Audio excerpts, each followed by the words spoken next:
One moment, existence ceased abruptly. Everything disintegrated. Structures turned to powder. Individuals started dying one after the other. A plague engulfed the planet. Initially, disbelief overtook all. The financial markets collapsed. Worldwide fear ignited rapidly. Reports circulated everywhere. This was humanity's demise. Conflicts ignited. Countries betrayed each other. Economies fell apart. Hunger devastated the masses. In the midst of deprivation, turmoil escalated. Even a single packet of ramen cost millions of won. Crowds flooded the avenues. They begged. They rioted. It was an apocalypse of incomprehensible proportions. Yet humanity wasn't responsible. Abruptly, mythical beasts invaded Earth. And that marked the end of humanity. Like a fable, as soon as these beasts emerged, people began acquiring extraordinary talents. They transformed into superhumans. Digital alerts started materializing, providing resources to confront these entities. At first glance, it mirrored a recognizable scenario. But here was the deviation. Despite newfound skills, the creatures were pure nightmare fuel. The soul-labeled superhuman abilities were nearly ineffectual. The beasts annihilated humans as if they were insignificant. In under 72 hours, the planet was nearly eradicated. 3 days after the beginning of the apocalypse, the scene shifts to the introduction of a building amidst destruction, surrounded by rubble but intact. The building stands out, a solitary structure amid the wasteland, bearing witness to the chaos that has unfolded. Inside this building there is a man, the protagonist, who is eating some snacks. He reflects while eating that the world has not completely ended, and that is the reason he is still living normally. The taste of the snacks is a small comfort, a semblance of the mundane in a world turned upside down. However, he also reflects that, despite being alive, he is alone in his apartment, without the company of any other survivor, locked in an environment of 100 square meters. The silence of the apartment is deafening, reminding him constantly of his isolation. His mother, father, grandfather, and grandmother are all outside, somewhere in the vast expanse of the destroyed world. He also thinks about the high cost of acquiring the building he is in, stating that it cost 200 million wons, arising from the bank account, and another family belongings totaling 200 million wons. The memories of the sacrifices made to secure this refuge weigh heavily on his mind. The reason he is in this apartment now and alone is explained as being the need for someone to live in the apartment for 2 years to benefit from the purchase taxes. This seemingly trivial bureaucratic requirement now feels like a cruel twist of fate. This is the reason he is living there and ended up being suddenly locked inside due to the apocalypse. While lamenting, he also realizes, to his greater sadness, that his internet connection is very weak. The weak connection is a frustrating barrier, cutting him off from what little interaction he could have had with the outside world. He takes a deep breath, trying to relax, but a strange noise catches his attention. The sudden sound is jarring, pulling him out of his thoughts and back into the harsh reality of his situation. When he looks, he sees a creature flying towards the building and making noises. The sight of the creature fills him with a mix of fear and curiosity. Then, as soon as it gets close to his apartment, the creature violently crashes into the window with enough force to knock down the protagonist even without hitting him. The impact shakes the building and he feels the vibrations through the floor. The creature soon attempts another strike against the structure, and the protagonist protects himself.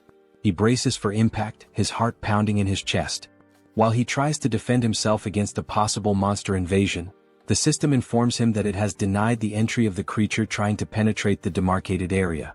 The cold, mechanical sound of the system is a stark contrast to the chaos outside.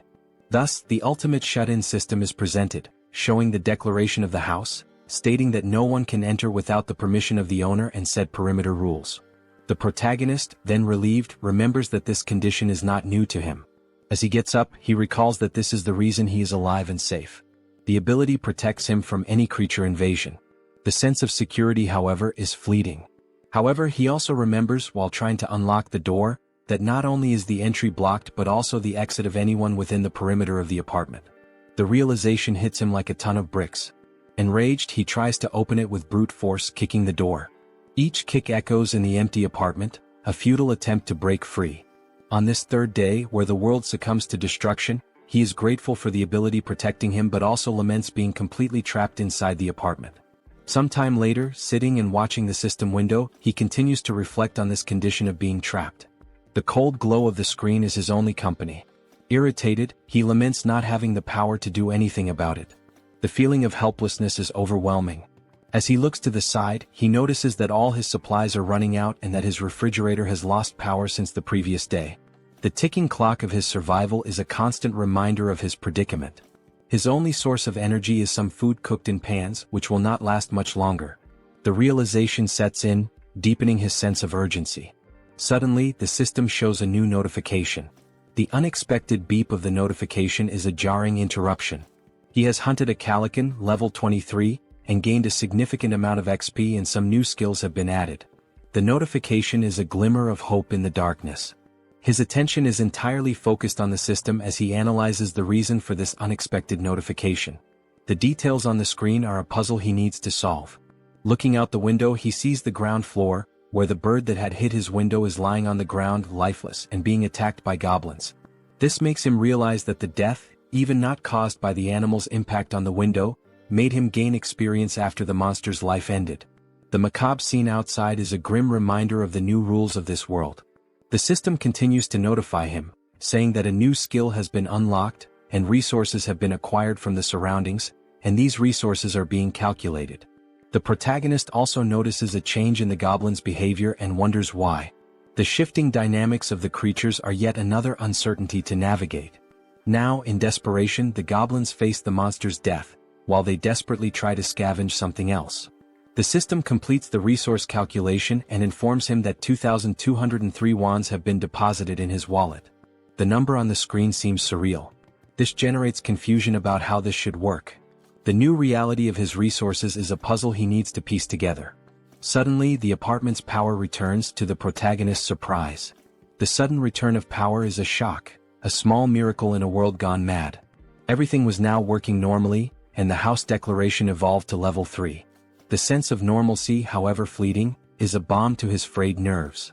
With the XP gain, the dignity preservation ability was also unlocked, and this is the reason why all the basic resources of the house have been restored. The acquired money is now in his wallet, and the protagonist reflects on the return of the house functions with joy. Running to the refrigerator, opening it with great happiness, and also going directly to the sink to check the water supply, finally going to the electric stove to test its functionality, the protagonist kneels and cries with much joy, saying that everything is normal, just as it was before the beginning of the end of the world. The sense of relief washes over him, a precious moment of victory in the midst of chaos. However, when he picks up his cell phone and tests his internet connection, he notices that the phone is not working. The broken connection is a bitter reminder of his isolation. In frustration, analyzing the place, he notices a flash drive lying on the floor. The small object is a spark of curiosity in his otherwise dreary existence. Quickly, he goes to the computer and analyzes its content. There were photos of his mother holding him as a baby, taking him to school, and also photos of the united family. The images are a bittersweet trip down memory lane. In parks, at birthdays, making him reflective and planting in his head the idea of having to bring his family back no matter the cost. The determination hardens in his heart. Determined, he gets up and goes to the window when he is surprised by another notification. The persistent system, always ready with another twist in his journey. The system informs him that he now has a warehouse, where he can buy items listed at original prices. Intrigued by this new development, he decides to investigate further. Going to check what this store is about, he sees the acquired values being made available and concludes that the confined wallet is directly linked to the values available for use in this store. This realization brings a glimmer of hope. Perhaps this store could offer a way out or at least provide better tools for survival. Thinking about some change in his condition, he goes to the window and laments that he is still confined within the apartment. The view outside, a constant reminder of his isolation, deepens his frustration. Nothing has changed regarding the permission to leave the perimeter, even though his skills and levels have increased. The invisible barrier remains as imposing as ever, a prison wall he cannot breach. However, one thing is certain, increasing levels can unlock skills that may help him get out of this condition. This thought fuels his determination. For that, he needs to hunt monsters. But then the question arises, how will he hunt these monsters? The memory of his past struggles makes him doubt. It will be very difficult for something like before to happen again, where simply a monster hitting the window, falling, and dying would allow him to gain experience and the rewards related to the monster's death. Looking once more at the bottom of the building through the window, he notices that there is a possibility of annihilating some goblins.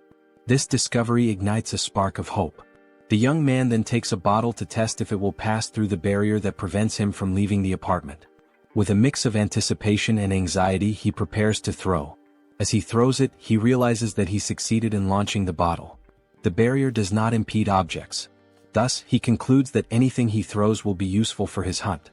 In this case, he picks up a dumbbell and will try to use it as a weapon. Its weight and solidity give him confidence. Looking through the window searching for potential targets, he notices a bunch of goblins still collecting parts of the previously slain monster. Seeing that some are leaving with parts of the monster, he shouts for them not to go away. His voice is urgent, a command born of desperation. Seeing the urgency, he then throws the first dumbbell through the window. Throwing it and hoping it hits a monster, he watches as the dumbbell falls and accurately hits one of the goblins, killing it. The other goblins around, surprised, cannot comprehend what just happened. The goblins' perception of one of their companions being killed causes the young man to feel frightened, fearing possible retaliation.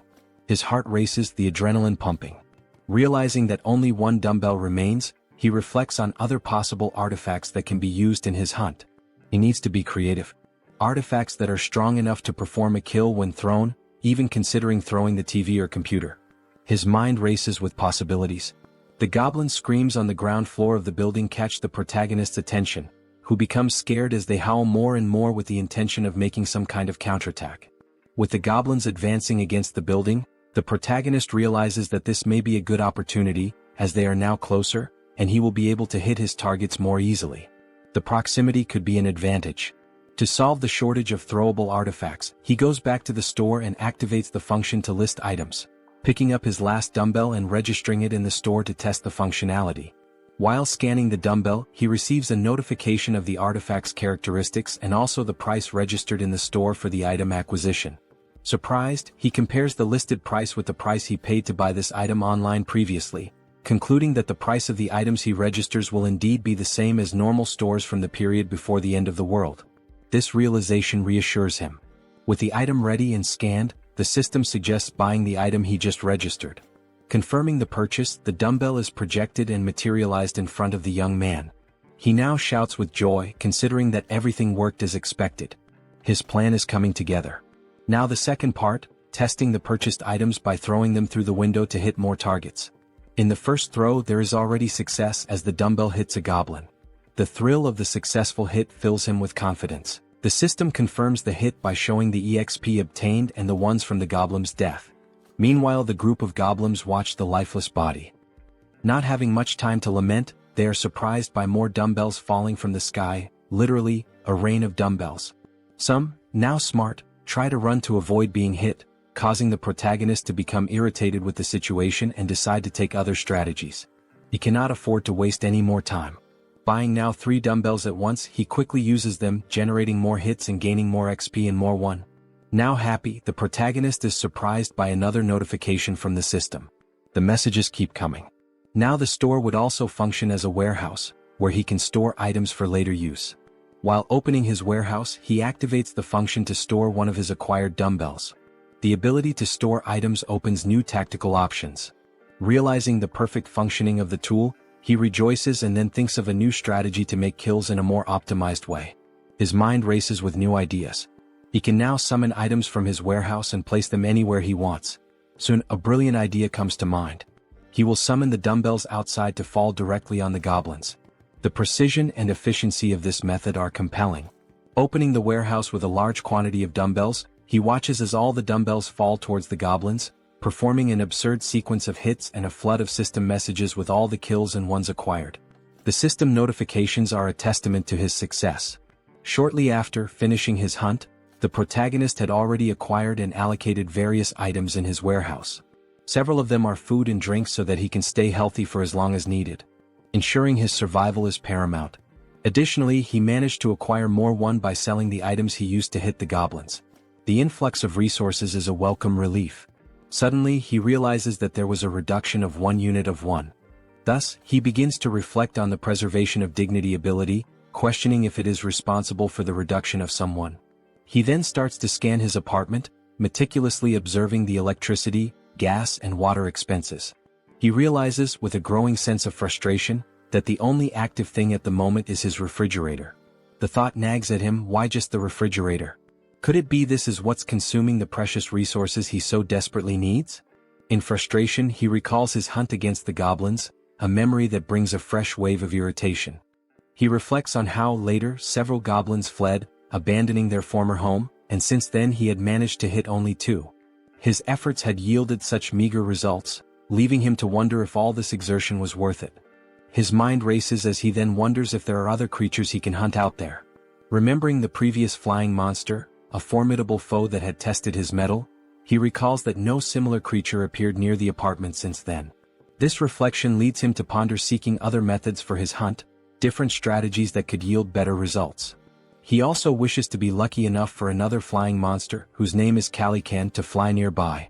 A beast that had once promised a bounty of rewards if only he could master the tactics to bring it down. Then, almost like a miracle, he notices a Calican flying around the area. His heart races with a mixture of fear and excitement. This could be the opportunity he has been waiting for. Seeing the monster's presence, he then begins to act quickly, thanking God for not abandoning him in this dire time of need. With a metal structure and a mirror attached to it, he uses this makeshift tool he created to attract the Calican's attention.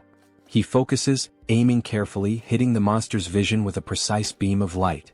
His strategy works, drawing the monster's attention, which advances toward him fiercely. The beast's sudden violent approach, hitting the barrier and knocking him down with a gust of wind, reminds him all too clearly of the previous attack. Happy with the success of his plan to attract the monster's attention, he contemplates the gain of another level with the Calican's kill. The monster, undeterred, then launches an attack with its powerful wings, hitting the protagonist with another gust of wind. With some effort, he manages to remain standing, his resolve unwavering. At the end of the attack, the protagonist looks to where the monster was and realizes with a sinking feeling that it is no longer there. Quickly, the monster reveals its position as if playing a cruel game of hide and seek. It was attacking the building structure, seeking an opportunity to strike the protagonist once more.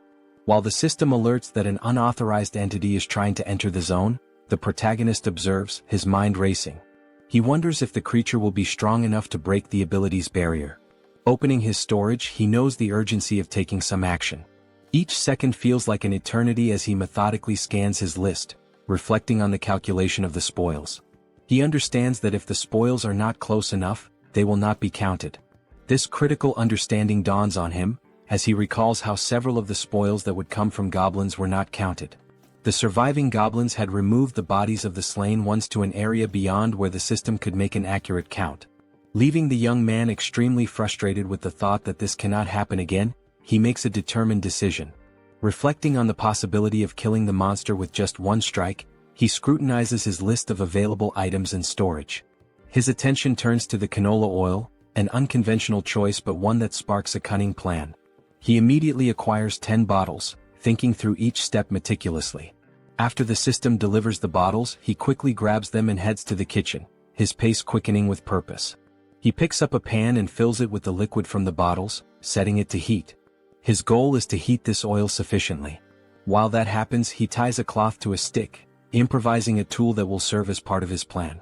Bathing the stick with the cloth in the boiling oil, he then stores the pan with enough heated liquid in the storage.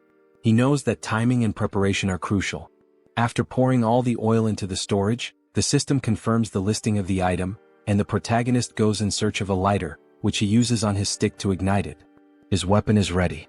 Now at the window, observing the Calican, the protagonist waits for a good opportunity to invoke the canola oil on the bird. He watches, his pulse quickening as the bird starts flapping its wings against the hot oil. Once it begins to descend, the protagonist sets the monster on fire. The flames engulf the creature almost immediately, a sight that fills the protagonist with a sense of grim satisfaction. The protagonist is pleased with the success of his plan while observing the Calican in its final moments. As the flames do their work and the Calican is indeed dead, the system returns the results to the protagonist. It indicates a level increase in abilities and also the unlocking of a new skill while calculating the spoils. With the calculation complete, an additional 9,347,487 won is directed to the confined person's wallet.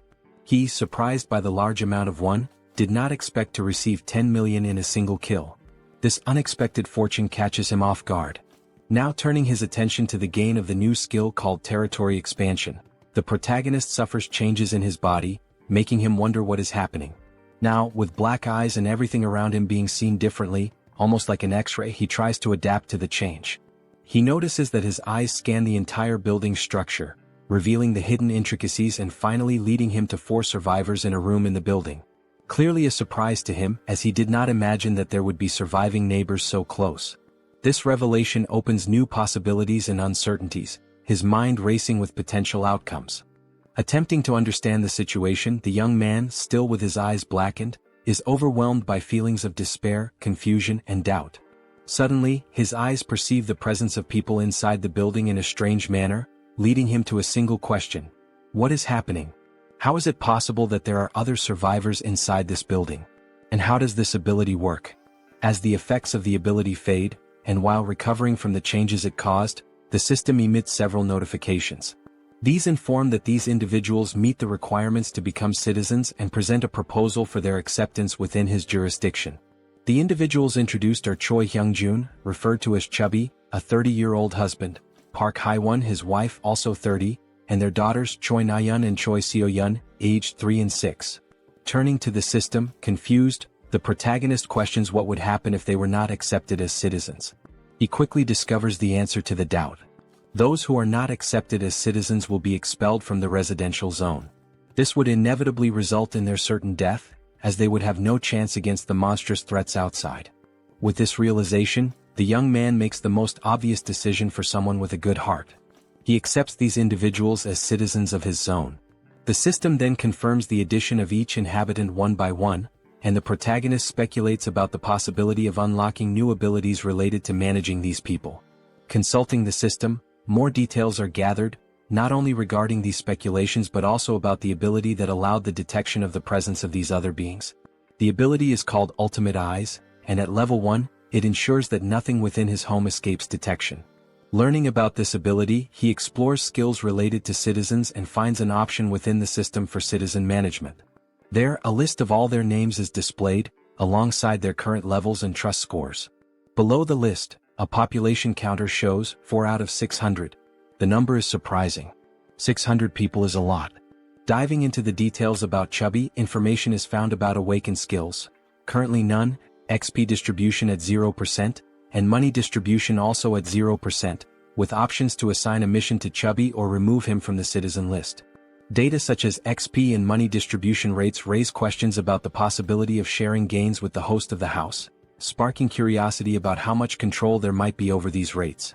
Could this also be a way to grow stronger? Returning to the system, under the option to assign a mission to Chubby, the system presents a form requesting details such as description, time limit, mission rewards, and penalties for failure. This detail is surprising, especially the need to specify all these elements. In this case, the mission is described as Goblin Hunt, giving Chubby 168 hours to complete it. The reward is a small amount of XP with no penalties for failure. When confirming the mission, considerations are made to alter the form's details, balancing penalties for failure with the mission's complexity and its rewards, even contemplating imposing elimination as a failure penalty. However, back at the confirmation screen, the assignment is cancelled, deemed too dangerous and unfair to arbitrarily decide the lives of citizens. Reflective, the protagonist wonders what should be done with this ability. Then, an idea arises: use Ultimate Eyes again to check what is happening in the room where the citizens are. Observing everything, the family, sitting around a table, seemingly desolate, begins a dialogue with the wife questioning what they can do now. The reasoning behind her question soon becomes clear. Chubby intends to leave the safe zone to search for basic supplies such as water. Though he wishes to stay with his family and daughters, he knows the necessity of obtaining essentials for their survival. The wife shouts that he cannot do this, emphasizing the extreme danger involved. Chubby understands but, given their circumstances, fears they have no other choice. He wonders aloud if there might be any place with at least water. He answers that even if there isn't, it is necessary to try the nearby convenience stores, mentioning one particularly large store that will surely have something usable. Before much reflection, one of the daughters exclaims, "I'm thirsty." The mother, realizing this is not a good time to voice concerns, tries to hush the child, knowing such a statement would act as a trigger for Chubby's decision. Confident, Chubby takes his wife's hand, asking if she trusts him and assuring her he will definitely return safely with something for their family. Saddened, the wife finds no further arguments to stop him. Back in his room, the protagonist ends the ability and reflects on the family's situation. The decision is then made to open the store and check the list of items. It appears that the maximum item storage capacity is limited, and it is wished that this could be expanded. While navigating the skill window, information is noticed showing storage at level 1, dignity preservation also at level 1, and the store at level 1 as well. Observing the levels of each item, there is a sense of relief. If there are levels, there must be a way to increase them and, consequently, enhance the capacities of these abilities. With points available for immediate upgrades, the store's level is raised to 2, increasing its capacity by 20 items. Additionally, the system applies a 10% discount to the total price of all used items. The protagonist, with enthusiasm, evaluates the given data and wonders what to do with the 2 remaining points. He considers investing in the shop or in the preservation of dignity, recognizing that these skills might help him encounter more citizens in the future. His shop, now at level 3 with a maximum capacity of 40, also has a new function: item recovery. This function enables him to restore old items and turn them into new ones. This was undoubtedly an excellent choice. Without further ado, he visits his shop again to acquire water and some fruits. With the remaining points, he decides to allocate them to other skills, particularly the preservation of dignity. Still at level 1, the choice to upgrade is based on the ability to request various things in return if he provides energy and water. With the preservation of dignity skill at level 2, he can now register vassals, leaving the protagonist puzzled about what vassals might be. The scene shifts to the living room where the family is gathered, and Chubby is seen preparing for his journey. Looking back, his wife and daughters appear distressed, wishing he would reconsider before it's too late. However, Chubby responds with a display of affection and protection, promising that he will return and asking the children to protect the house while he is away. The children ask if he really plans to go, and he responds as if it's a simple task, saying he is merely going to fetch some food and water. He also requests that they obey their mother in the meantime. The eldest daughter, however, knows it won't be that simple. She cries and screams about the monsters outside. Her memories take over, revealing details of day 1 of the apocalypse. The children had been playing in a sandbox in a park when monstrous creatures suddenly appeared, catching their attention. Terrified, the children stood up and started running in panic. While running, their father grabbed the youngest in one arm, desperate to survive, while their mother carried the other child so they could all reach safety faster, pursued by goblins. Now determined, the father swallowed his apprehensions, resolute in his decision. The mother tried to comfort the children to stop them from crying, making the father's decision even harder. He reflected on the possibility that this might be the last time he would see his daughters, trying to remain strong in front of his family.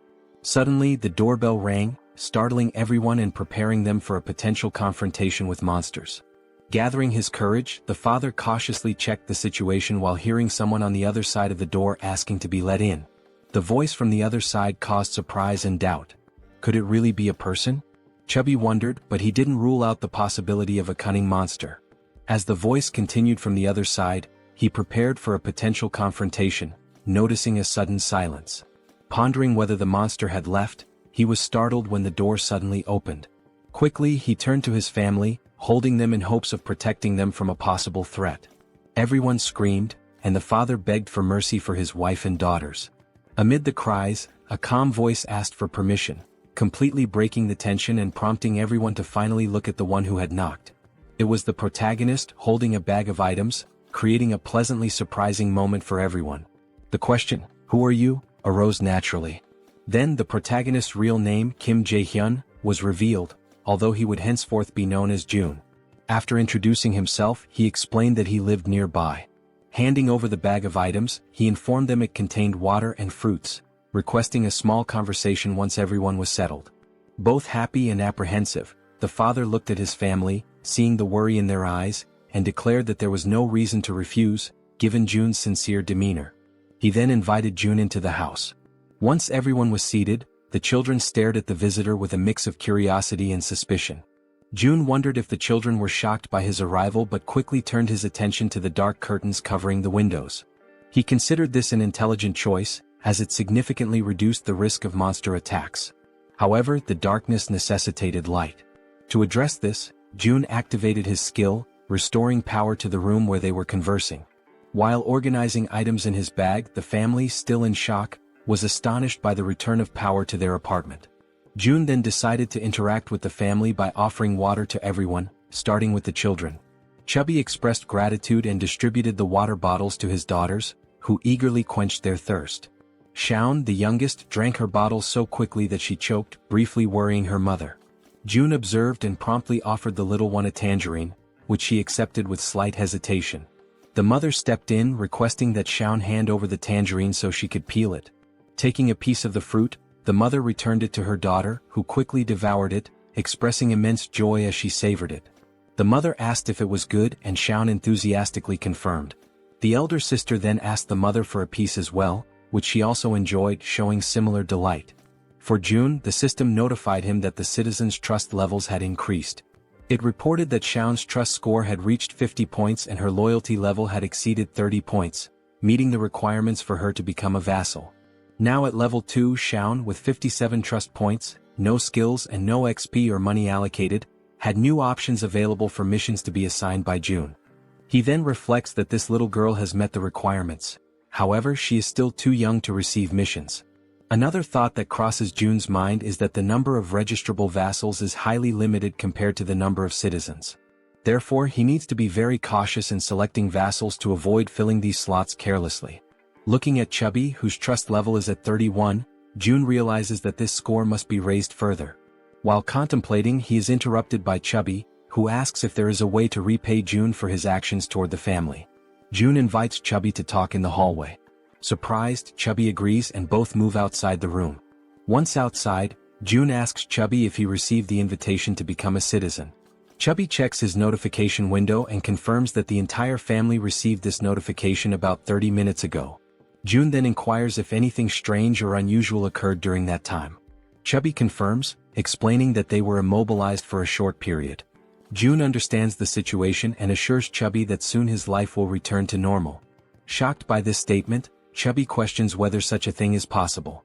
June confidently replies that it is entirely possible, thanks to his ability. Chubby processes this information and then remarks that he knows such actions would never come without a cost. He asks what he should do. June explains the possibility that while on the mission given to him, Chubby might lose his life, and he asks if Chubby is truly willing to proceed with what is being asked. After a brief moment of reflection, Chubby firmly confirms his readiness to do whatever is necessary, stating that he had already been considering stepping out of his comfort zone to seek food and water before June's arrival. Chubby declares that he was already prepared to risk his life. Suddenly, June interrupts to ask about the golf club Chubby is carrying, curious about its cost. Confused, Chubby replies that the club cost around 400,000 to 500,000 won. Reflecting on this price, June considers it expensive and realizes the importance of saving money for future acquisitions. Chubby, still puzzled, questions the abrupt inquiry. June dismisses it as unimportant and shifts the conversation, asking if Chubby remembers the day the monsters first appeared. Chubby recalls the weekend when the monsters emerged, chasing them, and recounts the horror of that moment. June reflects that those who stayed inside their homes might have survived the attack. Considering that goblins are not very strong and their conditions are unfavorable compared to those of an adult man, June notes their primary advantage lies in their strategy of always attacking in groups. However, humans also have the strategic capacity to form armies, and an army is precisely what June intends to build from this point forward. Starting with Chubby, who will be the first member and will join June in finding other survivors.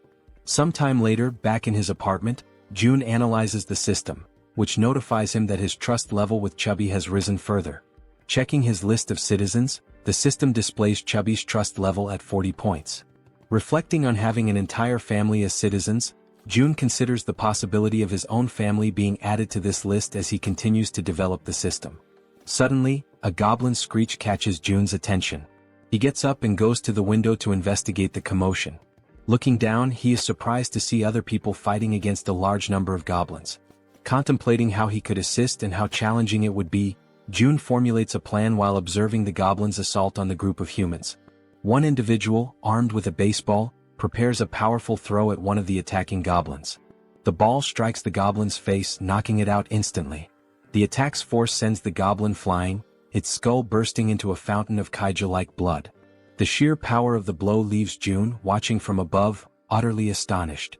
Meanwhile, another member of the human group, a young woman, fires 2 arrows simultaneously from her bow, each striking the chest of a different goblin. Beside her, another man wields a baseball bat, targeting the goblin standing between the 2 struck by the young woman. The man leaps and smashes the goblin, reducing its body to a green pulp. The remaining goblins, fearing for their safety, decide to flee, realizing the group's overwhelming strength. The archer, still on alert after the battle, notices something strange moving and quickly aims her bow at the object. She soon realizes it is a food package, causing her confusion. June, shouting from the building's top floor, finally catches her attention. She looks up, noticing the man frantically gesturing and yelling to attract the group's notice. Suddenly, someone knocks on June's door. Looking through the peephole, he sees that it is Chubby carrying a box. June invites Chubby to enter the apartment with the box. Following June's instructions, Chubby approaches the entrance but discovers that the system's barrier prevents him from entering. The system makes it clear that Chubby is not qualified and therefore cannot access the apartment. Chubby questioned what it meant to be not qualified. June wondered if the system would prevent anyone from entering his apartment at that moment. He also speculated whether registering Chubby as a vassal might resolve the issue. However, he decided to postpone addressing the matter of entry and instead focused on receiving the box, which contained items that could be used as weapons. Upon receiving the box, June placed it on the floor, opened it and examined its contents. Inside there was a toolbox and several knives. June activated the system, accessed the store, and ordered 5 bottles of water and 5 packs of instant noodles. As the store projected June's order, Chubby watched in disbelief, amazed at how such a thing was even possible. Without dwelling too much on the situation, June packed all the requested items into the box and handed it back to Chubby, instructing him to take the box to the building's entrance on the 1st floor. Chubby accepted the box but questioned whether this task might be too dangerous. June replied that, based on his brief observations, the goblin's behavior became more active during daylight hours. He also thought to himself that the people fighting downstairs could be vital additions to his group of citizens. The food box would serve as the primary tool for earning their trust and loyalty. Speaking aloud to Chubby, June revealed that he had a plan and emphasized the importance of delivering the box to the 1st floor. Chubby questioned the simplicity of the plan, asking if it really was just about leaving the box on the 1st floor and returning. June confirmed that it was indeed that simple. Relieved, Chubby agreed to carry out the task, bidding June farewell as he left with the box. June thanked him as he departed. Opening the system's interface, June reflected on the need to reward Chubby's trust generously. The mission menu described the task: delivering the box containing water bottles and instant noodles to the 1st floor and returning within 24 hours. The mission offered a small amount of XP as a reward, with no penalties for failure. Chubby received the notification and realized he would gain experience upon completing the mission. He wondered aloud if this was somehow related to a leveling system like in a game.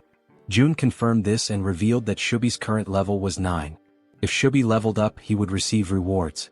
June assured Chubby that he was relying on him, and Chubby, understanding his task, promptly made his way toward the 1st floor.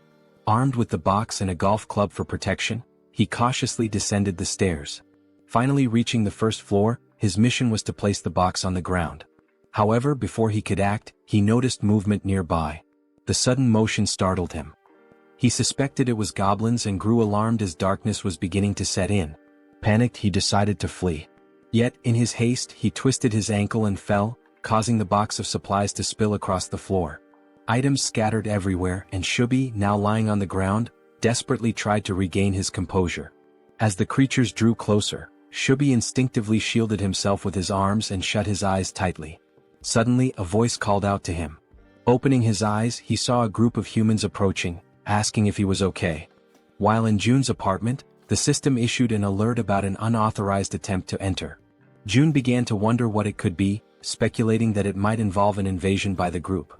Activating his ultimate eyes ability, he scanned the building and noticed Chubby with a group of people, leading them as they conversed among themselves. The group questioned how it was possible for someone in the building to throw a package of noodles. This raised their hopes, thinking the building might have an abundance of food while they were on the brink of exhaustion. Deactivating his observational ability, June recognized everyone in the group. The system then notified him that they met the requirements to become citizens and proposed adding them. However, June realized the risks of accepting outsiders as members of his group. He also considered the possibility that these people might reject his offer to join, which made him anxious and stressed. While contemplating the best course of action, June was interrupted by Chubby's voice calling out from nearby, trying to communicate with him. Responding to Chubby, June received a system notification indicating that this citizen had an ongoing mission. The system suggested editing the current mission, which June confirmed. The updated mission now included delivering meals to the newcomers. After confirming the changes, June and Chubby exchanged updates on the situation. June instructed Chubby to immediately gift the newcomers some food, as June had a plan in mind. Chubby agreed and followed the plan. When the group reached the barrier of June's safe zone, they had to wait while Chubby explained the situation. Reporting back to June, Chubby detailed the group's status, which June received positively. He then accessed the system and initiated invitations for the group to become citizens. The system sent invitations to Ha Donggan, Kang Deoksu, Kim Gaeong, Yu Hyerin, Kim Jeon, and Moon Byung-go. Once permission was granted, all new group members entered the safe zone. The system announced that the citizen count had increased to 10, granting a 10% bonus to XP and monetary rewards. June felt a surge of gratitude toward the newcomers, knowing their presence would be crucial for future monster hunts. The system updated the trust scores and levels for the new members. Dong with 19 trust and level 23, Kang with 28 trust and level 13, Young with 17 trust and level 17, Yu with 30 trust and level 10, Kim with 15 trust and level 15, and Moon with 11 trust and level 10. June noticed Dong's higher level and speculated that he might be stronger than Calican, a foe June had recently defeated. Examining Dong's stats further, the system highlighted a skill called Baseball Throw, ranked at D. This ability consumes stamina to triple the power of thrown objects like baseballs. June concluded that Dong was a metahuman capable of turning baseballs into lethal weapons. He recognized Dong's potential as an indispensable ally for monster hunting. To strengthen their bond, June planned to gradually build Dong's trust. June instructed the system to set the group's XP sharing to 70%, which the system confirmed. He then began assigning hunting missions to help the newcomers gain XP and resources. June likened his strategy to an auto-hunting system in games. Beyond logistics, June acknowledged the importance of establishing personal relationships with the group. He believed a good rapport was essential to eventually locating and reuniting with his family.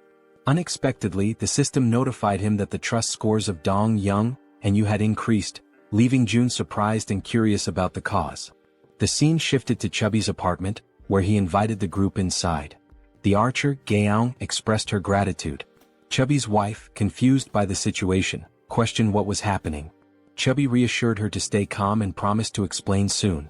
He also requested that she prepare food for everyone.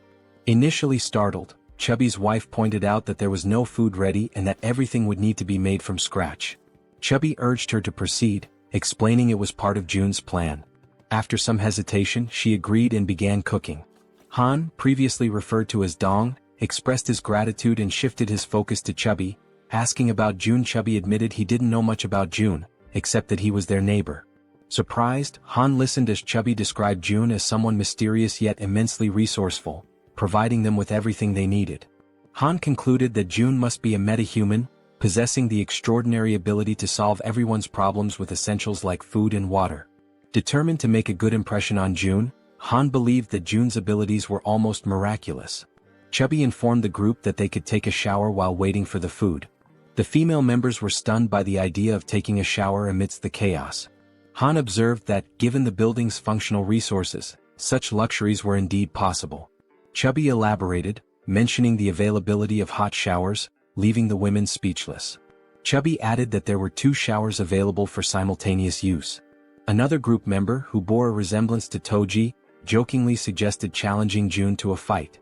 Han immediately dismissed the idea, calling it absurd and emphasizing the importance of impressing June instead. The group agreed on the need to prioritize securing food, recognizing this as a rare opportunity that couldn't be wasted. They turned their attention to Moon, who appeared lost in thought. Han gently touched Moon's shoulder, snapping him back to reality. When Han apologized for potentially upsetting him, Moon reassured him that nothing was wrong. Han began expressing regret over a past decision, but Moon interrupted, affirming that every choice had been consensual and there was no need for remorse. The group collectively strategized about obtaining supplies for Moon's grandmother. However, Moon internally lamented that it might already be too late for her. As Han discussed their plan further, the sound of the door opening startled everyone. Han readied a baseball in his hand, prepared for confrontation, but quickly realized it was June.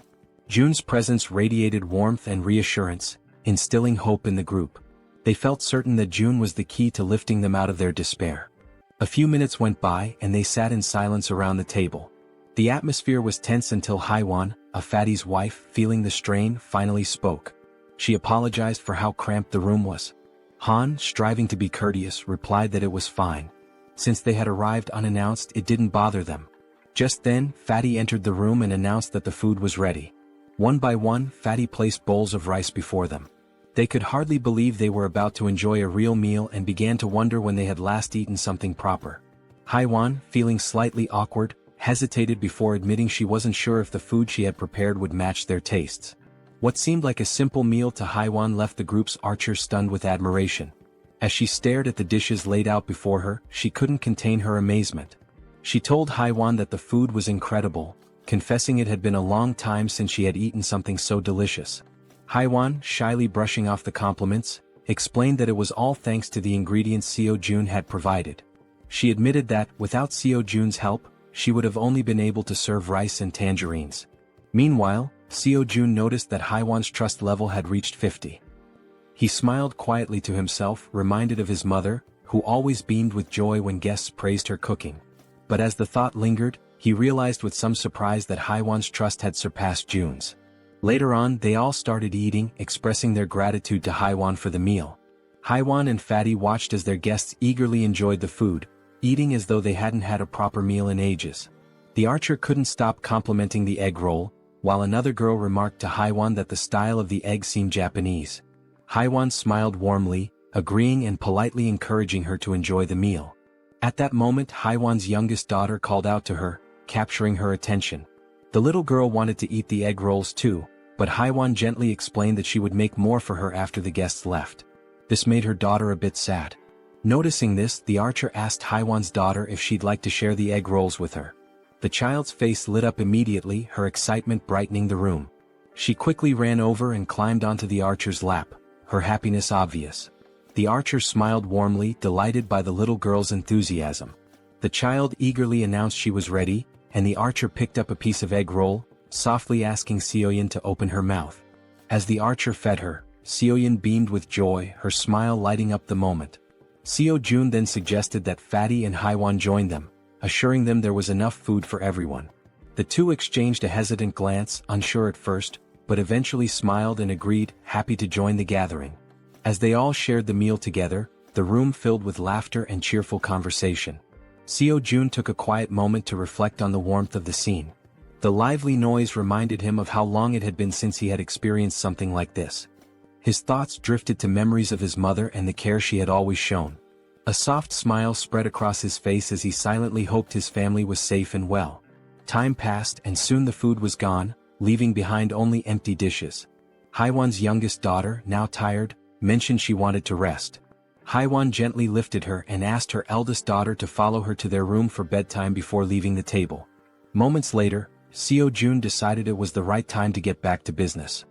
He turned to the guests and suggested they continue their earlier conversation, questioning why they couldn't reach the grandmother's house despite its close proximity.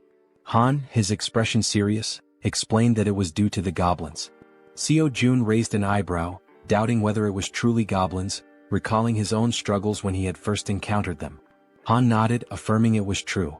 He elaborated that the goblins had discovered an underground parking lot and had turned it into their base, hiding there. Seo Jun's curiosity deepened, and he asked if they had any idea how many goblins were down there.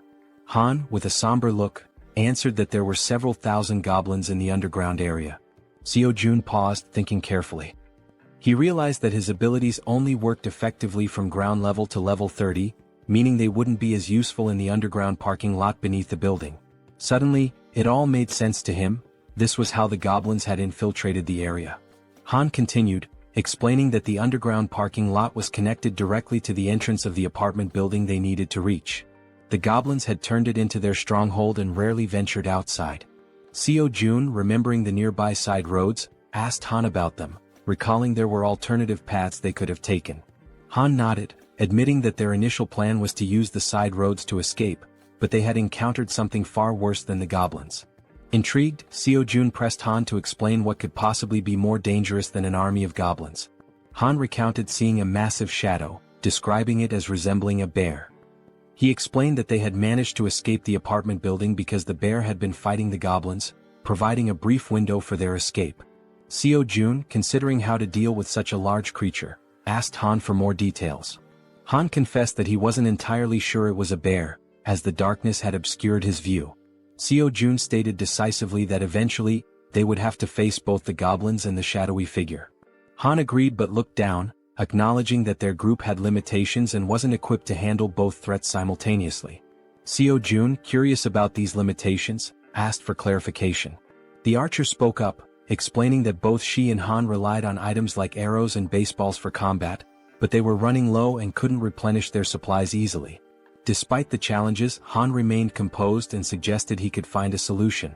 He asked to inspect their current weapons, the arrow and baseball. Without hesitation, the archer handed over her equipment.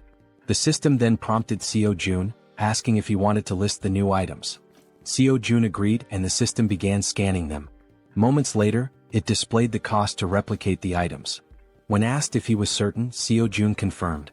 Seo-jun glanced around the table and asked if everyone could use the archer's weapon. The group nodded silently, understanding there was only one available. Seo-jun took their silence as agreement. Turning back to the system, he requested 5 sets of the archer's weapon and arrows. The newly created items appeared on the table, and Seo-jun addressed the group, encouraging anyone unfamiliar with weapons to take this opportunity to learn. "These will be your primary weapons from now on," he stated firmly. As the items materialized, the system notified Seo-jun that several members of Han's group had increased their trust in him. Meanwhile, Moon's gaze was fixed on the weapons. He couldn't help but marvel at Seo-jun's resourcefulness, realizing that with Seo-jun on their side, they might actually save his grandmother.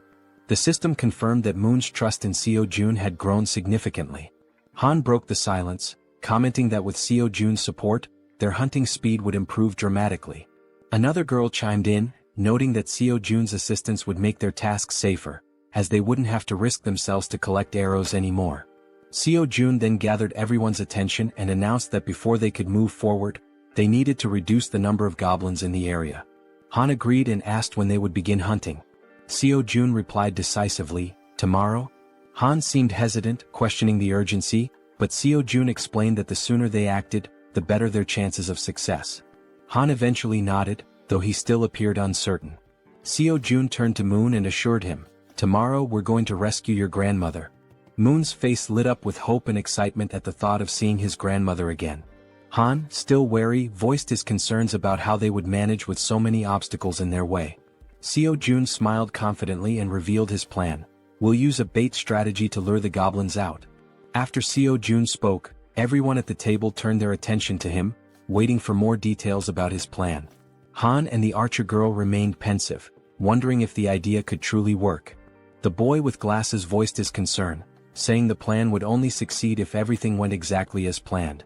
As they deliberated, the system notified Seo-jun, revealing that the mission previously assigned to Fatty had been completed.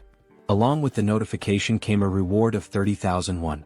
Reading the message, Seo-jun was surprised. He hadn't realized that payment was given for every completed mission. To be certain, he read the notification again and it was confirmed. Seo-jun quickly realized that, with money, he could assign missions to his citizens, allowing them to level up. In other words, the more money he had, the more power he could accumulate. Closing his eyes, he thought about how, while this seemed like a strong long-term strategy, he hoped not to rely on it too heavily for now. The system also informed Seo-jun that Jun's trust had increased to a total of 50 points, unlocking a new status, loyalty, which surpassed 30 points. Meeting the minimum requirements, Fatty transitioned from being a simple resident to becoming a vassal. The system displayed Jun's updated stats and attributes. He was now at level 9 with a trust level of 51 points and loyalty at 62. However, he had no awakened skills and 0% shared XP or money. After carefully analyzing the information, Seo-jun decided to register Fatty as his first vassal. As a result, a blue aura began to emanate from Jun, who started feeling sudden changes in his body and broke into a sweat. The system notified that the first vassal registration was successful, unlocking a new skill for Seo-jun called Summon Vassal. This skill allowed Seo-jun to summon the vassal within his house, although it came with a cooldown of 2 hours after use. The system updated Jun's stats again, revealing that he had reached level 20 and gained the title of First Servant. Additionally, he awakened his first skill, Gorilla Strength, a Tier C passive ability that granted him superhuman strength. The system further explained that, thanks to the First Servant title, all XP and gold earned by Fatty through hunting would be shared. Lastly, the system revealed that Seo-jun could use the Ultimate Eyes skill to summon the vassal within a 5-meter radius of his house. Seo-jun noticed a plus symbol beside Jun's level and wondered what it did. Upon pressing it, he discovered it was a feature to increase the vassal's level at the cost of 1 million won. Shocked by the exorbitant cost, Seo-jun exclaimed that it was far too expensive for a single vassal skill. Seeing his expression, the woman at the table asked what was wrong. Seo-jun brushed it off, saying it was nothing, and turned his attention back to Jun, asking how he was feeling. The focus shifted to Jun, who stated that his strength was overflowing, with his veins visibly pulsing. He asked if this transformation was Seo-jun's doing. Seo-jun confirmed with a nod. Jun, looking at his hands, remarked that it felt as though his body had become 10 years younger. Seo-jun smiled proudly and suggested that Fatty join the rescue mission team, handing him a bow.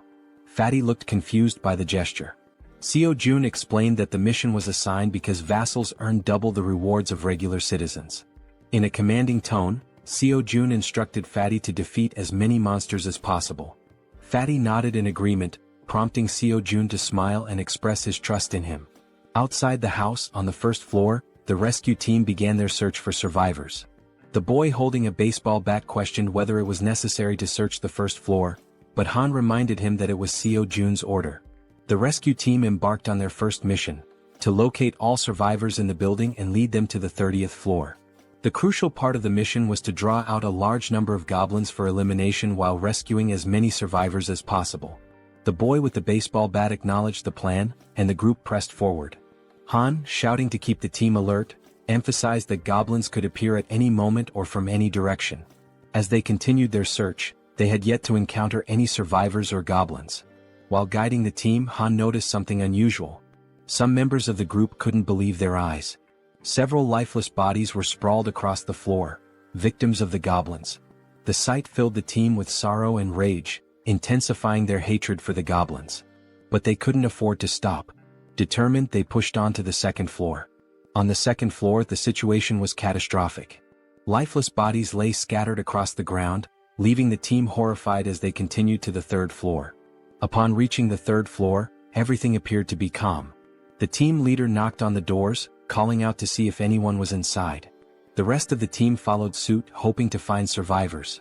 After several unsuccessful attempts, the team lowered their heads, burdened by a sense of sadness. However, the boy with the baseball bat refused to give up, encouraging the team to press on to the next floor. On the fourth floor, they resumed knocking on doors, announcing themselves as the rescue team. Suddenly, a door creaked open, revealing a man with a tired expression. He asked if they were truly part of the rescue team, mentioning that he was extremely thirsty and begging for water. Han quickly pulled out a bottle and handed it to him. The man, still skeptical, asked again if they were really from the rescue team. Han reassured him, confirming their purpose and explaining that, as a resident of the building, he was helping to lead all survivors to a safe location. The man seemed surprised to hear this. He closed the door momentarily but reopened it shortly after, revealing 2 others inside the apartment. Introducing himself as Hong Young-soo, he stated that he would rely on the team. Han introduced himself as well, expressing his hope for good cooperation between them. Han then introduced the girls on the team and instructed them to escort Hong Young-soo and his group to the 30th floor before returning to continue the mission. Hong Young-soo hesitated, questioning the safety of the 30th floor and expressing his reluctance to leave. His son, however, admitted he had been hoping for a rescue and suggested there might even be a helicopter waiting for them. The girl clarified there wasn't a helicopter but assured them there was hot food and the chance to take a bath. Hearing this, Hong Jung-soo's daughter became excited, marveling at the idea of taking a bath even in the midst of the apocalypse. The girl chuckled and confirmed it would be a warm bath. The daughter eagerly turned to her father, urging him to stop hesitating and go with them. Reluctantly, the man gave in to his children's wishes. Shortly afterward, the system notified Jun that the total number of citizens had increased to 40. Along with this, their XP and gold had increased to 90%. Sometime later, it is shown that the mission was a success, and they managed to rescue several people. The elderly and children were taken to Fatty's house, where everyone seemed happy. The younger members stayed in the hallways. Han confidently confirmed that there were now a total of 40 people, with no one missing from the search. Jun thanked everyone for their excellent work. Jun then activated his skill, Absolute Eye, causing his eyes to turn black as he carefully observed every movement his citizens were making. He saw them carrying chairs, working with cables on the stairs, hauling ropes, and even climbing the stairs with a very heavy object. After ending the skill, his eyes returned to normal, and smiling he told Han it was time to begin phase 2 of the goblin hunting operation. Now in the hallway, Han, alongside the other members, called for focus and explained the plan and how it would work. Everyone listened patiently as Han detailed how they would lure out all the goblins hiding in the basement. Initially, they would start on the first underground floor, B1. The group would divide into 2 teams with the goal of attracting and clearing out the goblins on B1. Afterward, they would proceed to B2 to eliminate all the goblins there as well. A boy with glasses raised his hand and voiced a question. He asked what they would do if more goblins appeared than anticipated. He also mentioned that if the goblins counterattacked, the bodies on the floor might obstruct their escape. The archer and Han, confident, assured him they could handle all the goblins on their own since they now had plenty of arrows, unlike before. The boy with glasses nodded in agreement and said he trusted them. Suddenly they heard a strange noise. Turning toward the source of the sound, they noticed a small group of 3 goblins ready to attack. Without giving the goblins a chance to make the first move, the archer drew her bow and with 2 quick shots hit the heads of 2 goblins, leaving only one alive. Without hesitation, the man with the bat charged forward and with a single blow, smashed the remaining goblin's head. The 3 goblins now lay lifeless on the ground. The boy with glasses questioned the man with the bat, asking why he was using the bat when he had previously said he would need a bow to defeat goblins. The senior admitted they were right. Meanwhile, the archer pointed to the goblin bodies, noting that they were disappearing shortly after being defeated. The newcomer wondered if this phenomenon was also a skill of Jun. Han declared the mission on that floor complete and announced they would now proceed to B1. The newcomer, still lost in thought, remarked that he had expected Jun to have a solution for dealing with the goblin bodies. The system then alerted the group that the citizens' trust was increasing. The scene shifted to Jun, sitting calmly and opening a bottle while a series of system windows appeared in front of him. He found the moment quite enjoyable. He remarked that it wasn't intentional but reassured himself that he was still keeping an eye on everyone. The system sent another notification showing that Moon's trust had reached 50, unlocking loyalty. The loyalty stat had surpassed 30, meeting the conditions for registration. Jun was surprised by how quickly he had achieved these stats. However, he noted that the faster this happened, the better it would be in the long run. Sitting on the floor and staring thoughtfully at the system window, Jun reviewed Moon's stats, 55 in trust and an impressive 88 in loyalty, along with other attributes. Jun was surprised by the 88 loyalty but remained calm, considering it a positive outcome. With an ironic smile, he pressed a button on the system window, declaring that the time for retention registration was complete. Back in the basement on B1, the entire group was fighting fiercely against the goblins. Suddenly, the newcomer began to emit a blue light, similar to what Fatty had done before. Holding his bow, Moon, the newcomer, was stunned as lightning surrounded him. The other group members were equally shocked, questioning what was happening. Even the goblins were confused, unable to see due to the intense glow radiating from Moon. After revealing his red eyes in the darkness, it was also shown that the goblins couldn't withstand the brightness emitted by the newcomer, leaving them momentarily blinded. Han shouted that he didn't know what was happening, but it was an opportunity they couldn't afford to miss. Part of the group quickly ran to create distance, while others stayed behind to eliminate the goblins using their bows from a long distance. Both archers had deadly accuracy, aiming only for the goblins' heads. The archer, visibly furious, performed a swift maneuver that took down several more goblins. Seeing what had just unfolded before them, the goblins became enraged and charged forward to attack. Despite the number of goblins they had already killed, their numbers only seemed to increase. While running, the group realized the sheer aggressiveness of their opponents and remarked how they hadn't expected them to be so relentless. The archer shouted, ordering everyone to retreat to the emergency stairwell, while the man with the baseball bat speculated that all the goblins from the B2 floor had likely converged on their current location. Reaching the emergency stairs, the group ascended frantically without daring to look back. To slow the goblins' advance, Han held the door shut. One of the goblins managed to wedge its hand through the gap and sarcastically asked if Han was holding the door by himself. Hearing this, the boy with glasses and the man with the bat joined Han to push the door shut. The goblins, however, were slowly forcing the door open. While the group struggled, they admitted it was getting increasingly difficult to hold it shut due to the overwhelming number of goblins. Suddenly, a voice from behind reassured them of help. It was Fatty, using the gorilla strength ability Jaehyeon had granted him earlier. As he channeled the ability, Fatty single-handedly held the door and managed to block the goblins' advance. Han asked if he would be okay and Fatty urged them to hurry up the stairs. Despite his superhuman strength, Fatty was sweating and straining to hold the door with all his might. He focused and declared that it was his duty, one he had to fulfill. Finally, Han called out to him, letting him know everyone was safe and telling him to come up the stairs as well. Without hesitation, Fatty turned his back to the door and began running up the stairs. However, midway up, he tripped on a step and fell to the ground, just as the goblins were about to catch up to him. Lying on the ground and almost within the goblins' reach, Fatty shouted at his friends to leave him behind and continue the evacuation. While Han hesitated, trying to decide what to do, someone suddenly and without hesitation rushed down the stairs to help. It was the boy with the baseball bat who, with a single powerful swing, smashed the goblin threatening Fatty. He called out to June, urging him to hurry, and extended a hand to help. Still on the ground, Fatty tried to crawl closer to his rescuer, but one of the goblins managed to grab his leg. Before he could even react, Fatty vanished without a trace, leaving his savior stunned and speechless, unable to comprehend what had just happened. Looking ahead, however, the goblins continued advancing in an unrelenting horde. Suddenly, one of them leaped toward the boy with the bat, but he swung his weapon and struck it down mid-air. Meanwhile, the other group members provided support with their bows, urging Deok-su, the boy with the bat, to move faster. Running in desperation as the goblins closed in, Han and the archer shouted frantically, pleading with him to hurry. Clutching his bat and without looking back, Deok-su pushed forward, racing up the stairs. Meanwhile, outside, under a full moon, the scene unfolds. A monstrous bear-like creature with glowing red eyes effortlessly devours a goblin, whose agonized screams pierce the night.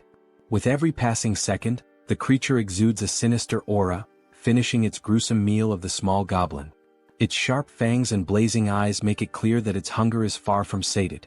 It growls, declaring it wants more. From behind the beast, eerie screams echo, a sound that should not exist in the stillness of the night. Turning around, the creature notices the noise is coming from a massive building behind it. Coincidentally, the top floor of the building is still illuminated. The creature's bloodlust intensifies as it snarls, proclaiming that it will devour everyone in that building. In a sudden twist, Fatty is seen falling from a swirling purple portal. Don't worry, our Fatty didn't die. Instead, he was teleported to safety using Jaehyeon's ability. Jaehyeon, who had been observing from afar, pulled Fatty out of danger just in time. Fatty lands on the ground in a clumsy hero's pose, feeling relief despite his confusion about what just happened. Jaehyeon, standing nearby, remarks, "That was close." Fatty rubs his eyes to make sure he's not imagining things and sees Jaehyeon offering his hand to help him up. Jaehyeon explains that, just in case, he kept an eye on the situation using his absolute eye ability. He's glad to see that the vassal summoning ability worked perfectly. As Fatty tries to stand, he notices a sharp pain in his leg. It's then that he realizes the goblin had managed to cut him when it grabbed hold of him earlier. He hadn't even noticed how fast it happened, given the brief struggle. Jaehyeon immediately asks if Fatty is okay, but Fatty brushes off his concern, insisting that the wound will heal faster than he thinks. Jaehyeon, however, notices a shortage of medical supplies in his inventory and mentions that he should register some medicine to the system as well. He asks Fatty not to overexert himself and to wait for a moment. Though confused, Fatty agrees. Inside, Jaehyeon searches for medical supplies and finds a first aid kit. Looking at it, he recalls how essential medicine is in situations like this. The sight brings back memories of his childhood with his mother, leaving him momentarily deep in thought.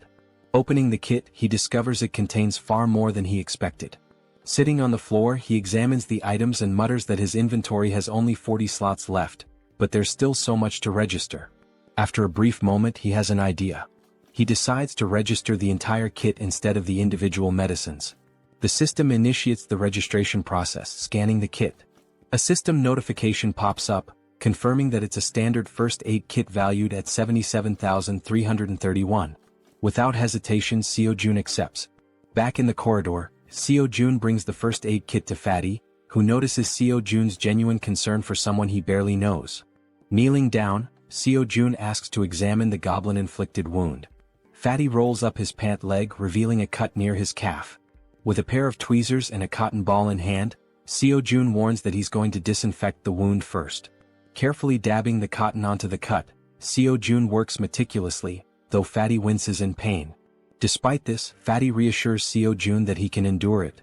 The system promptly notifies Seo-jun that Choi Hyung-jun's, Fatty's, trust level has increased, along with his loyalty. After partially cleaning the wound, Fatty thanks Seo-jun for his care. Seo-jun, while packing the first aid supplies back into the kit, expresses his concern for the others. He stands and instructs Fatty to rest, explaining that he has something important to attend to. Fatty nods and agrees to follow his boss's orders. Seo-jun closes his eyes, focuses, and activates his ultimate eyes ability.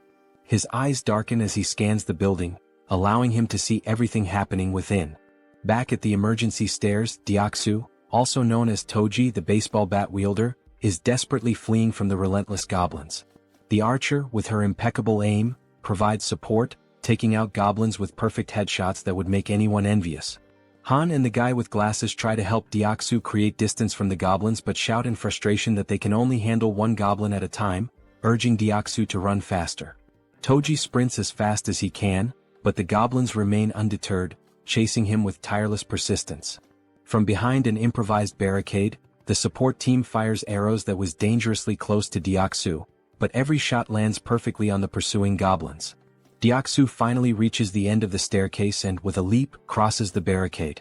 However, in a moment of carelessness, two goblins manage to jump and lunge at his back, catching him off guard. Instinctively, the rookie Moon charges forward with a shout, determined to protect his comrade. With a single powerful blow from his bow at close range, he takes down the two goblins that had pounced. Moon stands with a serious expression, his eyes glowing blue and filled with determination. Without hesitation, he leaps back into the stairwell, plunging straight into the swarm of goblins. Han is left speechless. Delivering rapid, precise strikes, Moon significantly thins the goblin horde as Han and Toji watch in awe. The rest of the group, witnessing the scene, asks in disbelief if Byung-go Moon had always been this skilled in combat, remarking that his actions are utterly insane. From afar, Seo-jun observes everything and comments that the rookie is doing exceptionally well. The system screen appears, displaying Moon's status. For reference, his full name is Moon Byung-go, and he holds the title of second vassal. His confidence level is 55, and his loyalty is 88. He possesses a teleportation ability that consumes mental energy to move within his line of sight. The mental energy cost increases with the number of companions and the distance traveled. With a sly smile and darkened eyes, Seo-jun remarks that registering Moon as a vassal was a brilliant decision. Back at the stairwell, goblins are being decimated by Moon, each of his blows striking their heads with deadly accuracy. Han asks Jaehyeon, the guy with glasses, if the extension cord is ready. Jaehyeon, holding it firmly, replies that it is. Han then checks if the water tank is prepared. The archer and the baseball bat wielder confirm its readiness. Moon, realizing he has to retreat, sprints toward the barricade as Han yells at him to hurry up. With a swift jump, Moon lands safely behind the barricade. For a brief moment, the goblins believe the group has simply fled. But moments later, a massive water tank appears above the barricade. The tank is tipped over, drenching the goblins and flooding the emergency stairwell with water. The goblins, initially confused, think it's merely a stalling tactic. Han shouts that this is the perfect opportunity, and Jaehyeon flips the switch.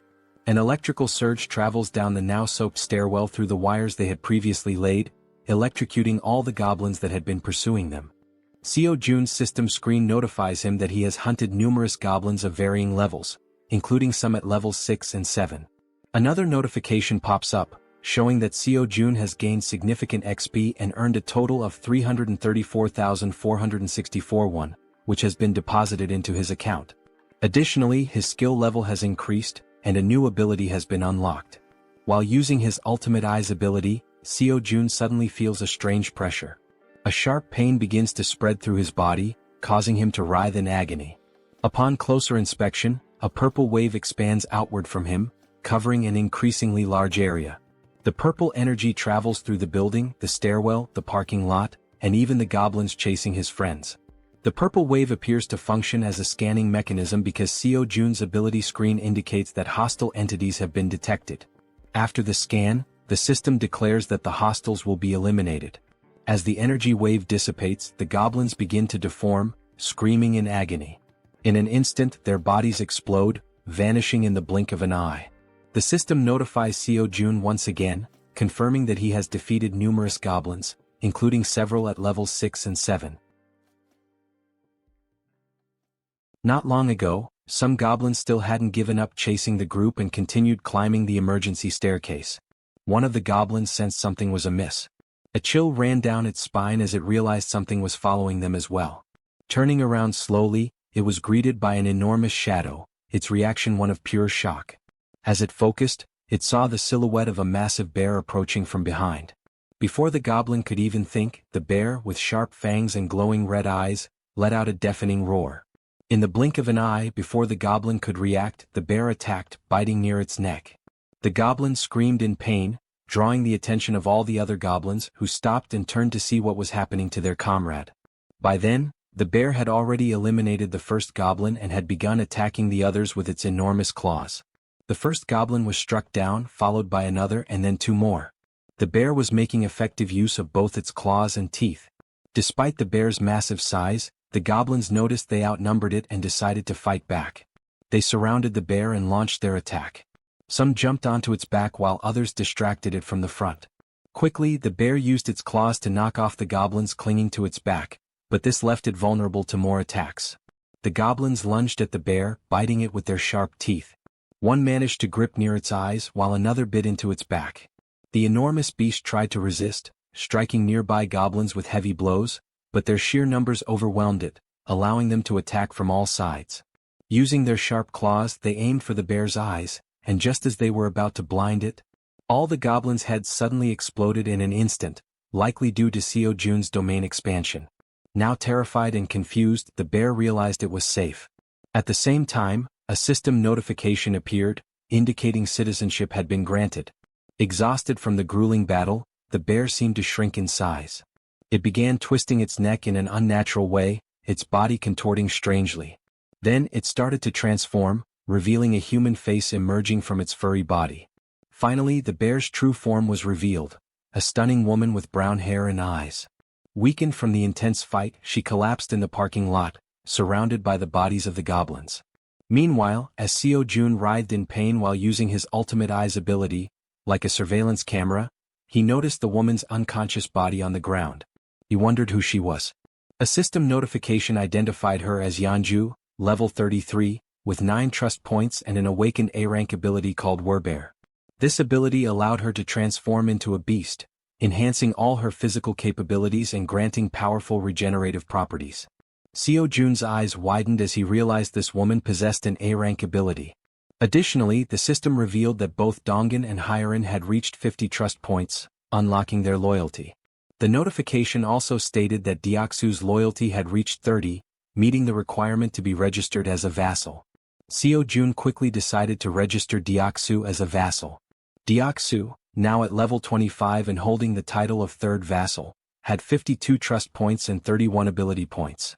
Upon awakening, he gained a B-tier ability called Iron Knight, which allowed him to summon full steel armor and a halberd.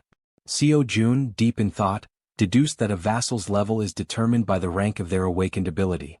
He recalled that Fatty had awakened the strength of the gorilla, a C-rank ability, and was at level 20. Deoksu's Iron Knight was a B-rank ability, placing him at level 25. Moon's A-rank teleportation ability had placed him at level 30. Seo Jun concluded that when a vassal is registered, their level corresponds to the rank of their awakened ability. Yet, one question lingered: is the ability selection random like a roll of the dice? He wonders if Moon received an A-rank ability due to his loyalty. If that's the case, then Fatty, who has higher loyalty, should have awakened a B-rank ability instead of a C-rank one. This thought becomes even more puzzling considering that Deoksu, the baseball bat wielder, has only 31 loyalty yet already possesses a B-tier ability. Still deep in thought, Seo-jun remarks that understanding the conditions for obtaining higher-ranked abilities is crucial. It's an important question to answer. Since the number of vassals is limited to just 10, it's advantageous to select individuals with the highest potential rankings. He then reflects on whether there are any differences in accepting someone who has already awakened as a vassal. The system displays that an awakened individual can move freely through staircases, hallways, and elevators. Seo-jun decides to take action and walks toward the elevator. As he approaches, he activates his ultimate eyes, his gaze darkening. Meanwhile, the woman remains unconscious on the parking lot floor, near the goblins' lifeless bodies. Seo-jun calls Fatty, who arrives quickly, and instructs him to head to the parking lot. He asks Fatty to bring the woman from the second level of the parking structure back to their floor. While this unfolds, the team on the emergency staircase is dismantling and recovering the materials used for the electric trap. Deoksu, feeling relieved by the goblins' sudden defeat, asks his friends if they know why the goblins exploded so suddenly. The bespectacled man speculates that it was likely someone's doing. Han, sweating nervously, realizes that such a powerful skill could only belong to one person. The way the goblins were dealt with so effortlessly leaves no doubt in his mind. It must have been Seo-jun.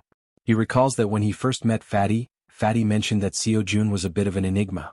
Han also remembers Fatty talking about hot baths, which amazed the girls, and how the ingredients for their meals had also been thanks to Seo-jun's ability. Reflecting on all this, Han grows more unsettled by Seo-jun's overwhelming power, convinced that the mysterious skill must be his. As Han coils the wires around his arm, he glances at Moon and recalls how he used to be an introvert, someone who changed drastically after meeting Seo-jun. Realizing the terrifying scope of Seo-jun's abilities, Han thinks to himself that being saved by Seo-jun means being chosen by him. Back in the parking lot, as the elevator reaches the ground floor, Fatty dashes toward the unconscious woman. He quickly picks her up and heads to the 30th floor as instructed. All of this is observed by Seo-jun through the surveillance-like view of his ultimate eyes, while Han silently contemplates how being saved in this world seems to hinge on being favored by Seo-jun. A flashback is revealed, showing a small toy car. A child was playing with it in a park while being watched. The boy was filled with joy, calling out to his mother to watch what he could do. The woman from the parking lot, Yeonju, was his mother. She smiled at him genuinely, encouraging him. As the child stood up and waved to his mother, something appeared behind him. The genuine smile on the mother's face turned into an expression of horror. She froze, overcome with terror. A group of 3 vile goblins surrounded the poor boy, who was innocently waving at his mother. She tried to act, summoning all her strength, but she wasn't fast enough. The goblins attacked the boy, leaving her helpless to stop them. All she could do was weep as the sight of her son's final moments was burned into her memory. All that remained was the toy car the boy had been playing with. Trapped in a nightmare, Yeonju suddenly woke up, startled by the painful memories. She looked to her side and saw Seo-jun, who called her by name. He watched her lying down and she sat up on the bed, her head throbbing. Seo-jun extended his hand and introduced himself, saying it was a pleasure to meet her. Ignoring his introduction, she asked him if he was the one who did it. Surprised, Seo-jun hesitated, unsure what she was referring to. Quickly she clarified, saying he knew exactly what she meant, the thing that made the goblins' heads explode. Seo-jun froze in a moment of hesitation, and his hand began to tremble. Gripping his hand to steady himself, he admitted that, yes, he was the one who had done it. Yeonju started thinking, realizing how immensely powerful he must be. Someone with such a neutral expression could wipe out an entire horde of goblins in an instant. Fearful but hopeful, she thought that if he could do something so incredible, then maybe. She began trembling, her thoughts racing. Finally, she begged him, pleading for him to save her child. Through her tears, she cried out, asking him for just one day to bring her son back. As she finished her plea, Seo-jun looked at her, seeing her face soaked with tears, an expression of unbearable pain. It was the face of someone who had their child ripped away. Still crying, she said she missed her beloved son terribly. Seo-jun clenched his teeth, anger boiling within him as he realized she had lost her son to those wretched goblins. Yeonju sobbed so hard, trembling and unable to speak coherently through her hiccups. Seo-jun stood there, frozen, wondering if there was truly nothing he could do. He decided to try issuing a mission through the system. Hunt down 1,000 goblins with no time limit and no penalty for failure. The reward would be the resurrection of her child. Lost in thought, he wondered if such a thing was even possible. The idea filled him with apprehension. But then the system notified him that the mission couldn't be issued. Frustration surged through him as he realized resurrection was beyond his current capabilities, even with his powers. The system explained further, stating that a resurrection required a tremendous amount of power and resources. Then another notification appeared. There weren't enough funds to cover the resurrection mission's reward. It suggested trying again after increasing his funds. Seo Jun was stunned, his jaw dropping in disbelief as he read the message. Resurrecting someone might actually be possible if he had enough money. Overwhelmed with excitement, Seo Jun shouted at the system, demanding confirmation. Could he truly bring someone back to life if he had the funds? Returning to the room, he saw Yeonju still crying. He realized he had no idea how much it might cost to resurrect someone, nor could he even begin to guess. But knowing the possibility existed, he decided to act. He called out to Yeonju, who quickly looked up, wiping her tear-filled eyes. With a serious expression, Seo Jun told her that he thought he might be able to help her. He explained that there might be a way to bring her son back. Upon hearing this, Yeonju feels a sense of relief. Though not a certainty, the idea that there might still be hope offers her comfort. Still crying, she grips the bedsheet tightly and asks if what he said is truly real or just a cruel joke. Seo Jun reassures her that he would never joke about something so serious. However, he explains that while it is possible, it cannot happen just yet, and she nods in understanding. He adds that he doesn't know exactly how long it will take, but there is definitely a way. Yeonju turns to him, saying she'll do whatever it takes and asks what she should do to make it possible. Seo Jun considers the situation. With Han's group, which now includes Moon, Toji and Fatty with their awakened abilities, they already have a strong team. Adding Yeonju, a level 33 fighter, would make them capable of handling most monsters. He thinks the best course of action is to transform all 7 of his minions. Changing his expression to a smile, he asks Yeonju to get up, saying he'll introduce her to some people. Shortly after, Han introduces himself, and Yeonju politely returns the greeting. She then asks if he's the one who was throwing baseballs to hunt goblins, which startles Han that she knows about that. Yeonju also turns to the archer, saying she recognizes her too since she was shooting arrows at the goblins, leaving the archer equally surprised. Nervous, the archer asks how Yeonju knows her. Yeonju, growling and mimicking claws with her hands and sharp teeth, asks if they really don't recognize her, saying they've met before. Toji, the archer, and Han look confused about her growling while cute bears appear in the background. Deciding to clarify, Yeonju begins transforming. Gradually, fur starts appearing on her body as she focuses. Her bear form becomes evident, complete with a snout and brown fur. The archer, shocked, points at her and asks if this is actually happening. Now a massive bear stands in the room before the group. Still pointing, the archer exclaims that it's the beast they saw in the alley earlier. Yeonju, laughing awkwardly, corrects her, saying it's actually a bear, not a beast, leaving the archer dumbfounded. The bear woman explains that she had helped them deal with the goblins a few times before, though they hadn't realized it until now. Looking at the giant bear in front of him, Han remarks that their meeting wasn't a coincidence after all. The bear woman confirms this, saying that anyone who opposes the goblins is a friend of hers. At that moment, Seo Jun arrives and interrupts their conversation, stating that it's good they're already acquainted. With a serious expression, he says he has something important to announce. Seo Jun explains that after thinking it through, they'll execute the plan to rescue Moon's grandmother tomorrow. The group listens intently as he informs them that the number of goblins has drastically decreased, making this the perfect opportunity for the mission. He adds that Fatty will sit out this mission due to his injuries and mentions that he borrowed Fatty's room, as Fatty lost his bed to the bear woman.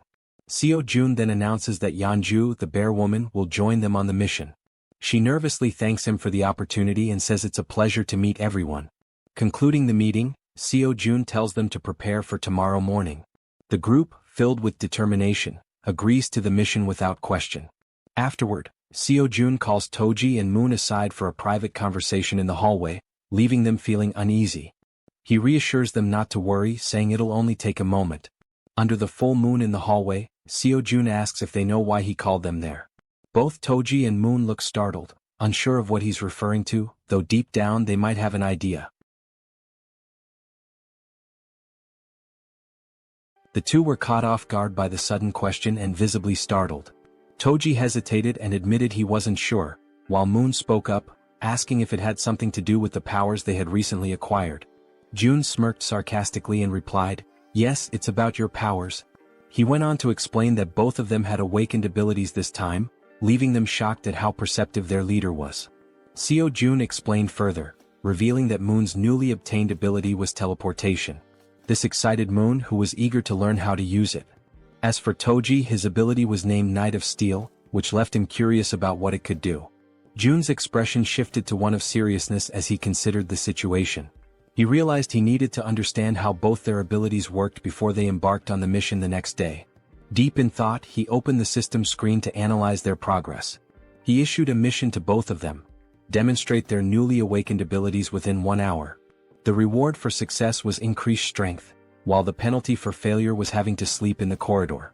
The system confirmed the mission parameters, and Jun found himself intrigued by these team-oriented challenges. As Jun mulled over the situation, Toji, unable to contain his enthusiasm, called out, asking if it was true that he had awakened a new ability. Jun confirmed with a nod. Toji's excitement was palpable.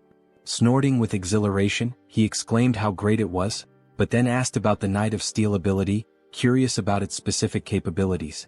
Jun explained that it allowed Toji to summon a steel suit of armor and a halberd. Before Toji could ask further questions, since he was used to wielding a baseball bat, a blue light suddenly materialized beside him. The light was Moon's teleportation ability activating. In an instant, Moon vanished, leaving Toji stunned by how quickly he had picked up the skill. For a few seconds, Jun and Toji exchanged wide-eyed, speechless glances, both trying to process what had just happened. Moments later, Moon reappeared in the corridor, slightly wobbly as he landed. Looking down at his hands, Moon's face lit up with excitement as he marveled at the functionality of his power. Clenching his fist, he declared, "With this power, rescuing my grandmother will be a breeze."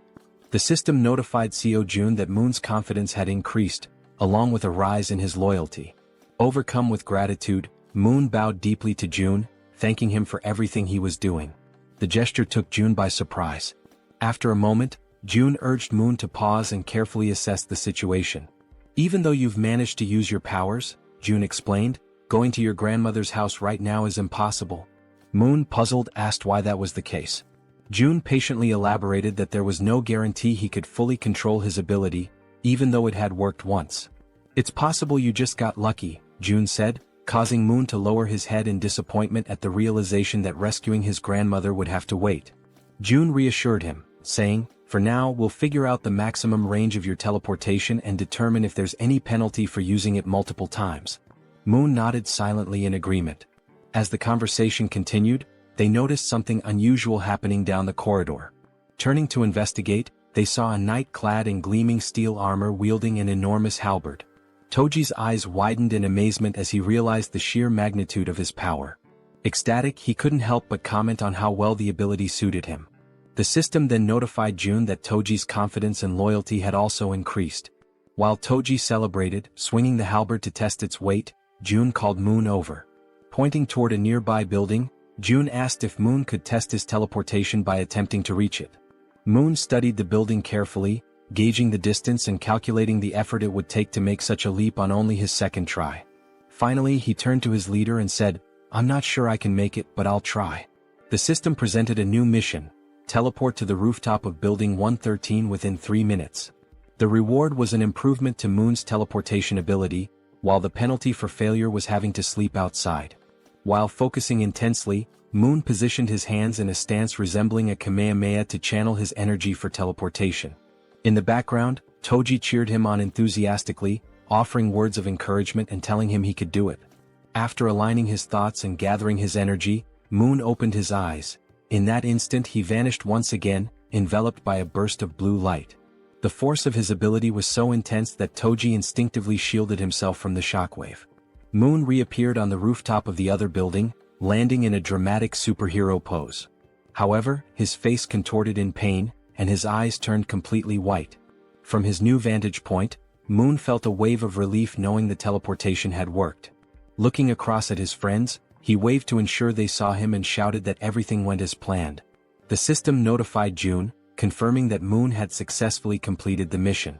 Seo Jun let out a sigh of relief and smiled, praising Moon for his impressive and quick mastery of the ability. Moon, still waving happily, basked in the moment. But suddenly, without warning, Moon's strength gave out. His eyes rolled back and he collapsed unconscious on the rooftop, leaving him vulnerable. Both June and Toji froze in shock, their previous excitement quickly replaced by concern. Everything had been going so well, until it hadn't. Acting swiftly, June used his ability to summon a servant, bringing Moon's unconscious body back to their corridor. Moments later, they laid Moon down in one of the beds to let him recover. "Is he going to be okay?" Toji asked anxiously. June, studying the system's readout, reassured him, "Yes, he's just unconscious. The teleportation ability took a lot out of him." He explained that with enough rest, Moon would be fine. The system confirmed that Moon was healthy and in a deep sleep. June added, "This probably happened because he's not used to using the ability yet." Relieved, Toji sighed and said he was glad to hear it. June then shifted the focus. "Now it's your turn," he said, surprising Toji with the sudden declaration. "Wait, my turn?" Toji asked, caught off guard. The system displayed Toji's mission: perform 100 push-ups and 100 squats while wearing the steel armor. The time limit was 10 minutes and the reward was increased strength. The penalty for failure? Sleeping outside.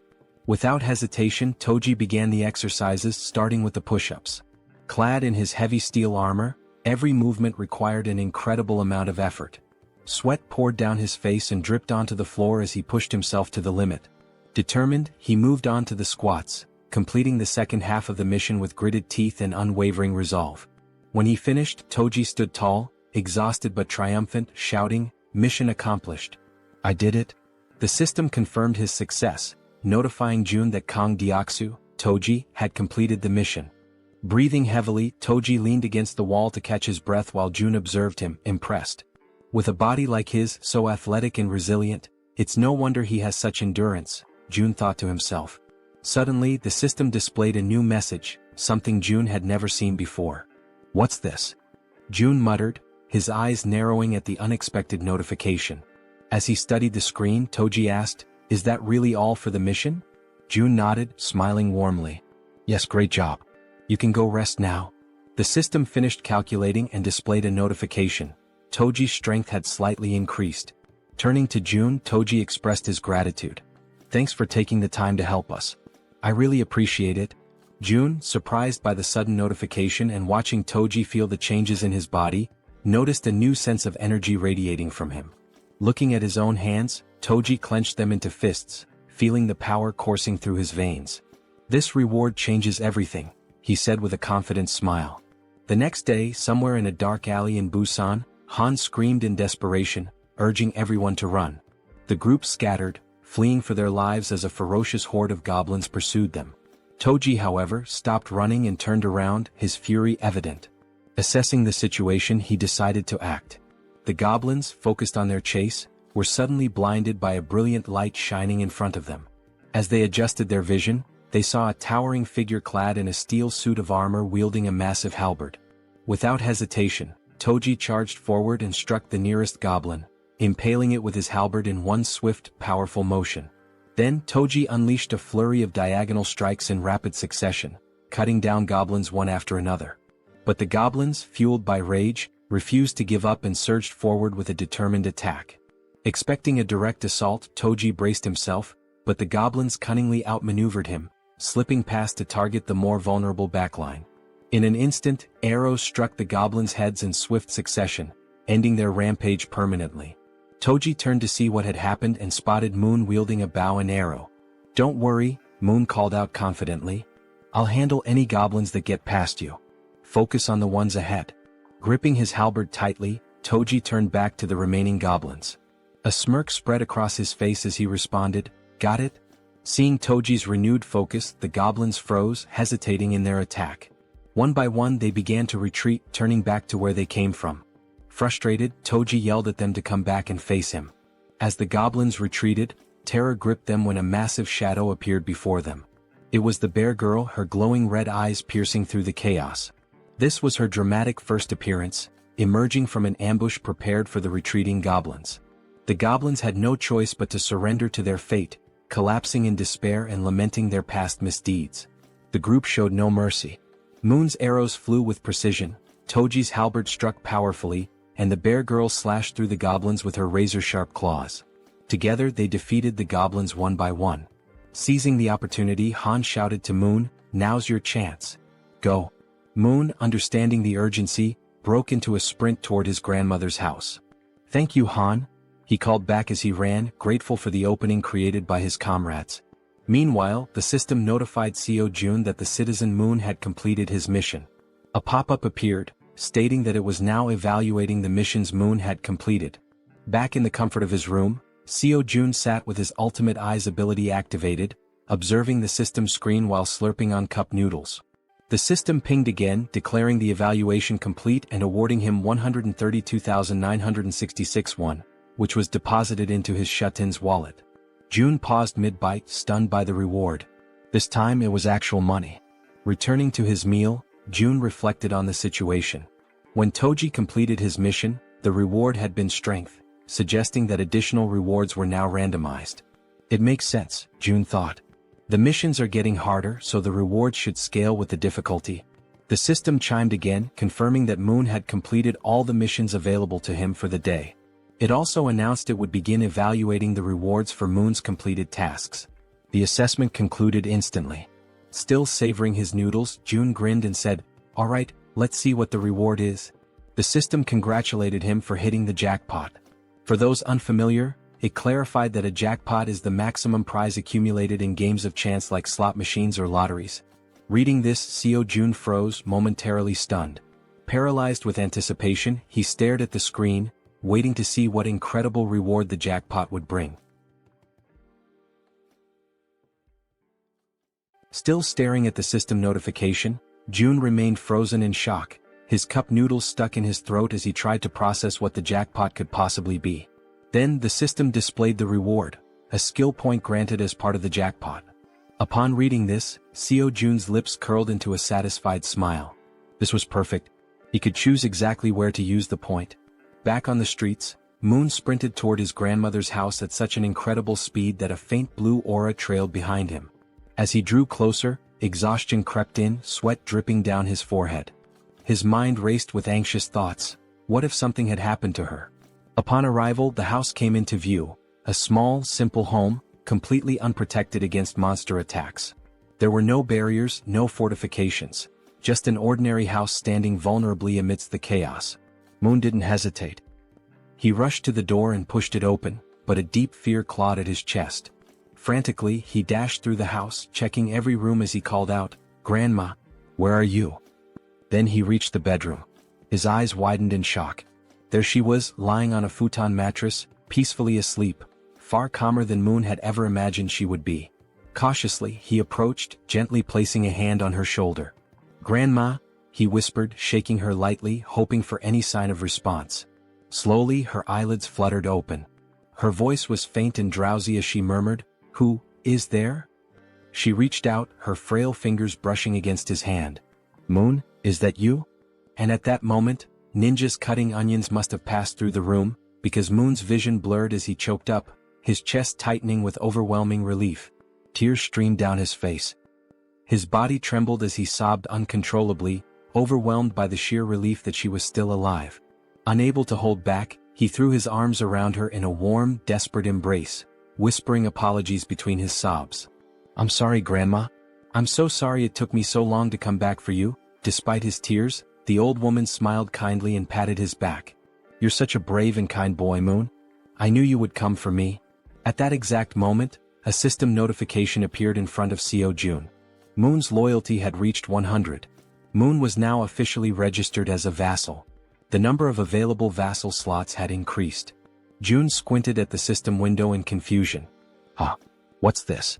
Apparently, reaching a certain level of trust unlocked an additional vassal slot. The system then displayed his current vassals. Choi Hyungjin aka Fatty, level 20, Moon level 30, and Kang Deoksu aka Toji level 25. Scratching his chin, Jun was taken aback. Wait, so I can level them up too? Curious, he decided to check how much it would cost to upgrade Moon's level. He tapped the plus symbol next to Moon's name. A new notification popped up. Insufficient funds to level up. Then another window appeared, showing the required amount. 100 million won is needed to upgrade Vassal Moon to the next level. Jun's jaw nearly hit the floor. His hands clenched into fists. 100 million won? His face twisted in frustration as he rubbed his temples. That's insane. Just for one vassal?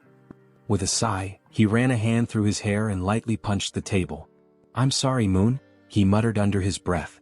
I'll make it up to you by assigning you missions every single day. At that moment, a noise snapped June out of his thoughts, his senses going on high alert. The elevator was moving. His brow furrowed.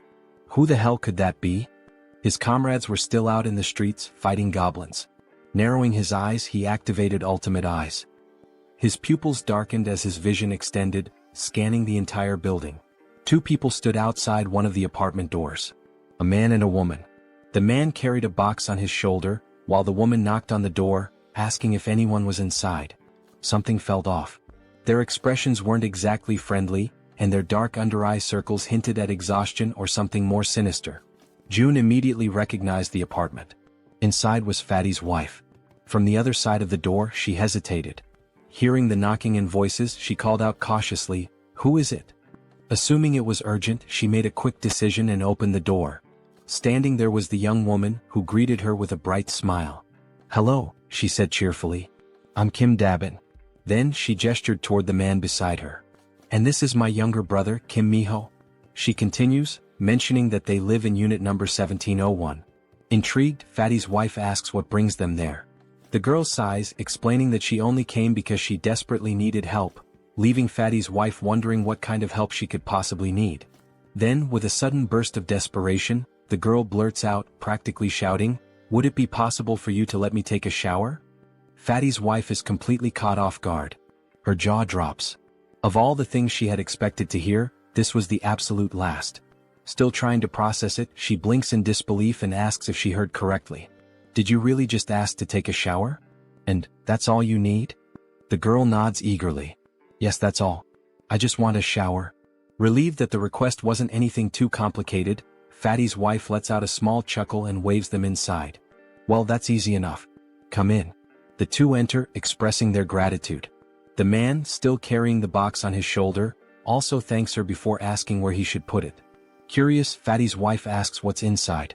As he places it down on the floor, the girl, still grateful, explains that it's just canned food and some miscellaneous supplies.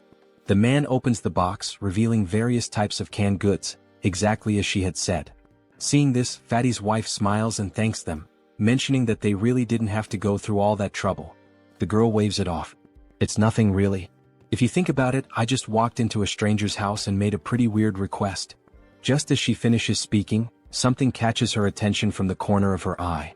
She turns her head slightly, her gaze landing on the collection of bows lined up against the wall, alongside Toji's baseball bat.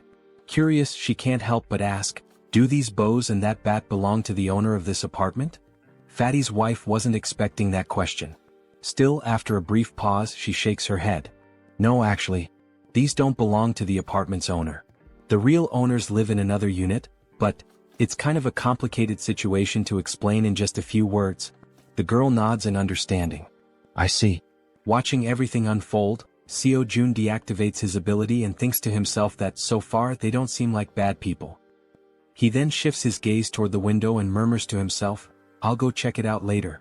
After a brief moment of thought, he adds, "I also need to talk to them. I want to ask if they'd be willing to help rescue other survivors from the nearby apartments." Before he can dwell on it further, a sudden system notification pops up. June blinks in surprise as the message appears before him. "You have successfully hunted a red tiger." A second notification follows immediately after. "You have gained a large amount of XP." Then another. 39,783,201 has been deposited into the Ultimate Shutin's wallet. And finally, one last message. "Your skill level has increased and you have acquired a new ability." June stares at the notifications, his eyes widening in shock. What just happened out there? He hadn't even been paying attention for that long. How could so much have changed in such a short time? Without hesitation, he forces himself to reactivate Ultimate Eyes, pushing his abilities to their limit despite the strain. Outside, the battlefield is far from calm. Han, the archer, and the guy with glasses are both lightly wounded.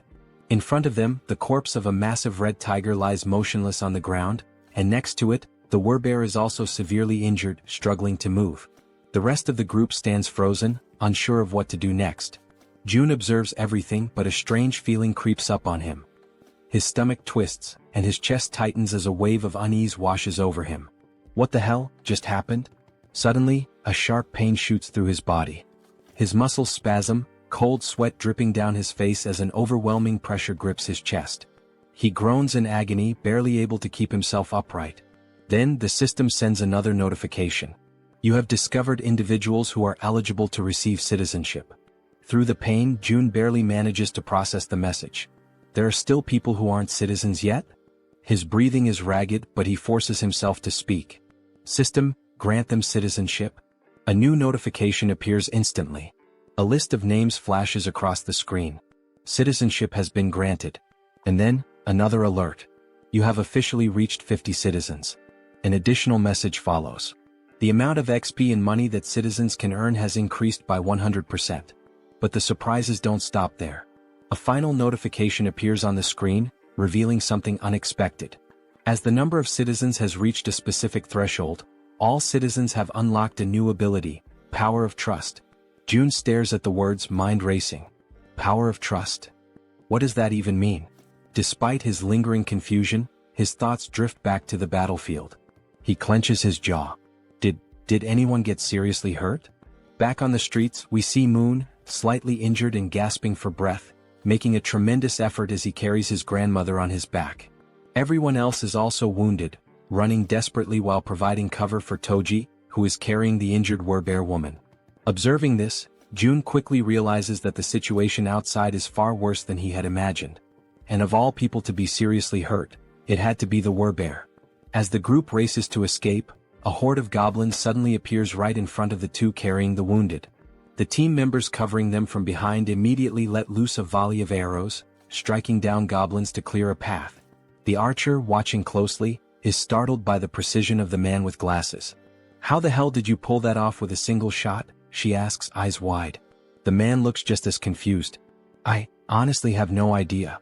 As they continue running, the archer suddenly realizes something. For some reason, my body feels lighter. Han, running beside her, nods in agreement. Yeah.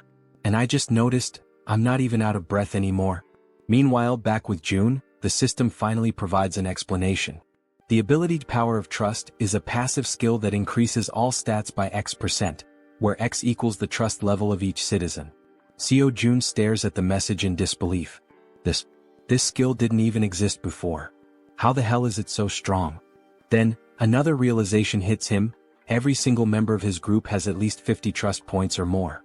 This means that all their stats, including stamina, strength, reflexes, and more, have naturally increased by 50%. At that very moment, Moon's expression shifts as if something suddenly clicks in his mind.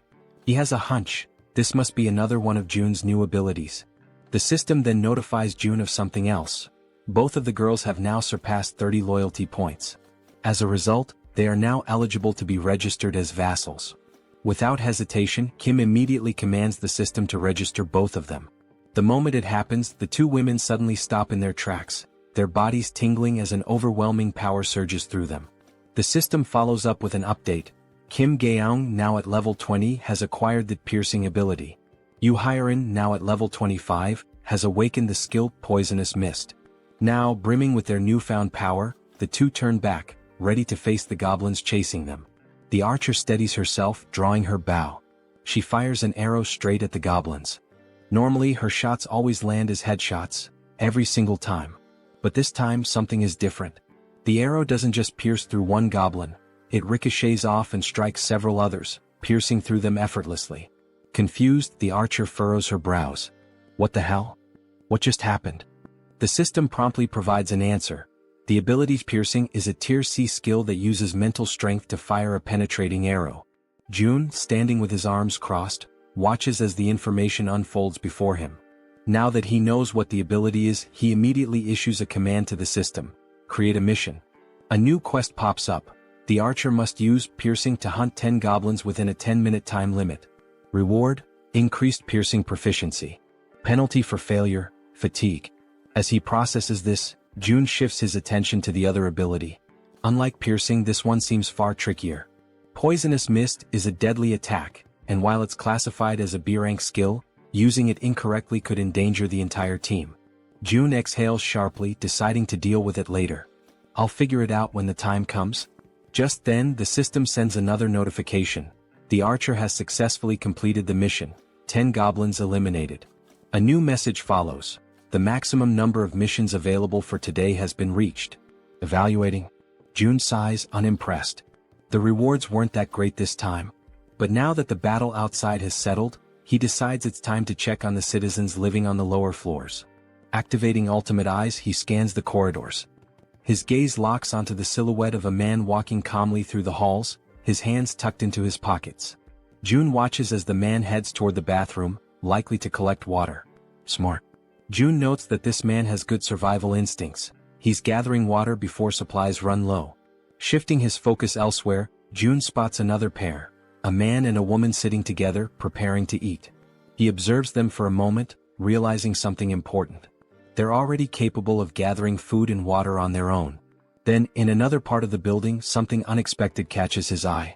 A woman. She's lying motionless on the floor inside a room. Without a second thought, June bolts toward her. The system immediately provides an update. Kim De-jung. Trust level, 18. Ability, healing, awakened. June's heart pounds in his chest. Healing? His eyes dart between the system message and the unconscious woman on the floor. He reads the ability description. She can heal wounds. A surge of urgency floods through him. She's the first healer they've found, and they desperately need her. Without hesitation, June sprints forward. He has to help her, no matter what. After sprinting through the hallways, June finally arrives in front of the door to the room where the woman had collapsed. His breathing is still heavy from the run, but he quickly composes himself and reaches for the doorknob. Slowly, he tries to turn it, hoping to gain access without any trouble. However, to his surprise, the door is locked from the inside. A deep frown settles on his face as he realizes there is no way for him to open it from the outside. The sudden obstacle causes his shoulders to slump slightly, and he takes a step back, frustration creeping into his thoughts. But just as he starts to contemplate another course of action, something unexpected happens. His eyes widen momentarily as a new notification from the system appears before him. By sheer coincidence, or perhaps fate itself, he has just acquired a new skill. The system promptly displays its details. The ability is called Invisible Hand, and it is currently at level 1. According to the description, it allows him to summon and control an invisible hand at will. Reading the notification, a surge of newfound determination fills his chest. His grip tightens into fists as he mentally acknowledges the absurd but undeniable reality of his newfound power. Silently, he expresses his gratitude for this sudden stroke of fortune. Closing his eyes for a brief moment, June focuses his thoughts entirely on the locked door before him. He visualizes himself breaking the lock, willing it to yield under his command. When he finally opens his eyes, he is met with an unexpected yet welcome sight. Right before him, materialized out of shut-in energy, is a lock-breaking tool, a sturdy bolt cutter formed entirely of the same strange energy he has come to rely on. Without hesitation, he reaches forward, taking hold of the newly formed tool. The cold sensation of the manifested object in his grip confirms its existence. Without wasting another second, he positions it against the lock and applies pressure. A sharp snap echoes through the quiet hallway as the lock gives way effortlessly. With a swift motion, he pushes the door open and rushes inside.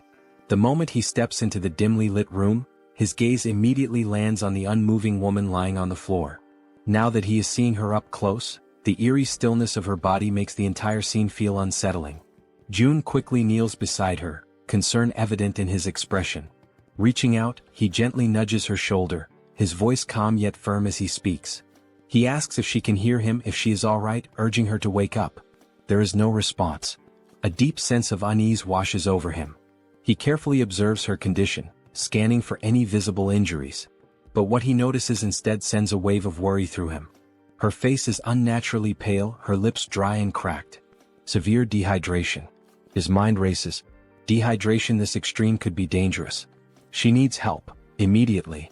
He quickly shifts his attention to the surroundings, searching for anything that might assist in stabilizing her condition.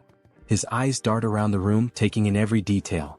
Then, something catches his attention, something that makes him pause, confusion flickering across his face.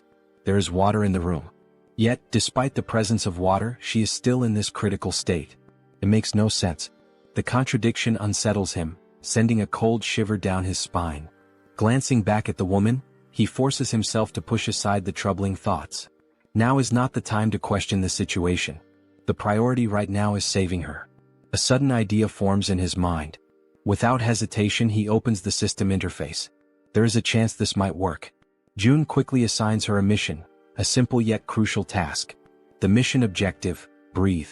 The reward: immediate recovery from dehydration. The system processes the command, deducting 10,000 won as the cost for activating the mission. Almost instantly, a soft blue aura begins to envelop the woman's body. June watches intently, his pulse quickening as the energy works through her. Then faint sounds escape her lips, a weak, breathy noise, but a clear sign that she is beginning to stir. Relief floods through him. It worked. Slowly, her eyelids flutter open, her gaze hazy and unfocused. A blurred silhouette of a figure stands before her, a voice reaching her ears, asking if she is awake. Her mind struggles to process the situation. Her voice, weak but laced with confusion, manages to form a question. Who is he? And why is he in her room? June straightens slightly, meeting her dazed gaze. He introduces himself, explaining that he lives in a unit just above hers in the building. She blinks, her expression still foggy with exhaustion. The information doesn't seem to register right away. Still lying on the floor, she questions him again, her voice laced with uncertainty. How did he get inside? June, seeing no reason to hide the truth, states it plainly. He tells her that he saw she was unwell and decided to enter, by force breaking the door open to reach her. A moment of silence lingers between them. Then her breath hitches. Her expression shifts as realization dawns. Without warning, tears begin streaming down her face. And yet she does not say a word. She simply cries as if the weight of everything she had been enduring had finally caught up with her. She raises her hands to her face, wiping away the tears in an attempt to hide her crying. Her shoulders tremble slightly as she struggles to compose herself. June, watching her closely, immediately senses that something is wrong. There is an uneasiness in the way she reacts, something beyond just exhaustion or confusion. Taking a deep breath, he calls her name, Kim De-jung, his voice firm yet gentle. As she slowly pushes herself up from the floor, still visibly shaken, he speaks again. He apologizes for being so abrupt, for barging into her life so suddenly, but he makes it clear that he needs her help. There is urgency in his tone, something that makes her pause despite her lingering distress. Now sitting upright, her tear-filled eyes meet his, though her expression remains guarded. Her lips, still cracked from dehydration, barely part as she listens to him speak. June wastes no time in explaining, one of his allies is severely injured. The words seem to take a moment to register.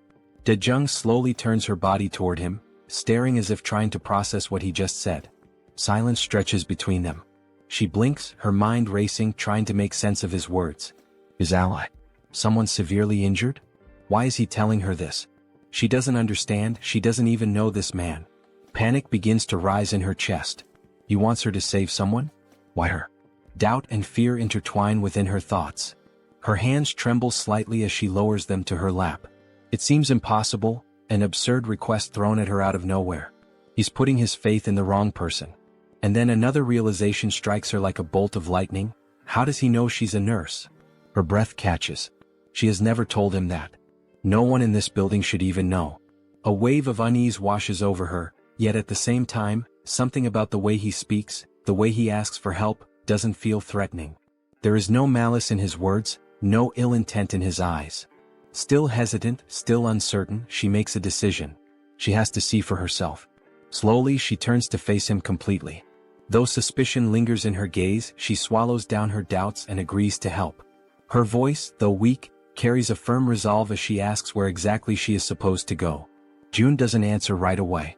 Instead, he opens the system interface, his fingers moving swiftly across the translucent screen in front of him. He asks her to wait just a moment. He assigns her a mission, one that instructs her to use healing magic to cure the wounded werbear. The mission comes with a 1-hour time limit, a reward labeled as improved, and to his relief, no penalties. His eyes flicker with determination as he reads the details. He must save the werbear no matter what. Turning back to De-jung, he tells her that for now she should rest. He will personally bring the injured person to her. He then instructs her to find something to help with her own dehydration. But De-jung, already overwhelmed, barely has time to process his words before something utterly impossible happens. From seemingly nowhere, oranges begin to materialize in midair.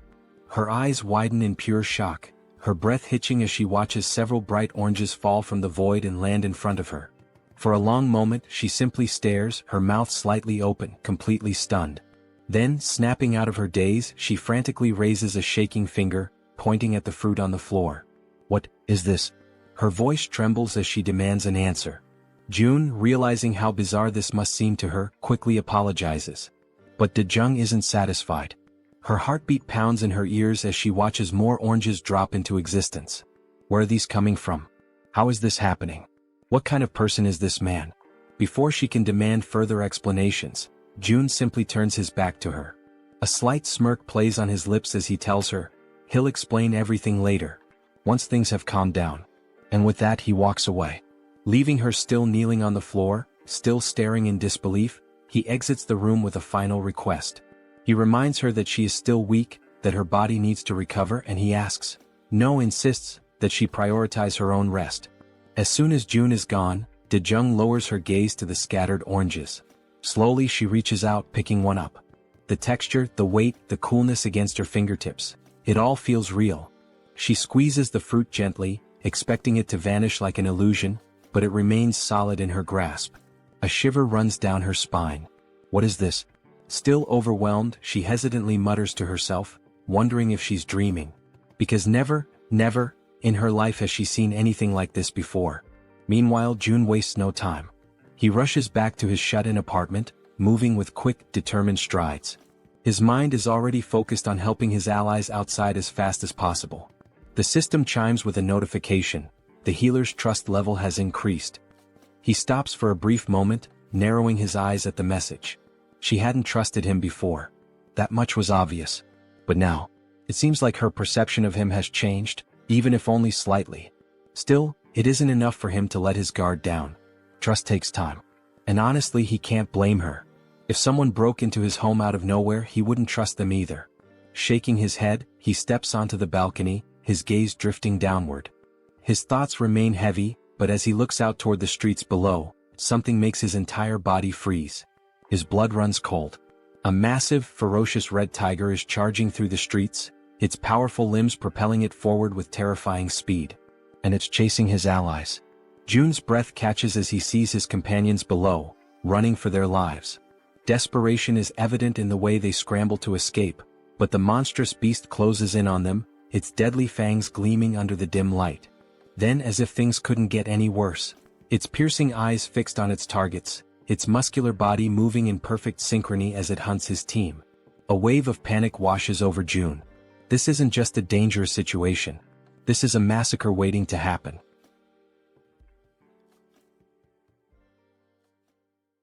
June stood frozen in shock as he took in the sight before him. There wasn't just one red tiger. Another had appeared, a second ferocious beast, separate from the one that had already fought the Werbear woman and left her gravely wounded. Down below, chaos continued to unfold. The massive red tiger prowled menacingly, striking fear into the hearts of the remaining group members, who were now running desperately, not daring to look back. Fear gripped them entirely, their survival instincts pushing them forward. Amidst the frantic escape, Harem, the girl who had received the power of poison, misstepped.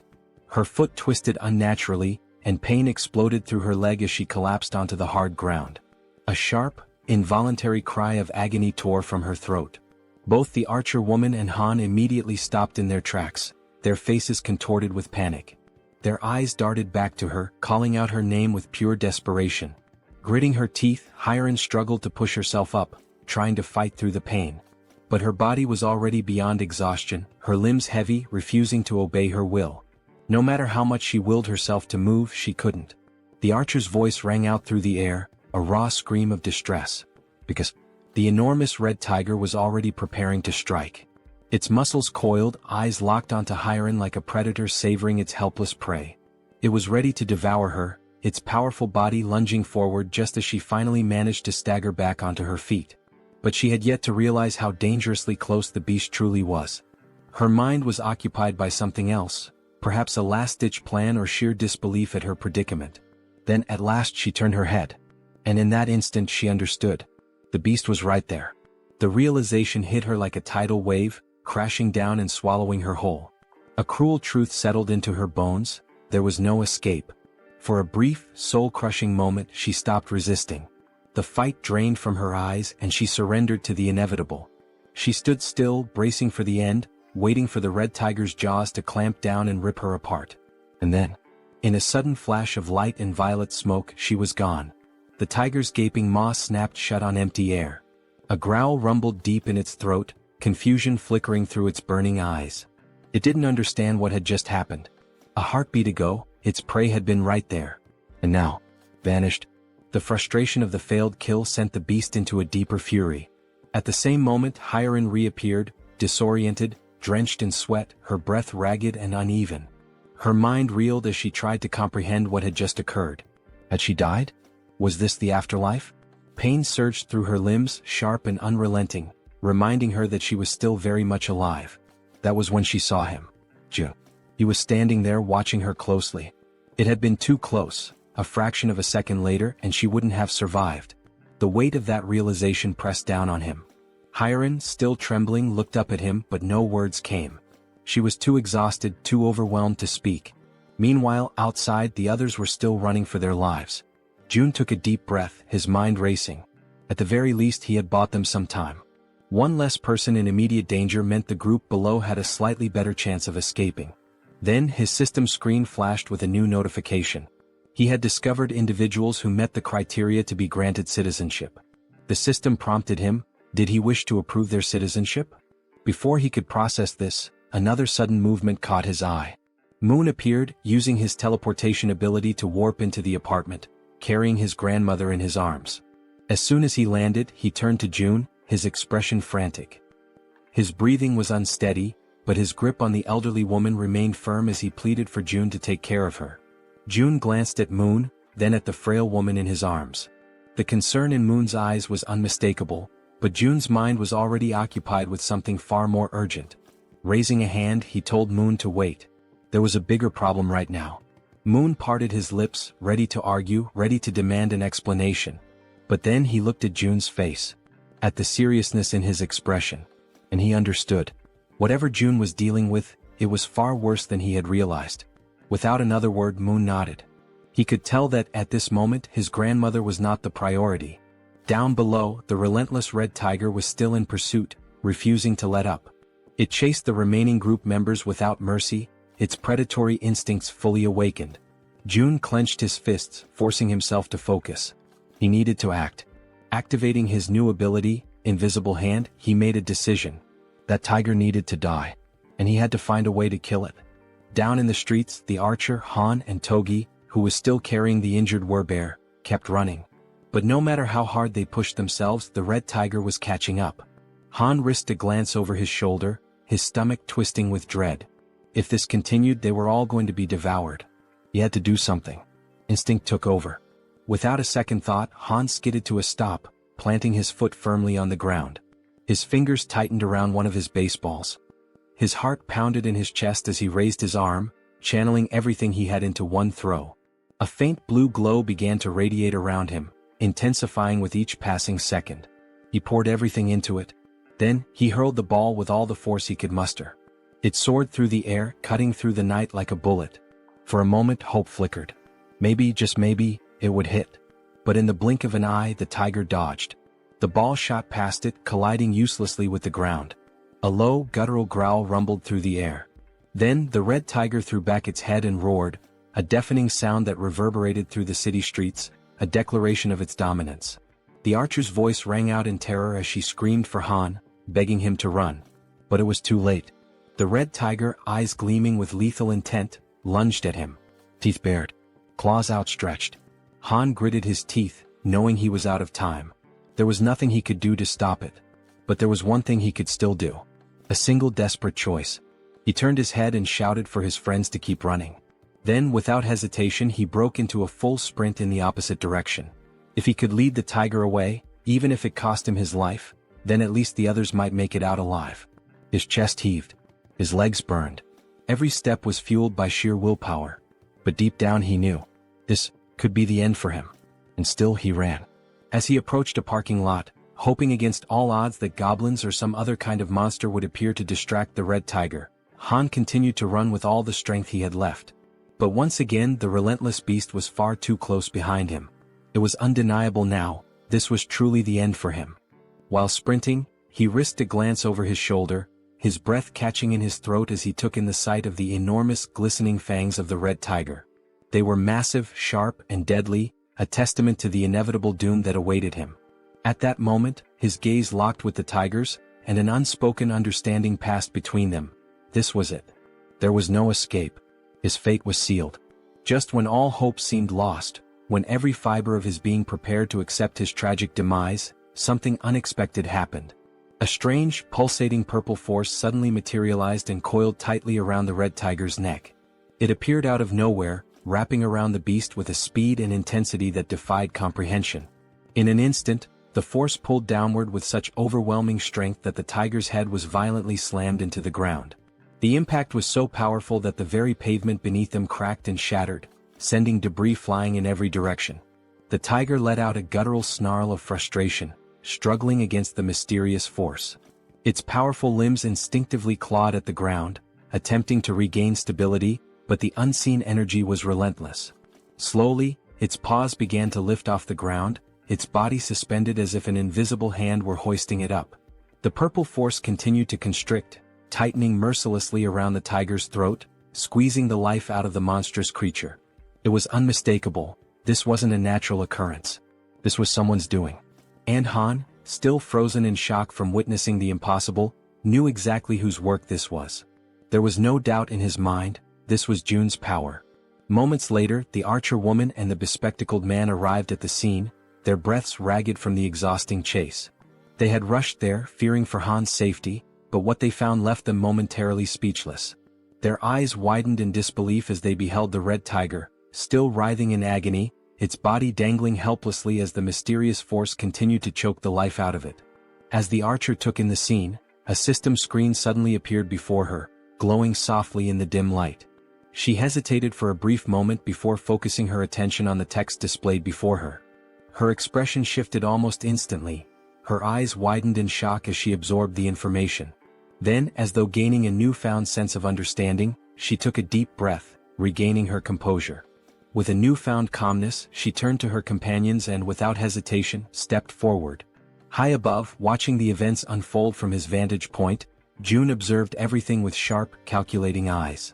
There was no need for him to intervene any further. He had already done what was necessary. Now, as long as Jaehyeon, the archer, landed the final blow, he would receive 4 times the loot. Below, the red tiger, still trapped and gasping for air, thrashed desperately in a futile attempt to escape. But its fate was already sealed. The archer, understanding the significance of this moment, took her time, preparing what would be her most crucial shot yet. The tiger's fiery gaze turned to her, desperation evident in its glowing eyes. It was pleading for mercy, seeking even the faintest glimmer of hope for survival. But the woman standing before it held no sympathy. Her expression was one of cold resolve. Mercy was not an option, not for this wretched beast. She pulled back the string of her bow, channeling an intense blue aura into her arrow. The pressure emanating from the charged shot was immense, causing the very air around them to tremble. Then with a swift, decisive motion she released the arrow. A powerful gust of wind exploded outward as the arrow soared through the air, its force cutting through the night like a spear of vengeance. The instant it found its mark, a system notification flashed before Jun's eyes. You have successfully hunted a level 28 red tiger. You have gained a significant amount of experience points. 62,311,776 one has been deposited into your shut-in wallet. As the tiger's body collapsed lifelessly onto the ground, another notification appeared, this one highlighting the growing dynamics among the group. Team trust and loyalty levels have increased. Another notification followed shortly after. Han's loyalty level has exceeded 30. He now meets the requirements to be registered as a vassal. A satisfied smile played on Jun's lips. Everything had gone exactly as planned. He nodded to himself before selecting the prompt to accept Han's registration as his vassal. A few moments later, the scene shifted to another part of the building where someone was being healed. It was the healer, the woman who had previously collapsed in exhaustion within one of the rooms. Now fully conscious, she focused her energy, her hands glowing faintly as she tended to the wounded. The injuries of the others faded rapidly under her care, not even leaving scars behind. The first person she prioritized was the Werbear woman, whose body had suffered severe damage during the brutal encounter with the Red Tiger. June, watching from afar, reflected on the sheer luck they all had, him included, in having found a healer in a situation like this. Han approached, still catching his breath. Without wasting any time, June turned to him and asked what had happened below, particularly why the Red Tigers had suddenly appeared.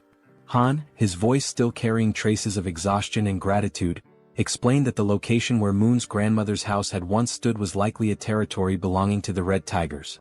They had managed to take one down, but another had soon appeared, proving that the area was far more dangerous than they had initially assumed. Hearing this, June processed the information carefully. It made sense. There was no reason to believe that only goblins would inhabit this region. And now that he thought about it, there hadn't been any goblins in this area. That meant the goblins had probably already invaded the buildings nearby. If that was the case, Moon's grandmother wouldn't have been safe if she had remained inside. Despite everything, the only reason she had survived was that she had unknowingly been within the Red Tiger's territory. June exhaled slowly, shaking his head. The sheer luck involved in this entire ordeal was truly something extraordinary. Just then, another system notification appeared before him. Healer's performance is being evaluated. 73,312 has been deducted for the mission. The healer let out a relieved sigh upon realizing that her task had been successfully completed. Seeing her reaction, June stepped forward and acknowledged her efforts, telling her that she had done a great job. However, she quickly waved off his praise and instead asked if she could finally return home. Before anyone could respond, a voice interrupted. Wait a moment. It was Fatty, who had finally reappeared after spending some time resting and recovering from the ordeal. Scratching the back of his head, he looked around awkwardly before addressing the group. I know this might not be the best time to bring this up, but are you guys seriously planning on gathering in my apartment all the time? June turned his attention to Fatty and, for the first time, truly took in the number of people currently occupying the space. The realization dawned on him, and at that moment, everyone around them wore equally amused and sheepish expressions. With a small chuckle, June reassured him. There was no need to worry, he had already made arrangements. Unit 2901 was currently unoccupied. Electricity, water, and every other necessity for daily life would be provided, and they were free to live there. Upon hearing this, the entire group erupted in joy. He also calls out to Dabin and informs her that Units 2101 and 2102 are currently unoccupied as well. June states that he will ensure that electricity is supplied to those units and requests that she notify the other survivors, letting them know they can use the bathrooms and showers in those apartments. Upon hearing this, Dabin and her brother exchange glances before nodding in agreement, assuring him that they will take care of it. June then adds that out of the two available units, Dabin and her brother are welcome to claim one for themselves. The unexpected offer leaves both of them stunned, their jaws practically dropping in disbelief. June, however, remains composed and instructs them to inform the other survivors that they may take the remaining unit. After settling that, June shifts the conversation to another matter, saying that he has a favor to ask. Dabin, still somewhat taken aback, encourages him to go ahead and say what he needs. Without hesitation, June states that he wants her to become the messenger between himself and the rest of the survivors. The moment those words leave his mouth, Dabin pauses, furrowing her brows in confusion. She repeats his request, asking if she heard him correctly. Did he really mean messenger? June, completely serious, confirms it. He then lays out the details of his plan, instructing her to inform everyone that whichever team manages to eliminate 100 goblins the fastest will be rewarded with an empty unit of their own. Furthermore, he emphasizes that in addition to securing a place to live, the winning team will also receive essential supplies, unlimited electricity, running water, gas, and food, ensuring their survival and comfort. But there's more. June goes on to clarify that if the team agrees to take in 10 additional survivors, those individuals will also be granted access to the same benefits. For a brief moment, the atmosphere in the room grows heavy with tension. The weight of June's words settles over them, and everyone seems to grasp the implications of what he is proposing. Then, as if anticipating concerns, June adds one final note. He instructs Dabin to make sure she informs them that the distribution of these benefits may take longer depending on which floor their new residence is located. As he watches their reactions, June contemplates his next move. From this point forward, he realizes, every decision will be like moving pieces in a strategic game of chess. Only those who prove their worth will receive the resources they need. At that moment, a system notification appears before him. A new quest materializes, an official mission to hunt down goblins. The quest has a strict time limit of 168 hours, a modest reward of experience points, and a harsh penalty for failure, being barred from using any shared facilities. A final message flashes before his eyes. Will you grant this quest? Yes or no?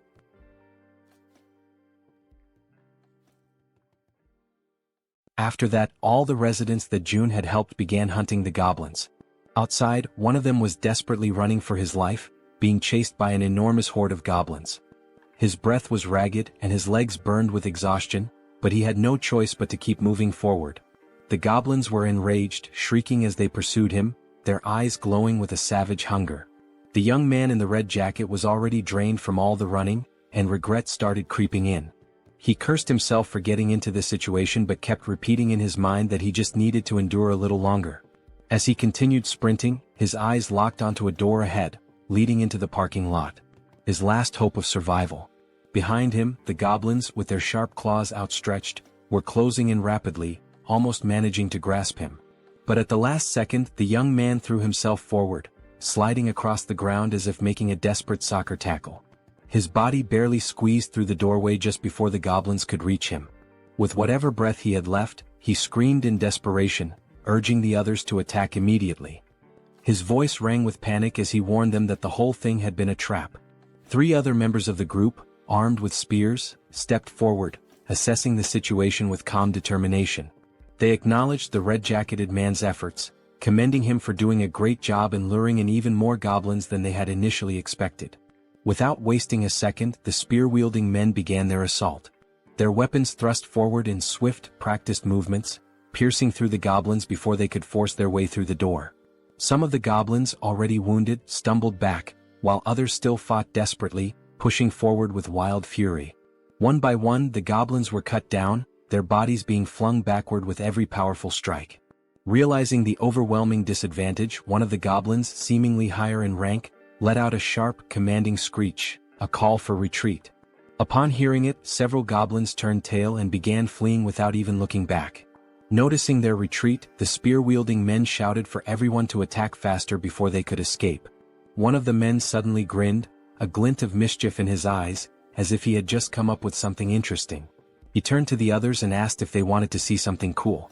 His teammates, unsure of what he was planning but intrigued nonetheless, nodded in agreement. The red-haired man took a deep breath, steadying himself, his focus entirely on his target. Holding his spear tightly, he aimed at the fleeing goblins and, with a force that almost seemed superhuman, hurled it forward. The sheer speed and strength behind the throw made it seem as if he possessed some hidden power. But in reality it was pure brute strength. The spear flew past the twin brothers, slicing through the air at an incredible speed, heading straight for the escaping goblins. One of the goblins, foolishly thinking it had made it to safety, was struck squarely in the back. Its body convulsed for a brief moment before falling lifelessly to the ground. The red-haired man turned back to the twins, a triumphant grin spreading across his face as he asked if they thought that was amazing. The twins, eyes wide in awe, immediately agreed, saying it was absolutely badass. Stretching his arms as if shaking off the tension, the red-haired man then casually asked how many goblins each of them had managed to kill. The twin on the left proudly declared that he had taken down 22. The twin on the right smirked and smugly announced that he had won, having slain 23. Hearing this, the red-haired man grinned even wider and stated that they had officially completed their mission of defeating 100 goblins. After all, between just the 3 of them they had already slain over 100. The twins exchanged glances, surprised at how quickly they had achieved their goal. They had initially thought it would take an eternity to eliminate that many goblins. Just then Min, the man in the red jacket, stormed up to them, clearly irritated. He wasted no time in complaining, reminding the red-haired man that he had said there would be only about 10 goblins. Yet Min had barely escaped with his life. The red-haired man immediately bristled, veins bulging on his forehead in frustration. He snapped back, demanding to know what Min was whining about this time. Min, still seething, shot back that there was no way anyone could have mistaken that many goblins for just 10, and he had nearly died because of it. Rolling his eyes, the red-haired man brushed off his complaints, saying that the results had turned out well. Thanks to their success, they were about to get a brand new place to live, so Min should quit complaining. Irritated, he then told Min to pay attention and called him bro, which suggested they might actually be siblings. Then, with the veins on his face bulging even more, he reminded Min that he had come up with this hunting strategy himself, so there was never any chance of failure. He also pointed out that it was his idea to use the spears, which had been crafted by the twins. All Min had to do was run, something he was already confident in doing. With an exasperated sigh, the red-haired man then offered Min a way out. If he was that dissatisfied, he could simply leave the team. At this point, his presence wasn't even making much of a difference anymore. Sensing the tension between the two brothers, the twins quickly intervened to prevent the argument from escalating into an actual fight. One of the twins calmly asked the red-haired man to relax, reminding him that Min had put in effort as well. The other twin turned to Min and, with a playful grin, told him that he had done an excellent job acting as bait, pointing out that he had been running incredibly fast. The red-haired man clicked his tongue in irritation, saying that Min always managed to find a way to get on his nerves. He then demanded to know how Min dared to talk back to him like that. One of the twins, still grinning, urged Min to just apologize and get it over with.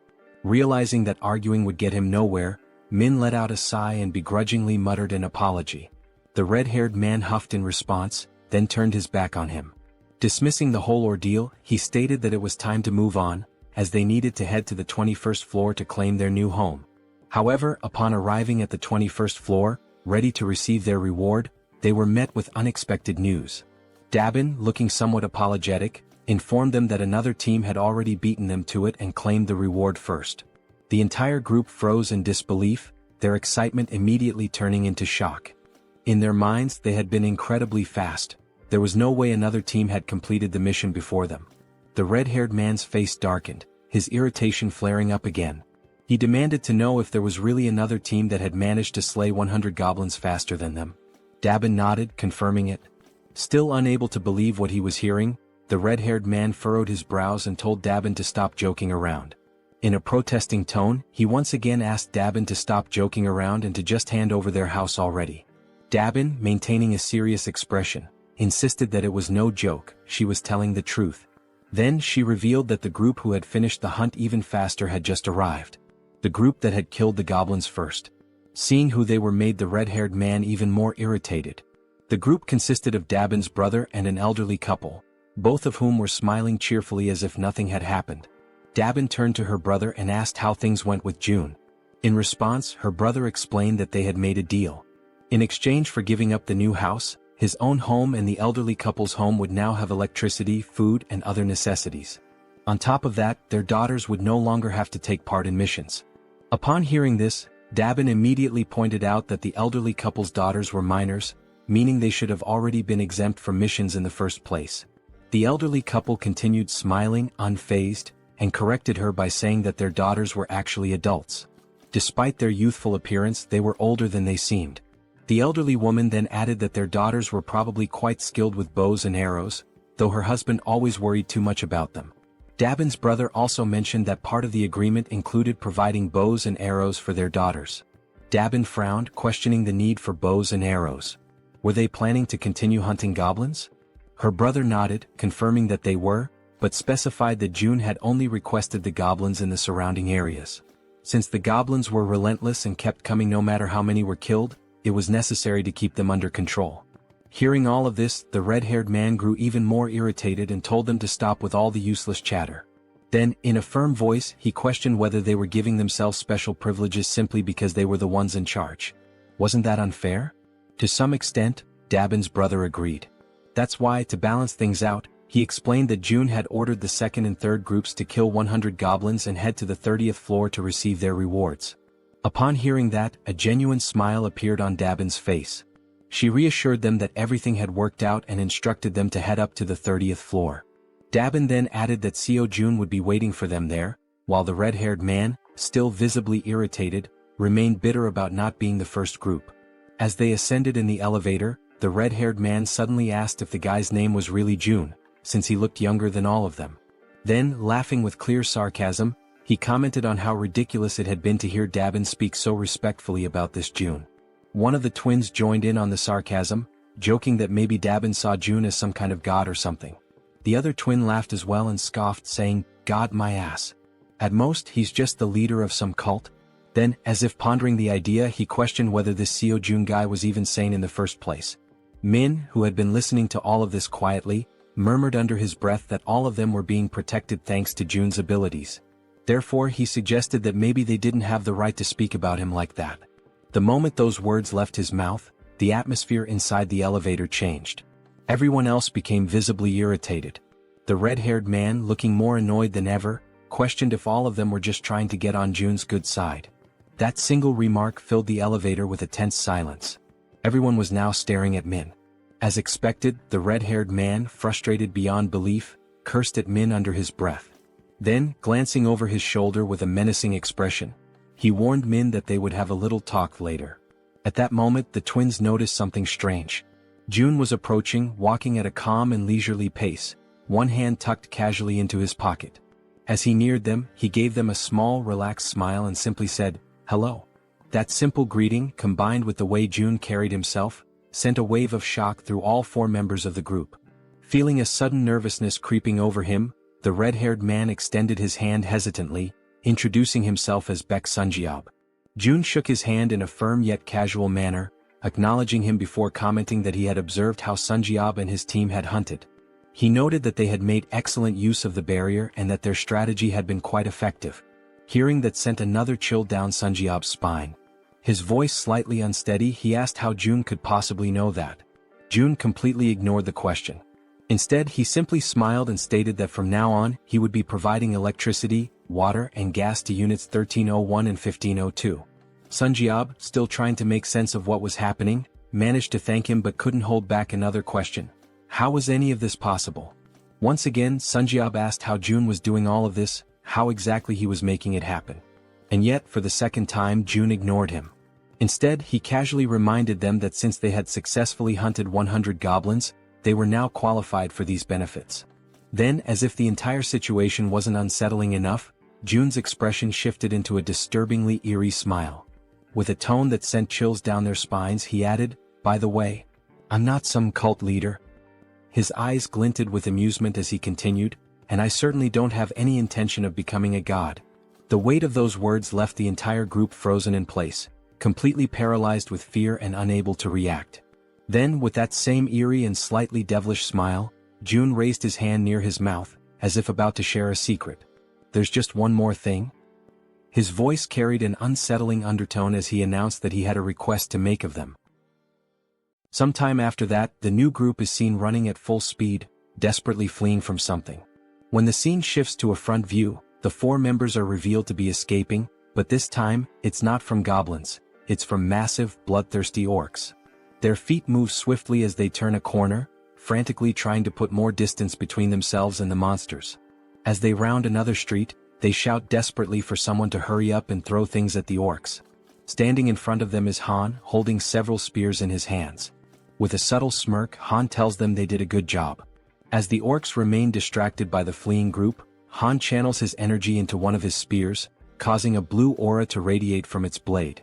A system notification appears, displaying Han's stats. Level 33, holding the title of the 6th Knight, with 70 points in trust and 78 in loyalty. His awakened ability is throwing. Han's throws were already powerful, but now, by consuming mental energy, he can amplify his attack power up to 5 times. As he focuses on his throw, energy visibly gathers along the blade of his spear. The system further indicates that his physical abilities increase by a percentage based on his loyalty, that the experience points and money dropped by monsters are tripled, and that knights can grow at an accelerated rate. Then, with immense force, Han hurls the spear, striking one of the leading orcs directly. Upon witnessing its companion fall, another orc becomes enraged. Gripping a massive machete, it lunges forward, ready to strike Han with a devastating blow. Despite facing such a formidable enemy, Han remains completely calm. That's because, from the back line, a well-aimed arrow infused with energy is already soaring toward the orc. The arrow pierces the orc's head, and with that, it's clear who fired the shot. The archer had been providing cover from the rear all along, and that was precisely why Han could remain so composed. As the second orc collapses, Han swiftly draws another spear and hurls it toward the third orc. The moment it lands, Han finally exhales and says that it's all over. At that moment, a notification appears for June, informing him that he has successfully hunted a level 19 orc and earned wands as a reward for the mission to eliminate 100 orcs. With the mission now complete, 3 people who had been hiding from the orcs in that region are rescued. Han approaches them, reassuring them that there is a safe place they can go. As they move toward the main group, the system suddenly issues an alert. Unauthorized individuals are attempting to enter. The system then prompts Seo Jun, asking if he would like to grant them citizenship. Having just deactivated his Ultimate Eyes ability, Jun notices that this time, there are 3 new individuals. When he looks at the system's interface, he realizes that by accepting them, the total number of citizens under his care has now reached 200. A new system notification appears, confirming that citizenship has been granted to the 3 newcomers, bringing the total to 200. The system further reveals that as the number of citizens reaches certain thresholds, new abilities are unlocked. This time the ability Tax Collection has been activated. This newly unlocked ability allows him to collect 10% of all the money his citizens possess. However, it comes with a cooldown period of 30 days. Realizing this, Jun understands that the tax collection ability essentially returns a portion of the citizens' money to him. As he contemplates it, he notes that these kinds of actions are not something he can freely reverse whenever he wants. Biting his finger anxiously, he acknowledges that he will have to wait for a long time before he can actually benefit from it. But time is a luxury he does not have. He is running out of time to save his parents and must send Han's team to where they are as soon as possible. Scrolling through the system, Jun considers redistributing only 30% of the collected funds, seeing it as an investment. Upon executing this command, the system notifies him that the ability's level has increased, reaching level 10 and granting him 3 additional skill points. At that moment, Jun feels a sharp tightness in his chest, accompanied by an intense pain. A deep purple domain expansion begins spreading beyond the building. Another system notification appears, displaying a congratulatory message. It states that with this expansion, an official declaration has been made across every corner of the apartment complex. Additionally, a fund of 1 billion wands has been deposited into his wallet. Furthermore, the construction function has been activated. Still clutching his chest from the lingering pain, Jun looks at the system screen, reading the new notification. His mind immediately starts racing, questioning what exactly this construction function entails. The system then displays a list of available facilities that can be built, along with their respective costs. It also shows the value of the fund and an annual production revenue of 30 million wands. The available construction options include a solar power generator, a store, and a training facility. As he reads through the details, Jun is visibly shocked. The annual revenue is only 30 million wands, yet installing a solar generator alone costs 130 million wands. That means he would need to maintain the solar power system for nearly 5 years just to break even. Following this realization, the system asks if he would like to proceed with installing the solar generator. For now, Jun declines, stating that his current priority lies elsewhere. The money needs to be allocated toward more immediate necessities, such as increasing the levels of his vassals. At that moment, Jun notices something different, something unusual. The system displays the total amount in the fund, exactly 1 billion wands, the same amount he had received upon leveling up.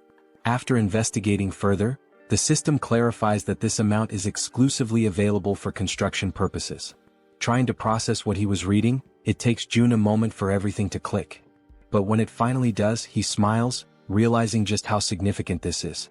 This money is entirely separate from the funds in his personal wallet. Seeing this as an extremely positive thing, Jun quickly understands that there's no reason to hold back from using it all. Without hesitation, he accepts the installation of the solar power system. The system then informs him that the process will take 24 hours to complete and updates his remaining balance, which now stands at 867 million wands. Looking at the cost, Jun realizes that it was surprisingly cheap. This leads him to ask whether the system is capable of installing an additional solar generator. The system responds that only 1 solar generator can be installed per apartment building. With that in mind, Jun shifts his attention to the store option. As he selects it, he is met with an unexpected but pleasant surprise. The feature is far more impressive than he had initially thought. This store is directly linked to the one he already owns, allowing him to sell registered items to his citizens. However, what truly makes this ability unique is that it is not a physical store. Instead, the system produces items in real time, and as long as there are funds available, the system itself will handle the transactions. Up until recently, managing and distributing supplies had been a tedious and time-consuming task, with Dabin having to handle most of the distribution. But now, with a system-operated store in place, the citizens will be able to purchase what they need on their own. As he reflects on this, Jun realizes that he can personally set the prices, increasing overall liquidation rates even further. Without hesitation, he issues the command to install the store immediately. The system prompts him to select a location for the store's installation. He carefully considers the available locations before deciding to place it on the 101st floor. The system then displays the remaining construction time, 48 hours until completion. Finally, the third option, the training facility. The system notifies him that this training facility will allow citizens to improve their strength and endurance through basic training exercises, with a 200% efficiency boost. Additionally, for those below level 15, an extra 300% efficiency bonus will apply. Reading this, Jun feels a surge of excitement. He already knew that leveling up through training was possible, but with these additional boosts, progress would be significantly faster, making it even easier to reap mission rewards. The system also prompts him to choose a location for the training facility. Jun decides to install it across the entire second floor, converting the entire level into a dedicated training center. The system then updates, displaying a 72-hour countdown for its completion. Lastly, there are also the 3 skill points he had acquired. However, something new has also been unlocked, the itemization feature. This allows registered products to be purchased in different sizes and quantities. Intrigued, Jun taps on the system interface to learn more details. Until now, package deals were available, but individual purchases had only just become possible. Looking through the list, he sees various liquid-based items and notes that while not everything is there yet, the range of available options has expanded significantly. There are now different types of food and additional product variations. Now, with a slightly mischievous smile and a new plan forming in his mind, Jun realizes just how useful this could be. Meanwhile, back on the battlefield, Toji is clad in his knight armor, engaged in combat against an orc wielding a large knife. The orc lands a strike, but Toji's armor absorbs the impact, leaving him completely unharmed. Spotting an opening, Toji seizes the moment and delivers a decisive blow, eliminating the orc with a single strike. After defeating his opponent, Toki sighs in relief, muttering that it was a close call and that this battle is far more exhausting than expected. From behind him, Han calls out to Toji and poses a question. What would happen if he threw the halberd he was holding? Looking down at the weapon in his grip, Toji admits that he has never actually considered that possibility before. Han then asks him to hand over the halberd for a moment, wanting to try something. As soon as Han takes hold of it, a familiar blue aura begins to radiate from his hands. Focusing intensely, he prepares himself before hurling the weapon with all his might. The halberd soars through the air at an incredible speed, vanishing into the distance with overwhelming force. Toji, wide-eyed in shock, watches in disbelief before finally speaking. He had assumed Han was joking when he mentioned throwing the halberd. Now, however, the weapon was far beyond their reach. Crossing his arms, Han simply responds that he has already thrown it. Now he suggests that Toji deactivate the weapon's summoning and call it back again. Only then does Toji finally understand what Han had been thinking when he proposed the idea. Focusing, Toji channels his energy and cancels the summoning of the halberd before reactivating it. Instantly, another halberd materializes in his hands. Toji stares at the weapon in awe, his surprise quickly turning into exhilaration. Overcome with excitement, he turns to Han, calling him a genius. Han, however, remains modest and tells him not to exaggerate. Just then, the female archer arrives looking somewhat tense. She informs them that they need to leave as her supply of arrows is running low. However, just as she finishes speaking, something completely unexpected catches her attention. Glancing down at the ground, the archer spots something unusual. Confused, she asks what it is, because right before their eyes, a fresh quiver filled with new arrows is materializing out of nowhere. It was as if the Jun himself was telling them that they were meant to continue the mission. Retreat was not an option. The system displays a new ability called Omni-Focus, which allows the user to activate another ability while observing an area using the Ultimate Eyes ability. After collecting the new arrows, the archer continues hunting creatures alongside the group. The system keeps notifying them of the orc kills, showing that the last one was level 19 and the amount of one deposited into the shut-in wallet. Additionally, the system indicates that some citizens have completed the mission assigned to them, resulting in more ones being spent. Furthermore, some citizens are leveling up. With his arms crossed, Jun looks at the system and realizes that he has always been right. It is indeed possible to increase attributes through mission rewards as well. A glimmer of hope begins to appear in his thoughts. Staring out the window, he notes that his parents' house is about 10 kilometers away, which would take approximately 3 hours on foot to reach. After considering this, he decides to take a walk around the building and heads toward the elevator. Upon stepping out, he makes his way toward the rooftop, approaching the highest point of the structure. Observing the state of the city in the aftermath of the apocalypse, he takes in the sight of the ruins, every single building reduced to rubble except for his own. The devastation is overwhelming, and he mutters that this is truly horrifying. Thoughts race through Jun's mind and he quickly comes to a realization. He needs to act fast as soon as possible. Opening the system window, he decides to start with Han's group. The first person the system highlights is the bespectacled man Jaehyeon. He holds the title of 7th Servant, with a trust level of 59 and a loyalty level of 33, and his awakened ability is the Raven Pact. Seeing this, Jun realizes that as long as Jaehyeon's ability is being effectively utilized for reconnaissance, it would be best for him to team up with the Warbear and the healer. The Warbear, Yeonju, is at level 33 and has awakened the Warrior Bear ability, but her loyalty remains low at only 12. Meanwhile, the healer, Kim De-jung, is at level 30 and has the awakened abilities of healing, blessing, and magic armor. Examining the details, Jun notes that unlike the healer, who is already registered as a vassal, the Warbear does not yet possess the necessary trust to qualify for vassal status. Beyond her healing ability, the healer also possesses an A-tier blessing, which enhances physical abilities by 70%. Additionally, she has a B-tier magic armor, which generates a magical barrier that protects a chosen target. Kim recognizes that those who had an awakened ability from the beginning hold a tremendous advantage and begins to wonder how he could gain the Warbear woman's trust. Recalling her desperate goal of resurrecting her son, Jun questions whether that might be the only way. He opens the system's resurrection tab and immediately, the system informs him that he does not have enough money to grant the reward, instructing him to acquire more funds. Kim clenches his fists in frustration, irritated that he still lacks the necessary amount. An idea sparks in his mind, to drastically increase the difficulty of the missions to the highest level possible. He then declares that he will set up a mission to hunt a level 40 monster, knowing that such a monster must be incredibly powerful, which in turn would yield a far greater reward. With a serious expression, he sets the time limit to 24 hours. The penalty? Death. Yet, once again, the system notifies him that he does not have enough money to provide the resurrection reward. Despite the harsh penalty of death upon failure, Jun is infuriated that the system still deems it insufficient. Then, another notification appears, momentarily catching him off guard. The system announces that he has slain a level 18 orc. An idea suddenly takes root in his mind, perhaps a group mission might work. Without hesitation, he reopens the system and attempts to issue a mission to hunt a level 40 or higher monster, with the same 24-hour time limit and the same penalty of death upon failure. However, this time the reward is modified. The Werebear's son will be resurrected, but only for 1 day. Jun accepts the mission, determining that for now, he must ensure the Werebear woman fully commits to his cause. Back in his room, Seo Jun hears desperate knocking at his door. A frantic voice from the other side pleads for him to open it. Seo Jun moves toward the door, and as he cracks it open, he barely has time to react. The Werebear woman barges in without waiting for him to open it fully.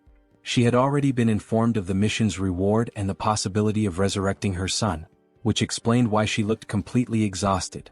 Her eyes brim with tears as she declares, with a trembling voice, that she will do anything, anything at all, and she is willing to start immediately. Jun tells her that it is indeed possible, but there is a strict time limit, 24 hours to complete the mission and 24 hours for the resurrection itself. Upon hearing this, the Werebear woman collapses into uncontrollable sobs, overwhelmed by the mere possibility of something she had long believed to be impossible. Tears stream down her face as she expresses her heartfelt gratitude to Jun, telling him that she is truly happy, ecstatic, to have even just 1 day with her son. With unwavering determination, she promises that she will do whatever it takes to make it happen. After that, the system notifies that she has surpassed 30 loyalty points and can now be registered as a vassal. Sometime later, Jun is seen lying in his room, staring at the ceiling. And with nothing but the power of his mind, he manages to turn on the light. Realizing that he succeeded, he shifts his focus to the faucet and attempts to do the same. He concentrates, directing his thoughts toward opening the faucet until water begins to flow. At first, only a few droplets trickle out, barely noticeable. He concentrates a little harder, and this time he manages to fully open the faucet, allowing water to gush out at maximum flow. Feeling somewhat relieved, June comments that this is pretty cool, but at the same time he has already grown somewhat accustomed to it. Now he feels as if he has become a mage, like something straight out of Harry Potter, wielding a wand and controlling electricity, water and gas with precise mastery. The system then displays an update, indicating that the store's earnings are being calculated. A total of 320,981 wons has been deposited into the shut-in wallet. Glancing at the system, June does some quick calculations and realizes that a profit of 320,000 wons suggests that today's total sales have exceeded 1.5 million won. He activates the Ultimate Eye's ability to check on the people within the building, observing what they are doing on the different floors. On another floor, a man asks how much they need to save. Another man, holding a bow, responds that the bow itself cost 150,000 won, and today they only earn 10,000 won, meaning it will take roughly 15 days. The first man calls the other an idiot, pointing out that he didn't even factor in the cost of water and food for the next 15 days. Frustrated, the man with the bow turns his back and says that since the other is so smart, he should calculate everything on his own. Observing the interactions and dynamics between the people, June notes how much the atmosphere has shifted ever since he started distributing the reward money. He also realizes that ever since the mysterious place known as the store appeared on the first floor of the building, the small amount of money earned from hunting goblins has begun to ignite a growing desire among the people to hunt even more. And now that there are no longer enough goblins left within the apartment complex, people are being forced to venture outside in search of prey. Looking at the system, he feels a certain satisfaction, as level-ups are progressing steadily, and the number of new citizens has grown significantly. The system shows that the current population is 789, with XP and money bonuses now at 100%. Fixated on the system screen, Seo Jun realizes that things are about to expand exponentially from this point forward. Then once again another notification appears. Another level 18 orc has been slain. Sometime later, down below, the Werbear woman, with her immense superhuman strength, is tearing through wave after wave of goblins, crushing them without hesitation. Now she is emitting a golden aura, striking fear into the goblins before they even have a chance to fight back. Without wasting a single second, her thoughts consumed by the possibility of seeing her son again, she charges forward, completely obliterating the remaining goblins. Once no more goblins are left standing, she begins to revert to her human form. The exhaustion catches up with her, and she breathes heavily, struggling to steady herself. From a distance, the healer calls out to her, asking if she is okay and whether she is injured anywhere. The Werbear reassures her that she is fine, stating that even if she were hurt, it wouldn't be enough to stop her. The healer, concerned, urges her not to push herself too hard, mentioning that she is eliminating all the monsters before anyone else even has a chance to fight them. The Werbear apologizes, insisting that she isn't trying to steal anyone's kills. The archer, curious, asks why she is apologizing in the first place, pointing out that by taking down the monsters so quickly, she is making things much easier for everyone. Hearing this, the Werbear feels a sense of relief. Her companions are not upset with her after all.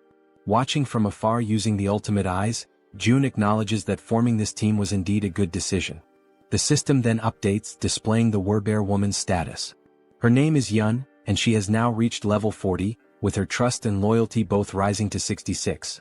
She has also acquired new abilities beyond just her Werbear transformation. The newly awakened abilities are Ancestral Vital Blood and Primal Frenzy. These new abilities grant her a 50% boost to melee attack damage. Additionally, whenever she sustains wounds, Vital Blood drastically increases her regeneration. Furthermore, her eyes turn crimson upon witnessing blood, triggering an effect that amplifies her physical abilities by an astonishing 300%. Before she has a chance to process these new developments, the women suddenly hear a terrifying, unfamiliar roar echoing through the air, immediately putting them on high alert. The growls grow louder and closer, signaling that whatever is coming is approaching fast. Then, out of the shadows, a monstrous figure appears, stopping just a short distance in front of them. Without hesitation, the archer swiftly pulls back her bowstring, while the Werbear instructs the healer to fall back slightly. Standing before them is an orc, its presence alone exuding an overwhelming aura of menace. Its crimson eyes gleam ominously, and its body is riddled with deep scars, evidence of countless battles. In its massive hands, it grips a weapon resembling a giant club, and it begins to speak in a language that none of them can understand. Faced with the imminent threat before her, the Werbear woman does not hesitate for a single second and immediately begins her transformation. In an instant she completes the shift into her full beastly form, her massive figure standing in a battle stance directly in front of the orc. Now, enveloped by her golden aura, she lunges forward to attack the enemy, while in the background both the archer and the healer call out, urging her to be careful. As she charges, she lets out a deafening roar in an attempt to intimidate the orc, but he remains unfazed, standing his ground and locking eyes with her. With his club firmly in hand, the orc also assumes a battle-ready posture, prepared to engage the Werbear head-on. At that very moment, the Werbear woman unleashes her first strike. However, the orc reacts swiftly, managing to block the attack with his weapon. Without hesitation, she delivers another blow, but the orc remains solely on the defensive, skillfully withstanding the onslaught of her relentless attacks. Noticing an opening, she quickly shifts her angle, launching a strike from a different direction in an effort to land a clean hit on her opponent. Meanwhile, as the fierce exchange of attacks continues, the archer readies her bow. With unwavering determination in her eyes, she focuses intensely on her target, and a brilliant blue aura begins to radiate from the arrow. Observing the battle closely, she notices a brief moment when the orc becomes slightly distracted while fending off the Werbear's strikes. Seizing the opportunity, she releases her powerful shot with impeccable precision. Catching sight of the incoming arrow, the Werbear woman swiftly retreats a few steps to avoid being hit. The orc, displaying impressive reflexes, swiftly swings his club to deflect the projectile, narrowly avoiding the attack. However, this movement momentarily exposes a weakness, and without wasting a second, the Werbear, fueled by raw fury, surges forward with overwhelming force. With the full weight of her massive body behind her charge, she manages to slam into the orc, sending him crashing to the ground. Not allowing him even a moment to recover, she bares her enormous, razor-sharp fangs. The orc's eyes widen in terror as he realizes that this could very well be his end, and with a single devastating bite she finishes him off, bringing an abrupt end to his life. At that precise moment, the system notifies June that he has successfully hunted a level 28 orc captain, and as a result, a larger sum of wands has been deposited into the shut-in wallet. Additionally, a certain condition has been fulfilled, one that allows for the construction of a new forward outpost. This forward outpost resembles a defense tower, and according to the system, it serves as a safe zone located outside of the main home. When activated, it temporarily exerts the same protective influence as the house itself. There are two conditions for its activation. The first is that it will only be operational if a citizen holding the rank of knight or higher resides there. The second condition states that if an unauthorized individual remains inside for more than a day, the outpost will automatically be destroyed. Reading this information, June is caught off guard, surprised by the realization that he now has the ability to construct something entirely new. A grin spreads across his face as he remarks that, despite the staggering cost of 1.3 billion wands, his bank account has more than enough funds now that all the orcs have been dealt with. He decides that this forward outpost is well worth the investment. The system also displays additional details, revealing that the construction process will take 7 full days and will require 3 citizens of knight rank or higher to be stationed there. With that in mind, June realizes that his only option is to wait for those 7 days while the 3 necessary members return to occupy the outpost. As various thoughts race through his mind, the one that troubles him most is the sheer amount of time that will be lost, an entire week spent waiting. Deep in thought, he acknowledges that he cannot afford to waste too much time. Furthermore, most of the monsters near the outpost site have already been eliminated thanks to the efforts of his citizens. Understanding this, Seo Jun decisively presses the button on the system to initiate the construction of the outpost. Even though it will take 7 days, he realizes that it is not a bad option at all. If he can build this within the main house's territory, it will at least provide him with some peace of mind. As these thoughts occupy his mind, he finds himself recalling memories from his childhood, moments of pure happiness spent with his family. And now, by strengthening his domain, he believes he will be able to protect his family more effectively. Staring out the window at the ruined city beyond, he feels a deep sense of unease, knowing that bringing his grandparents here will not be an easy task. Closing his eyes, he silently wishes for his family's safety. When he opens them again, his resolve strengthens. Since things have reached this point, he decides that tomorrow he will send Han's group to begin the rescue mission. The following day arrives and once again they find themselves back at the train station. A bespectacled man watches the events unfolding before him in absolute disbelief. At the front lines, the Werbear woman is tearing through enemies, completely unstoppable, while he observes in utter shock from the sidelines. Witnessing her eliminate the monsters one by one, he struggles to comprehend how a single person could possibly be capable of taking down an orc with nothing but her bare hands. With every orc she slaughters, the realization dawns on him: she is no ordinary human. She is a Werbear. Even though he is still overwhelmed by everything happening before his eyes, he acknowledges that it all makes sense. After all, she was already incredibly powerful even before receiving June's blessing. As she continues her relentless rampage, crushing orcs with ease, one thought refuses to leave the bespectacled man's mind. How the hell did June manage to win her over? After all, not too long ago this Werbear woman was utterly obsessed with hunting goblins. The bespectacled man then considers the possibility that she may have acquired new abilities, despite already being incredibly strong. At that moment, the system displays a notification indicating that there is a mission with a strict time limit of 1 hour. They must complete the mission and return home within this time frame, though there is no penalty in case of failure. Back at the station, the bespectacled man takes position at the front to scout the area, carefully scanning his surroundings. Not far from him, he spots the rest of the group who had accompanied him on this mission. Han calls out to him, suggesting that it would be best to head back home. The bespectacled man turns around, briefly considering the suggestion, and ultimately nods in agreement. As he waits, his raven, an extension of his newly acquired ability, returns from its reconnaissance flight. The bird lands gracefully on his arm, having completed its task, and the bespectacled man gazes at it with pride. Gently stroking the raven's sleek feathers, he decides to name it Black and expresses his gratitude for its good work. Han steps closer, placing a firm hand on his shoulder before asking if he can now take the lead in patrolling ahead, given his new ability. The bespectacled man turns to Black, instructing it to be cautious before sending it forward on a new scouting mission. The raven, its dark eyes filled with an eerie intelligence, silently observes its surroundings before taking flight once more. With a powerful beat of its wings, Black soars high above the station, climbing as high as possible among the towering buildings to gain a broad vantage point of the area. It moves in calculated circles, carefully surveying the entire perimeter. Thanks to the bespectacled man's new ability, he is able to access everything the raven sees as if their visions are linked, distance proving to be no obstacle to their connection. Once he fully processes the information relayed by Black, the bespectacled man turns to Han and reports that the area outside appears to be clear, confirming that it is safe to proceed. Han acknowledges the report with a nod and promptly signals the rest of the group. Upon receiving the order, everyone quickly moves into formation, positioning the strongest members at the outer edges while the healer remains securely in the center.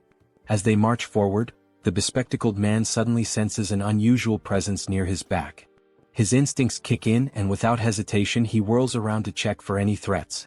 A faint rustling sound reaches his ears and after a brief moment he identifies the source, a small rat scurrying along the path. Since he is positioned at the back line, the bespectacled man swiftly climbs onto the platform, stepping away from the train tracks to avoid obstructing the others. His companions continue moving ahead, yet an uneasy feeling lingers. Unable to shake it off, he turns once more to scan the area behind them, double-checking to ensure that they are not being followed.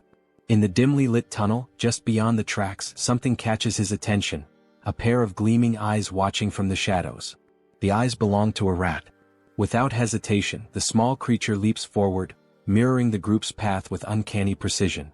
Relentlessly, despite its diminutive size, the rat pursues them, its glowing eyes locked onto their trail.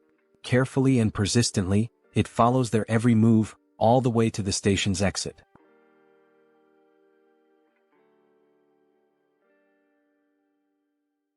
A short while later, back at the apartment, Seo Jun expresses his desire for everyone to help him. Lowering his head slightly, he humbly asks for a favor and begins to explain the situation regarding his family. The other members of the group exchange glances, silently processing his words without uttering a single response.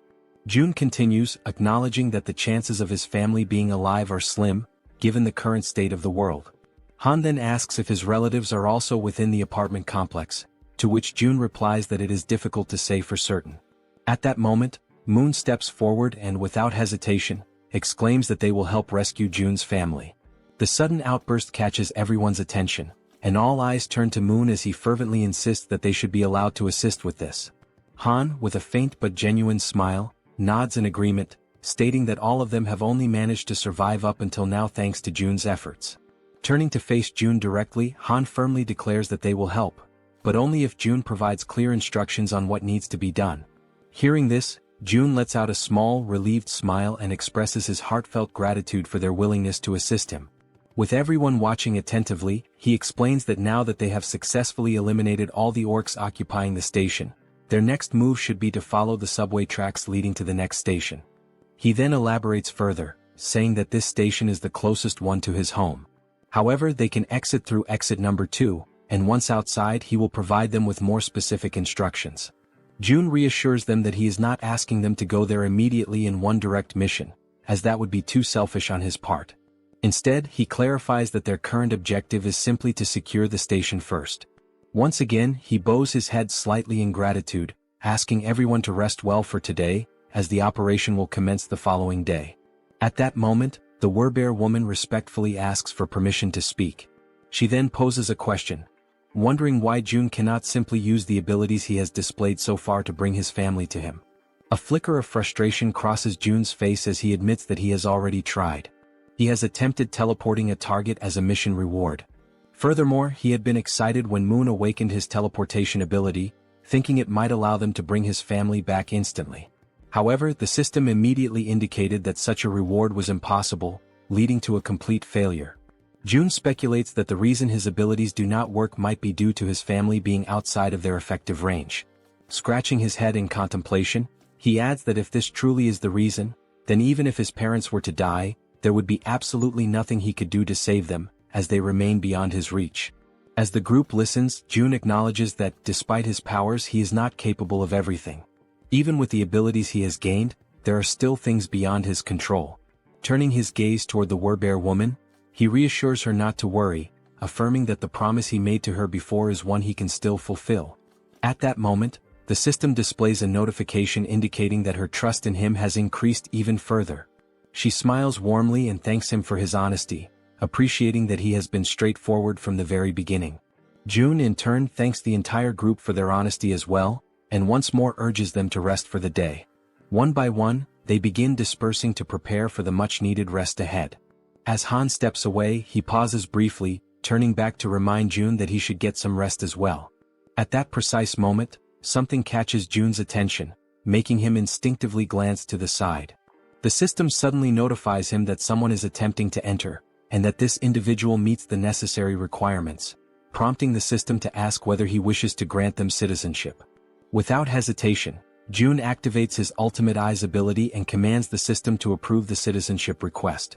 The system displays the name of the individual as Yi Jin, a level 31 being with an awakened ability titled Queen of Rats. Upon using his ability to verify the identity of the applicant, Jun's eyes widen in shock, a wave of disbelief washing over him as he realizes that the one he had just granted citizenship to was, in fact, a rat. 1 hour earlier, while they were still inside the subway station, the rat had been observing the group closely, curiously wondering who these people were. These individuals were so powerful that they had managed to eliminate the orcs with remarkable ease. As the group ascended the stairs, the rat pondered whether their strength was due to the fact that they all had awakened abilities. But at the same time, it questioned if such a thing was even possible. Hiding in the corner of the wall, the rat considered the best course of action. Perhaps it would be wise to simply follow them for now and attempt to make contact later. The thought lingered in its mind that such an endeavor might be challenging, but with its abilities, it should be much easier. Determined, the rat took off in pursuit of the group. Now outside the station, amidst the city's ruined streets, the rat continued tailing them, convincing itself that it was only taking a quick look around. Upon arriving at their destination, the rat's ears twitched as it picked up the sound of human voices, children's laughter and other noises that were incredibly unusual in this world. Looking ahead, it saw children playing carefree, as if untouched by the devastation that plagued the rest of the world. The sight left the rat in complete shock. In a post-apocalyptic world, such a scene was simply unnatural. Turning its gaze to the other side, the rat found itself questioning why so many people were gathered inside that particular building. Fixating on the only structure that remained completely intact, it wondered what in the world that place was. With a deep sense of curiosity, it decided to take a closer look. However, as it attempted to leap up the steps and enter, it slammed its head into something invisible. A dull ache surged through its skull, and a large lump immediately began forming on its tiny head. The sudden pain caused the little rat to let out a pitiful cry. It had collided with a system-generated window that displayed a message stating that entry was prohibited. While rubbing its sore head and trying to make sense of what had just happened, another system window appeared before it, asking whether it wished to acquire citizenship. Still slightly irritated from the unexpected collision, the rat, without much thought, accepted the citizenship offer. Yet, despite agreeing, the system window stubbornly remained in front of it. A flicker of frustration crossed the rat's face as it muttered that such a thing was probably impossible for a mere rat. But in the very next instant, the system confirmed that citizenship had indeed been granted. Overwhelmed with excitement, the rat raised its tiny fist triumphantly, as if celebrating a great victory. A part of it still wondered if this had actually worked. Stepping forward, it entered the building, reassuring itself that everything was fine now. However, the moment it crossed the threshold, panic erupted. The sight of a rat inside sent the people into a frenzy. Instantly, several individuals reacted, attempting to stomp on the small creature to eliminate it. The rat, realizing the danger, frantically dodged their feet, twisting and leaping in desperate evasive maneuvers. It barely managed to escape the chaotic scene, but in the process, it lost its balance, tumbled forward, and ended up rolling into another area entirely. The new location was a training facility, where the group's members were actively working out. Han and Togi were lifting dumbbells, training their biceps. Moon and the glasses-wearing man were performing bench presses. The archer and the poison-wielding woman were working out on the other side of the room. Meanwhile, the healer and the werbear woman were taking turns using the lat pull-down machine. Observing the sheer intensity of the training, the little rat found itself in awe, its tiny mind racing as it marveled at the sight. What kind of place was this? At that very moment, elsewhere, a new figure appeared. A woman, clutching her head, muttered that she was experiencing pain. She had been inside that very subway station earlier, and now she was suffering from a splitting headache. Perhaps this pain was a lingering effect of when the rat had collided headfirst into the system's invisible barrier. Bringing her hand to her mouth, she let out a smile, one that gradually morphed into something filled with twisted excitement. She spoke softly to herself, claiming that now, at long last, an opportunity had presented itself. A low chuckle escaped her lips, and soon she was grinning almost maniacally. She had finally found a way to survive. However, she quickly realized that the real challenge was how to actually reach that place. For now, she only needed to make her way to the station where the group had been. As she gnawed at her nails, she considered the possibilities. Perhaps the only viable method would be to traverse the subway tracks. But there was a major obstacle in the way, the monster that currently occupied the station, blocking the path forward. And yet, instead of despairing, she clenched her fists with determination. That was precisely why she still had a chance. There was nowhere in this world that she could not reach. At her command, a swarm of rats began to emerge, flooding the entire area. At that moment, a system notification appeared, indicating that he had hunted a trained level 2 rat and had gained a small amount of XP. The woman's ability was called Queen of Rats, a skill that compelled any rat she encountered to swear loyalty to her, allowing her to share their senses. Observing the notification, June, deep in thought, quickly realized that this woman was controlling the rat's spirit. Without hesitation, he activated his ability, Ultimate Eyes. Someone with an awakened Tirei ability had arrived on their own, so no matter the circumstances, he had to accept them.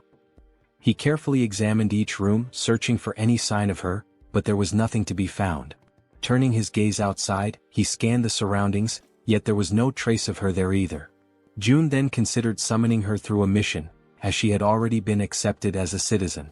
The mission he devised was simple: visit the apartment within a 48-hour time limit, with a reward of cola and a choco bar. However, just before confirming the mission, June paused, realizing he was forgetting something. A memory resurfaced, the conversation he had with the werbear woman, where she had asked if he simply couldn't bring someone there using his abilities. June had tried multiple times before and had never succeeded. But perhaps that was because those people had been outside his sphere of influence at the time. Now, however, things were different. Everyone who had obtained citizenship was undoubtedly under his influence. No matter how far away they were, the system still registered the bodies of the monsters they hunted, calculating them accordingly. This proved Jun's theory. With this realization, he ordered the system to modify the mission. The new objective remained the same: visit the apartment. However, the time limit was now only 10 seconds, and the penalty for failure was immediate summoning to the location. After confirming the changes, Jun felt a hint of surprise that the system had allowed it to proceed without imposing any restrictions or additional penalties. Deep in thought, he considered that this was a worthwhile attempt. If he could successfully summon a citizen from the outside just once, then he could safely bring his own family there in the future. Once the forward base was activated, he would temporarily gain the same authority as his original territory. Only then would Han's group be dispatched. The forward base would be constructed, citizenship would be granted to his entire family, and using the mission system he would finally be able to summon them there. Jun realized that this plan had a real chance of working. However, the real issue was how much it would cost. But ultimately, the cost didn't matter as long as he could save his family. With unwavering determination, he declared that he would begin, pressing the button to start the mission. The countdown started, 10 seconds. The only thing on Jun's mind at that moment was that he hoped this wouldn't cost $1 billion. When the 10 seconds elapsed, the system notification appeared. Mission failed. However, to Jun's relief, the cost was nowhere near what he had feared. Feeling the weight lift off his chest, he placed a hand over his heart, relieved that it had only cost 30 million won. But now, standing at the entrance of the apartment, was Yi Jin, the Queen of Rats. She was on her knees, trembling, her face filled with terror as she frantically questioned where she was. Jun immediately deactivated Ultimate Eyes, confirming that the penalty had indeed worked as intended. Slowly, he began walking toward the woman. The sight of him approaching sent her into full panic mode, her entire body trembling with fear. The monarch of isolation finally spoke, calling her by name. Hearing her name from his lips only deepened her confusion. Without wasting a second, she hastily demanded to know who he was and how he knew her. Jun's response was simple: he was the one who had granted her citizenship. Yijin took a moment to process this information, trying to make sense of the situation. Still in shock, she questioned whether this place was the same location where her little rat had been. Jun, retrieving a can of soda from the system, confirmed that yes, this was the top floor of the apartment she had previously seen through the rat's eyes. As he offered her a chocolate bar and a soda, he apologized for summoning her so suddenly, fully aware that she was overwhelmed and terrified. Then, in a calm and composed manner, Jun introduced himself, stating his name and expressing that it was a pleasure to meet her. Still wary, Yijin hesitated for a moment before extending her hand to accept the chocolate and soda. She took a deep breath, gathering herself, before asking if he was the one who had summoned her here and if he was also the one responsible for that strange search at the subway station earlier. Jun confirmed both. Without warning, her expression shifted completely, excitement flashing across her face. Her sudden change in demeanor left Jun puzzled. Then, as if she had just remembered something urgent, Yijin began to speak. She knew it was asking for a lot, but there were people under her care and she wanted to know if he could bring them here as well. Continuing, she explained that she had tried to do it herself, but it had been extremely difficult to bring everyone here. She had been so close to taking a huge gamble to make it happen. Jun, maintaining his composure, asked her how many people she needed him to bring. Without hesitation, Yijin answered, 35 people. Realizing the high number of people involved, Jun hadn't expected that there would be so many others with her. He sighed and apologized, explaining that this would be difficult to accomplish. Yijin, clearly distressed, immediately questioned why. Without hesitation, he stated plainly that with his current power, he simply couldn't bring that many people there. Hearing this, the girl panicked. She grabbed onto his clothes, her fingers trembling as she desperately pleaded with him. Her mother and younger sister were among those people, and she swore she would do anything to save them. Jun observed her carefully, realizing that she needed help too. After a moment of silence, he asked her to give him some time to think. As his mind raced for a solution, he recalled something. Yijin hadn't needed to interact with him directly to receive citizenship. That meant the system had recognized her rat as an extension of herself. If that was the case, perhaps something similar could work again. A system window appeared before Jun, displaying Yijin's current stats. Her trust level was at 37, and she was at level 31. Seeing this, he noted that her trust had already increased, and given her situation and everything she had just said, it was only natural for her to trust him even more. Still kneeling in front of him, her eyes full of desperation, she listened as he called her name. She immediately asked if she really could do anything. Without hesitation, Yijin confirmed that she would, She would do absolutely anything. June took a deep breath before finally speaking. There was a way to make what she wanted possible. But first she had to trust him completely, 100%. He asked her if she understood. Then, speaking in a calm and steady voice, he told her that if she placed her absolute trust in him, he would undoubtedly save them. Hearing those words, the girl's eyes lit up with hope. She clasped her hands together, almost as if in prayer, and shouted that she truly trusted him. With unwavering determination, she declared once more that she would do anything if it meant saving her family. At that moment, the system notification appeared. Yi-jin's trust level had reached 50, and her loyalty had surpassed 30. This fulfilled the conditions for her to be registered as a vassal. June grinned. This was good, very good.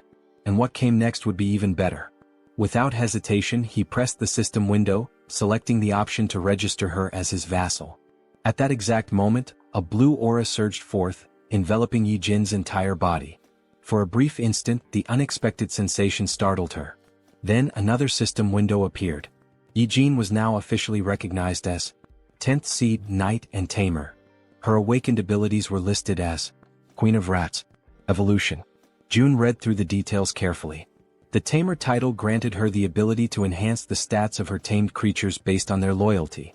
Additionally, their growth speed would accelerate according to her trust level. On top of that, the evolution ability was classified as Tier A+. It allowed her tamed creatures to continuously grow, and once they reached a certain threshold, they would evolve. As he watched the glowing energy flow through her body, June asked her a critical question. Were there tamed rats near where her family was located? Yi-jin, still feeling the power coursing through her, nodded quickly. June immediately issued an order. She was to send those rats to where her family was right now.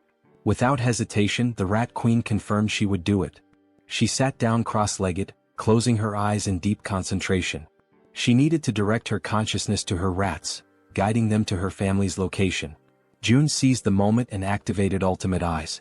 As soon as he did, his vision expanded and he was able to see through the eyes of the rat.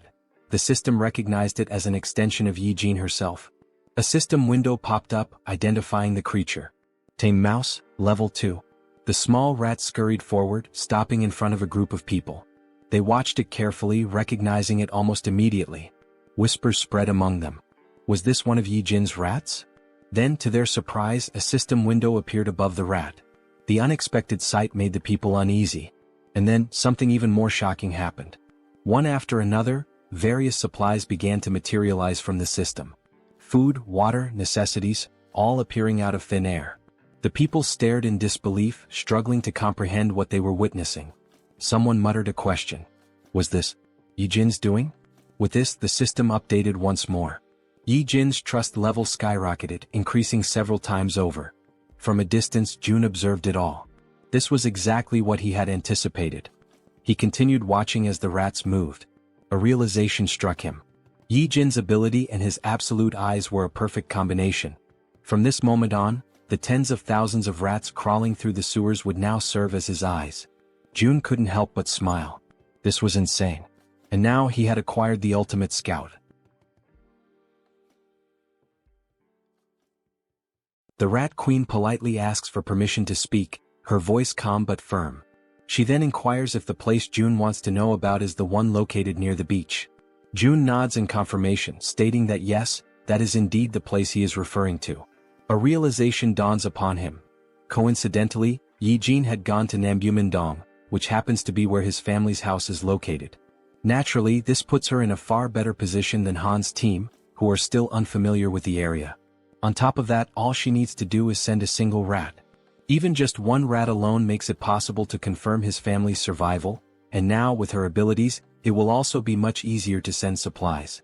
After June explains the plan to her, Yi-jin smiles, confidence shining in her expression, and assures him that he can leave everything to her.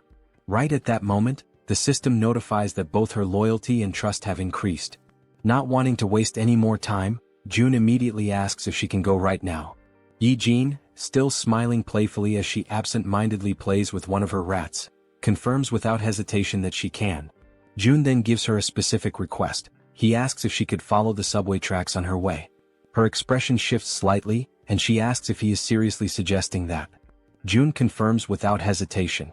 His plan is to use that route for the rescue mission later. However, Yijin's expression changes drastically.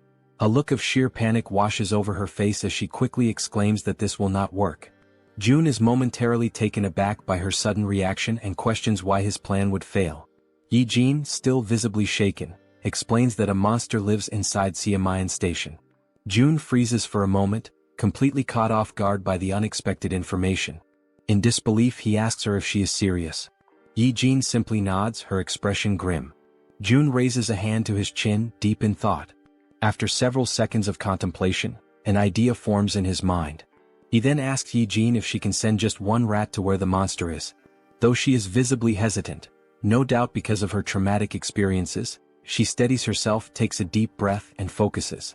As the blue aura flows through her body, she confirms that she can do it.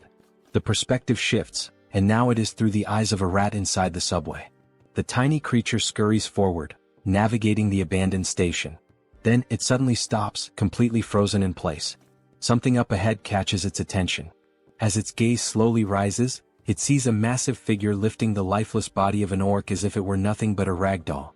The rat's vision continues to rise, revealing the true form of the creature. It is a gigantic snake. The monstrous serpent effortlessly takes the life of the orc, devouring it with frightening ease. Despite being small and trying to remain hidden, the rat's subtle movements attract the snake's attention. The giant serpent's head snaps in its direction, instantly recognizing something unusual in the surroundings. It swiftly swallows the orc, and without wasting a second, it shifts its focus entirely to the rat. Realizing it has been discovered, the rat trembles in fear, its tiny body shaking as it scurries behind a pillar, desperately trying to stay out of sight. For a brief moment, it feels safe, believing it has managed to hide successfully. But its relief is short-lived. The gigantic snake moves with terrifying speed, heading directly toward the spot where the rat is hiding. The serpent's enormous mouth opens, revealing its razor-sharp fangs, poised and ready to end the tiny creature's life. As the attack closes in, the rat is paralyzed with fear, a cold chill running through its entire body. At the very last second, it manages to leap away, barely escaping the deadly strike. Now, its only chance of survival is to run as far and as fast as possible. However, the snake does not relent. It hunts mercilessly, pursuing the rat with unstoppable determination. For a brief moment, the gigantic serpent appears to hesitate, and the rat uses that single opportunity to flee for its life. Back in the apartment, Jun watches in complete silence, his ultimate eyes ability fully activated. After seeing just how massive and powerful the snake is, Jun wonders what level the monster could be. He has a strong suspicion that it is at least above level 40. Yijin, her voice trembling slightly, asks Jun if he saw that thing. Then, without waiting for a response, she states firmly that this is exactly why they cannot use Siamayan Station. She then offers an alternative plan. They should skip that station entirely and move on to the next one instead. Yijin adds that she has seen the strength of Jun's companions firsthand. She is confident that getting to the next station won't be a problem for them. Jun ponders for a moment and then realizes that Yijin is absolutely right. He nods in agreement, thanks her, and states that her idea sounds like a good plan. With a grin, he then tells her that she can head to Unit 2701, which is the next station. From today onward, that will be her base. However, she will need to do some cleaning up first. Yijin nods in understanding, then stands up and expresses her gratitude. She asks for permission to leave and informs him that she is heading out now. Jun reminds her to be careful. As Yijin walks away, Jun finds himself lost in thought. Had it been before he met her, this would have likely been his exact plan. A small smile plays on his lips as he acknowledges this fact. With that, he opens the system interface and gives the command to install solar power generators. The system confirms that the installation process will take 24 hours to complete. Outside, numerous photovoltaic panels begin automatically installing themselves on the rooftops, as the system efficiently carries out the task. Gazing out the window, Jun watches the progress. This system is impressively efficient, that much is clear. However, even with its current capabilities, it is still not enough to sustain the nearly 800 people under his care. And if they want to raise funds to install more facilities, they will need more people working. At the very least, they must establish a 3-shift system. The same applies to the new common facilities, which include solar energy, the store system, and the training center. Still standing and looking at the system, Jun says that now is when it truly begins. More hunts. The scene shifts to Han's group, who are running in fear from something chasing them. As they sprint forward, Han quickly glances back and realizes that their pursuers are closing in. Knowing they won't be able to outrun them forever, they decide to stop and prepare for battle. The creatures chasing them are massive bats, flying at incredibly high speeds. The entire group launches their attacks at once, unleashing powerful projectiles. Arrows soar through the air, and as everyone knows, they are infused with a brilliant blue mana. They pierce the bats in multiple places, causing the creatures to screech in agony. After a relentless barrage of attacks, they finally defeat all the bats that had been pursuing them. Once the battlefield falls silent, and none of the bats show any signs of movement, the archer turns to the group and asks if anyone is injured. The group reassures her that they are all unharmed. The poison-wielding woman then shifts the topic, asking the archer about the giant serpent that June mentioned residing in Siamayan Station. She questions whether they truly believe they can take it down on their own. The archer responds confidently, saying that everything should be fine since, if things go south, June can summon them back to the apartment at any moment. The poison-wielding woman nods in agreement, realizing that she is worrying too much. Listening to their conversation, Han grins and reassures her, saying that she doesn't need to overthink things since June is monitoring everything from afar. He then issues the order to move forward. After walking for some time, they finally arrive at the station where the giant serpent is lurking. The first sight before them fills them with horror and an overwhelming sense of dread. Scattered across the ground are the lifeless bodies of goblins and orcs, torn apart in a gruesome display. Among the carnage, a train car has been derailed, lying on its side off the tracks. The grotesque sight is enough to make the poison-wielding girl gag, barely able to hold back her nausea. Han orders the rest of the group to proceed while she takes a moment to recover. As they advance slowly, exercising extreme caution, Han suddenly senses something off, an eerie, unsettling feeling, accompanied by the distinct sound of a snake hissing. His instincts scream at him, and he immediately shouts for everyone to stop and be on high alert. The group tenses up, readying themselves for whatever might come next.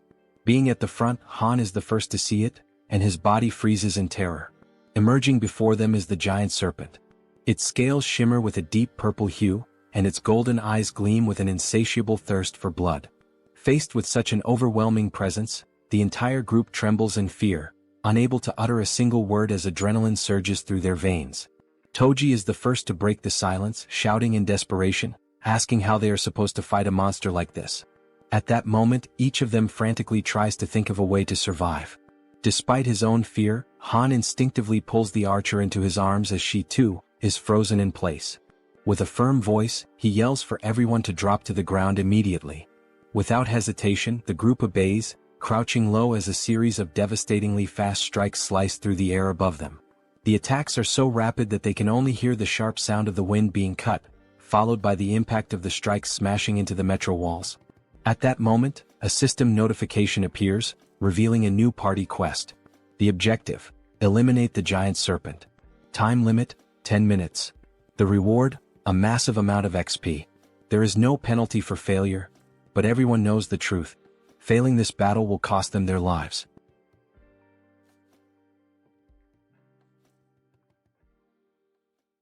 After the possible attack, while still shielding the archer with his body, Han realizes, deep down and with absolute certainty, that this might truly be the end for them. As the others begin to recover from the shock, confusion sets in, and they start questioning what exactly just happened. They wonder if that impact could have been an earthquake and whether it really came from the serpent itself. At that precise moment, a system notification appears before Han's eyes, causing them to widen in shock and disbelief. A party quest has been granted. The objective is to finish off the giant serpent. Staring at the notification, Han questions aloud why the system used the term "finish off the snake," rather than simply instructing them to fight or defeat it. But when he turns his attention back to the creature, he notices something has changed. Observing from a distance, with the archer still kneeling by his side, Han wonders aloud what in the world is happening and why the serpent is behaving so strangely. The serpent's scales are soaked in blood, and parts of its flesh seem to be melting, as if it is dissolving from the inside. Han glances over at the werbear woman, and they exchange a meaningful nod, silently agreeing to take initiative. Frowning, Han admits he has no idea what's going on. As equipment materializes across his back, he draws a spear and, summoning all his strength, hurls it with great force. The spear strikes the serpent squarely in the center of its massive head, already weakened and writhing, and the beast lets out a final echoing cry of pain. At this point, it is revealed to us that giant serpents have a habit of consuming their prey while it is still alive. And this detail is far from insignificant. A living creature swallowed whole poses a real and serious threat if it manages to act or strike in the final moment. This is precisely why the giant serpent uses venom to completely subdue its prey or strangles it until it suffocates before swallowing. However, this rule only applies to prey of a certain size. Something as small as a mouse, in comparison to its enormous body, is not a concern. Then we see a flashback, how the mouse deliberately and with striking precision leapt directly into the serpent's mouth, allowing itself to be swallowed in less than a second. And this small, calculated move would bring about consequences no one could have ever imagined. However, Jun had been clever enough to come up with such a plan, and now he lets out a quiet laugh while giving the command to open the warehouse. Watching the little mouse with his ultimate eyes ability, he notices two skills that are now available: warehouse and shop. With the mouse already inside the serpent's body, Jun issues the command to summon gas, causing the serpent's belly to bloat and swell. On top of that, he also summons burning papers, already ignited. The combination of gas and fire results in a massive internal implosion. In other words, the serpent explodes from the inside out, unable to withstand the pain and pressure building within. After the blast, the Queen of Rats experiences a sharp discomfort, as if she is directly connected to the pain the little mouse suffered. Jun walks over to her, noticing her unease, and asks if she's all right. She responds that she is. It just startled her a bit. Jun acknowledges her efforts, saying she did a good job, and she exhales in relief, finally relaxing a little. With ultimate eyes still active, he shifts his attention back to the metro and reflects on the fact that he wasn't the one who delivered the final blow to the serpent. Rather, he wants this creature to be slain by his vassals who have earned the title of Knight, Han and the Werbear Woman. By doing this, he knows he will receive 6 times the amount of experience points and profit. We are brought back to the same scene from earlier, just after Han threw the spear at the serpent's head. The Werbear Woman, wasting no time, charges forward while her transformation nears completion. With her powerful claws, she delivers a series of fierce slashes against the serpent, who still struggles to fight back despite its injuries. Finally, the Werbear focuses her strength, leaps into the air, and strikes down with tremendous force, landing a blow directly to the serpent's head. The impact creates a large crater, and once she lands back on the ground, now almost fully transformed, she turns to look over her shoulder, just to confirm that the giant serpent has truly been defeated. Right then, the system notifies them that the king snake has been vanquished, and a substantial amount of experience has been granted. Additionally, since it was a level 40 monster, a large quantity of one has also been deposited into the Shutin's wallet. Now that Han and the Werbear Woman have defeated the boss of Siamayan Station, it becomes possible to construct an outpost at that very location. System messages continue to flood in, showing that multiple skills have leveled up. Among them, a domestic domain declaration has reached level 15, granting Jun 3 additional skill points. As always, after each evolution, Jun experiences that familiar sharp pain, a tightness in his chest that signals the price of his advancement. Outside, his domain continues to grow, stretching farther and farther without pause. The system then alerts that a being has been discovered that meets the citizenship requirements, asking whether Jun would like to grant it. Still clutching his chest in pain, Jun gives the command to grant citizenship to the candidate. The system reports that the total number of citizens has now reached 1,000, and as the citizen count reaches that milestone, every citizen unlocks a new passive ability called Base Salary. This Base Salary skill is a passive ability that grants every citizen an additional 100% XP and profit bonus. Reading the message, Jun's eyes widen in astonishment, hardly able to believe what he's seeing. He opens the status window of one of the citizens and confirms it with his own eyes. A 100% bonus to both experience gain and profit share is now in effect. Then Jun becomes thoughtful, allowing himself a moment to process everything. He realizes that this is actually quite a fascinating feature. He now fully understands what the Base Salary ability truly means. Even if he sets their profit participation at 0%, the citizens still receive the additional 100% bonus in both experience and profits. But before he can dwell on that thought any further, his concentration is broken. The Queen of Rats calls out to him, gently pulling him out of his reflections. He turns around and asks what she needs. She apologizes for asking this at such a moment but proceeds to make a request. She wants to know if it would be possible for him to bring her group to that place as well. Jun takes a moment to consider her words, going quiet for a few seconds as he thinks. Then a soft smile forms on his face and he answers that of course he will make that happen. The Queen of Rats lights up with excitement the moment she hears his response. She lifts her hands near her mouth in a gesture of pure emotion, nearly blushing, while her eyes shine with a joy she cannot hide. June then asks her whether she is able to control another rat again at this point. Now full of energy and determination, she confidently answers that yes, she can absolutely do it without any problems. June says that he will inform the group to follow the rat while she guides them from here. Back at the metro station, the giant serpent's lifeless body still lies across the ground, unmoving. From within that very scene, a tiny mouse emerges, now acting as the guide for the group, leading them toward their new destination. The mouse scurries ahead, while the rest of the group follows closely, walking past the corpse of the giant snake and making sure not to stray too far behind their small guide. Han is once again left in shock by the sight unfolding before him. The Werbear woman urges him to compose himself and asks whether it was his group that defeated all of the orcs lying lifeless across the floor. He immediately denies it and turns the question back to her. But she also says that she didn't do it either. When she arrived, the orcs were already in that state. That leads them to conclude that this must be an orc territory, and whoever defeated them must be far more powerful than they are. As they keep walking, all the group can see are orc corpses and splashes of blood staining the ground, while they continue following the mouse that is showing them the way. Han points out that now that the giant serpent has been dealt with, the major threat is gone.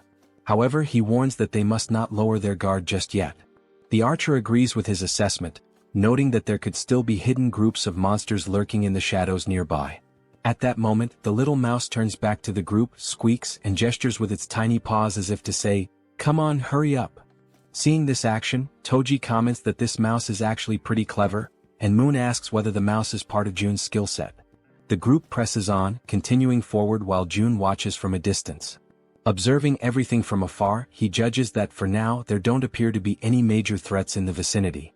He shifts his gaze slightly toward a system notification, which informs him that he currently has 3 available skill points. Looking at the system message with a bit of anticipation, June begins to wonder where he should invest those points. He reasons that since his territory has recently expanded, the highest priority should be the Ultimate Eyes skill, especially because it synergizes with the Queen of Rats' abilities. So he gives the command to upgrade Ultimate Eyes. Once again, as always, he feels the painful consequences of evolving his skill. But this time, unlike the usual sharp sensation in his chest, he experiences something far worse, an unbearable and splitting headache. And unlike the previous version of this skill, the new level now allows him to see the level of monsters displayed above their heads. In addition to level, he can now see other data as well, such as height, behavior, intelligence, and even specific attributes or traits that make each monster stand out. Realizing how much easier this will make things moving forward, he affirms to himself that he definitely needed this ability. Because first, he needs to identify monsters of the correct level in order to assign suitable quests to people. This way he can reduce the cost of resurrection. Already aware of how useful this tool will be, he decides to use his remaining points. The next skill he chooses is dignity maintenance because now that he is meeting and managing more people, trust and loyalty are becoming increasingly important. He gives the command to level up that skill as well. However, just at that moment, right in the middle of his planning, something interrupts Seo Jun, throwing him completely off balance and into a state of panic. A deafening sound crashes through the area, abruptly ending his moment of reflection.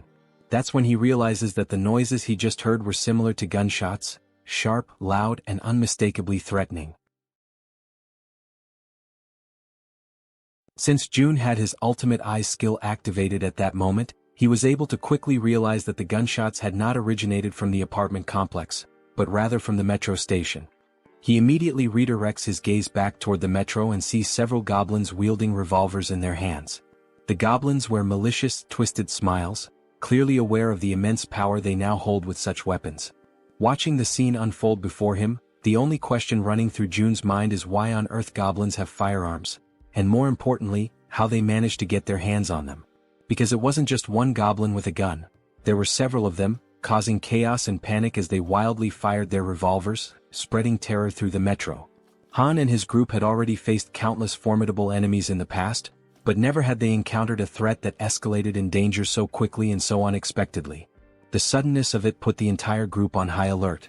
Realizing the goblins were opening fire, Han immediately shouts out, commanding the group to run for cover and hide behind whatever protection they can find. The gunfire continued echoing throughout the metro station as the entire group managed to temporarily hide. From their cover, Han and the archer peek out cautiously, watching the scene unfold. Clearly frightened, the archer asks how the hell those damned goblins got their hands on firearms. Han responds grimly, saying the only thing he knows for certain is that it's not possible to fight them head-on under these conditions. But then Han allows a small smile to appear on his face, because he suddenly remembers, Moon is on their team. Without hesitation, Moon uses his teleportation ability, aiming to catch the goblins completely off guard and not give them a single second to react. His expression is fierce, filled with anger, and his eyes radiate pure determination. Without the slightest bit of remorse, he pierces the back of one of the armed goblins with his spear, driving it through the creature and silencing it with one final scream. That agonized cry is enough to alert the rest of the goblins, who immediately turn their attention to Moon, now fully aware that he's standing in the middle of them. But Moon is far from weak, certainly not as weak as the goblins had imagined. Using his close-range combat skills, he manages to decapitate every single goblin that tries to strike him, cutting them down one by one in rapid succession. Watching this from a distance, the goblins still wielding revolvers quickly realize that this is their best chance to shoot the boy before he closes in. But just as they prepare to pull the trigger, arrows suddenly strike their hands, forcing them to drop their guns in pain. The shots had come from the archer, who had been carefully observing the fight and saw the perfect opportunity to act. And she wasn't the only one.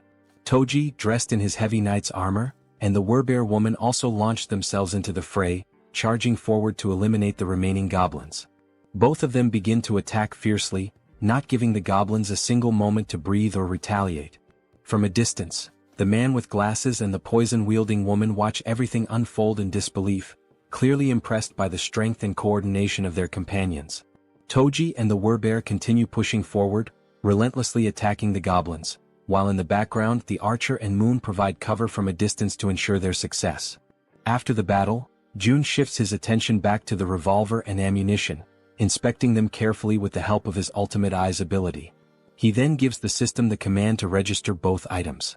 The system promptly displays a confirmation that the revolver and its specific ammunition have now been successfully registered.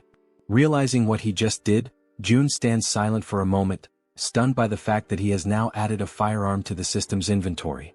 He quickly recognizes that he cannot display this item in the store for the general public to purchase. On the other hand, offering firearms in the shop would come with clear advantages. People would instantly become more active in hunting monsters, and even ordinary individuals below level 10 might start regularly hunting orcs. That means the citizens would bring in significantly more XP and profits overall. However, Jun is also aware of one major problem. He cannot trust all the citizens yet. At this point, he's still welcoming people indiscriminately. In other words, there's no real standard, no vetting process. He's been accepting everyone and providing them with supplies without screening them first, operating under the belief that he can control everyone, no matter what might happen. Of course, the rapid growth of the citizen population has brought many benefits. But everyone knows that things change drastically when firearms are involved. There's no guarantee that someone among this growing crowd won't turn out to be a serious problem. Beyond the obvious issue of supply shortages in the midst of an apocalypse, there are also the feelings of envy, resentment, and jealousy that could easily escalate into something dangerous once firearms are introduced into the equation. Regardless of motive, accidents happen, and in the worst-case scenario, someone could die. That's when Jun concludes that firearms will indeed be incredibly helpful, but they must only be handed out to verified individuals. As he opens the system menu once again, he notes that, on top of verification, firearms will also be made available only to those with high loyalty levels. With that decision made, Jun already knows who the first person will be to receive one. Back at the metro station, the group now stands among the lifeless bodies of goblins scattered across the ground. Suddenly and without warning, a gun begins to materialize, forming in midair before dropping right in front of Moon, startling him with how sudden and unexpected it was. Cautiously, he begins to approach the weapon, taking slow and deliberate steps as he draws nearer. Then, with a faint smile appearing on his face and his finger already resting gently on the trigger, Moon picks up the gun, clearly aware of who had orchestrated this. Without needing to see him, he offers a silent thank you to Jun, already knowing it was his doing. After that, the group resumes their journey through the metro tunnels, continuing to follow the little mouse that was guiding them toward the Rat Queen's group. After walking for a while through the underground passageways, they finally arrive at a place that seemed to be the destination the mouse had in mind. They hesitate briefly upon arrival, as the location is closed off by a heavy door that clearly separates and isolates the inside from any outside threats or creatures. Then, as the leader of the group, Han steps forward without hesitation and makes the decision to open the door himself. As the door slowly creaks open, they immediately spot several people inside. The first ones to lay eyes on the newly arrived group begin trembling in fear, uncertain of who these newcomers are. For all they knew, it could easily be goblins or another kind of terrifying monster. Sometime later, the day turns out to be perfect for a walk. Apparently, June notices this and decides to get some fresh air. As he strolls along the sidewalks, he reflects on how nice it is that the territory now includes the walking trail just outside the apartment complex. He thinks to himself that it's been quite a while since he's gone out for a proper walk, and he quietly expresses his gratitude to Jaehyeon for coming along with him. While enjoying the peaceful moment, the system suddenly notifies him that an unauthorized entity is attempting to enter. Upon seeing that notification, June smiles and casually remarks that it seems they have arrived.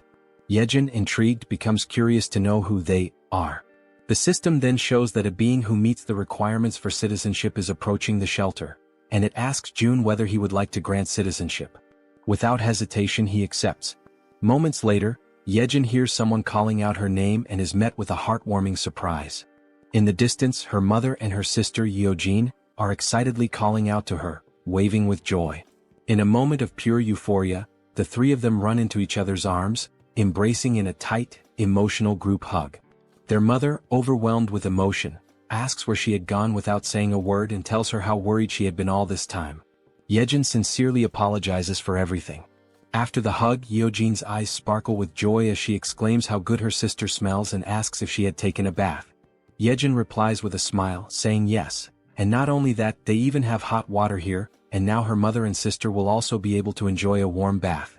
From a short distance away, June watches the heartfelt scene unfold, happy to hear them chatting about how the place has beds and hot meals as well. Then June calls out to the Rat Queen, and she quickly turns around, asking if something has happened. June informs her that Unit 2701 has now been assigned to her, and she is completely free to use it however she wishes. However, he warns that it might feel a bit cramped for 30 people. Upon hearing this, the girl turns back toward her mother and sister again. But they were not alone. All 30 individuals who had been trapped in the metro were rescued and brought safely to the shelter. Jaehyeon lowers her head for a moment, visibly deep in thought as she tries to come up with a solution to accommodate everyone. Interrupting her train of thought, June steps in and says that he'll provide 3 extra rooms for her, because she is more than worth it and truly deserves it. Hearing this makes her feel a little flustered and she offers a heartfelt thank you. June adds that she can also use units 2402, 2301, and 1902, all within the same building. Hearing that causes her eyes to fill with tears, and in the background her mother and sister smile with happiness and relief. Jaehyeon expresses her gratitude and says she will always do her best. After this emotional moment, the system displays a notification showing that the loyalty and trust levels of many citizens have significantly increased in an instant. Seeing this on the interface, June feels a small spark of excitement, pleased with the outcome. However, something soon catches his attention. He remembers a system feature that was unlocked when he leveled up, but he had never taken the time to check it. The feature is called Guardian Beast Management, and it has a usage limit of 10 times. Just from the name alone, June gets a vague idea of what this skill might involve. But when he finally checks the cost of activating it, he is completely stunned. The cost is 1 billion, and the number leaves his jaw hanging in disbelief. Still trying to process this, someone suddenly calls his name and asks if he has a moment to talk in private. They head toward a nearby room and June opens the door, motioning for the person to come in. The person in question is none other than Jaehyeon, the girl known for using poisons, and she appears hesitant, clearly uncomfortable about what she's about to say. June gently asks her what she would like to talk about. With an anxious expression and a hint of fear in her voice, she says that there's something she needs to confess to him. Noticing her fear, June smiles softly and tells her to take a deep breath and feel free to speak comfortably, assuring her there's no pressure. Seeing his kind and calm reaction, Jaehyeon gathers the courage to finally speak her mind. She bows slightly and thanks him before saying, with visible difficulty, that she's truly sorry, but she wants to leave the team. Hearing that shocks June to the core. He had never experienced anything like this before. So, with disbelief he asks if she really just said what he thinks she said. With an expression filled with guilt, the poison girl once again says she is very sorry, but insists that she needs to leave the party. June hears her words, but remains silent for a moment, as it was all so sudden that he is still struggling to fully process the situation. The girl then begins to explain herself, saying that her ability is one of the reasons she feels so useless within the team. She confesses that she often thinks that her presence doesn't make any real difference. Whether she is there or not, things would likely remain the same. June gently tells her to stay calm and to speak freely, reassuring her that she can always be honest with him about anything. The girl then clenches her teeth tightly, as if she is bracing herself with fear and hesitation. Gathering her courage, she finally admits that she is afraid. The way she says it, the trembling in her voice, leaves June momentarily speechless. She goes on, repeating that she really is scared, truly terrified. The goblins were terrifying, the orcs were just as frightening, and the giant snake they faced had been utterly horrifying. She even recalls the terrifying moment when they were being chased by that red tiger. There were so many instances when she could have lost her life, that just thinking about it brings tears to her eyes and she starts to cry.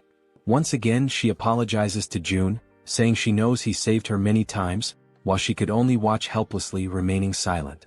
Wiping the tears from her face with trembling hands, she continues, saying that she is nothing but a useless person, someone who has failed to live up to June's expectations. June, quietly listening, reflects that deep down, he had already started to notice this before. He remembers the time when they went to rescue Moon's grandmother. She had been clearly afraid then. He also recalls how fearful she was when they were hunting orcs, and especially during the confrontation with the giant snake. And he remembers vividly that during the chase involving the red tiger, she had nearly lost her life. June knows that, in truth, she hadn't had much impact on the group's overall efforts. But even so, he also understands that none of this is something she should be blamed for. After all, her ability, Poison Mist, is extremely risky to use.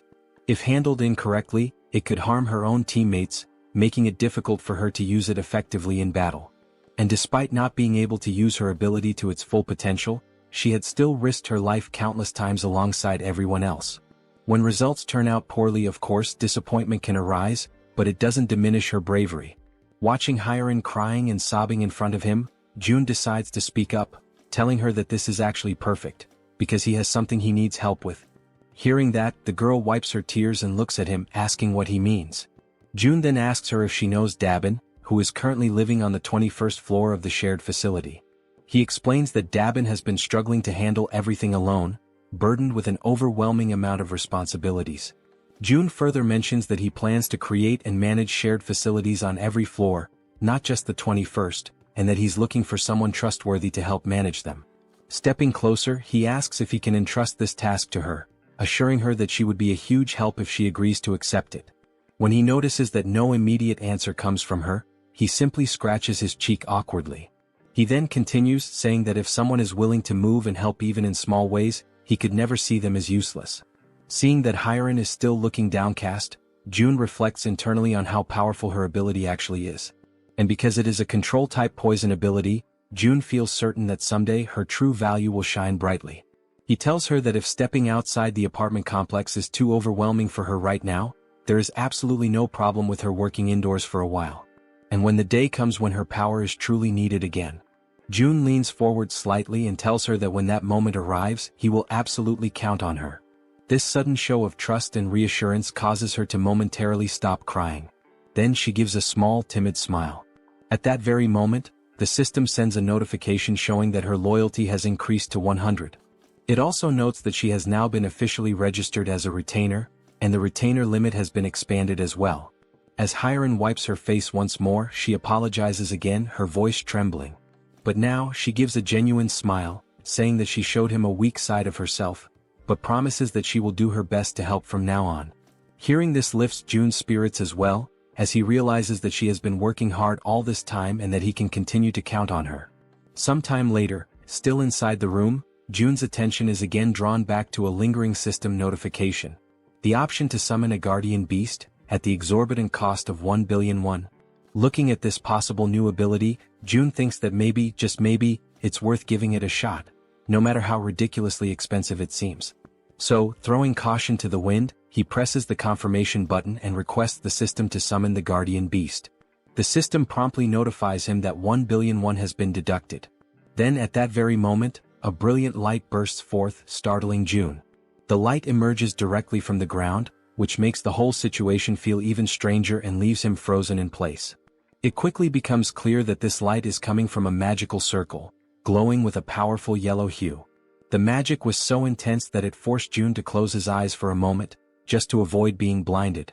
And then, from the center of the magical circle, something unexpected appears. A large egg, leaving June wondering in amazement. What kind of guardian beast could possibly hatch from that? Even after the magical circle stops radiating light, the magical egg continues to emit a strong and vivid glow. Unlike the usual situation where a magic egg would take an eternity to hatch, this time the egg immediately begins to crack open. All the while, it continues to shine so brightly that June has to shield his eyes with his hand to protect his vision. Very quickly, the egg finishes breaking apart, and what emerges from within leaves June absolutely stunned. The creature that appears is covered in black feathers, with large, expressive eyes, a sharp beak and sleek plumage. It is clearly a bird. A small black bird with strikingly large eyes and a stylish crest on top of its head has just emerged from that magical circle. Without hesitation, June activates his ultimate eyes ability to inspect the status and details of his new guardian beast. The system immediately displays information. The creature's name is Samjoko and it is a level 1 crow. The system further explains that this crow is a divine beast with 3 legs, born with the power of the sun itself. It also states that Samjoko is currently just a hatchling, a baby who still needs protection, and that for it to grow properly, it must be bathed in high-quality sunlight regularly. June waves cheerfully at his new pet and, smiling warmly, says a genuine, heartfelt, "Hello."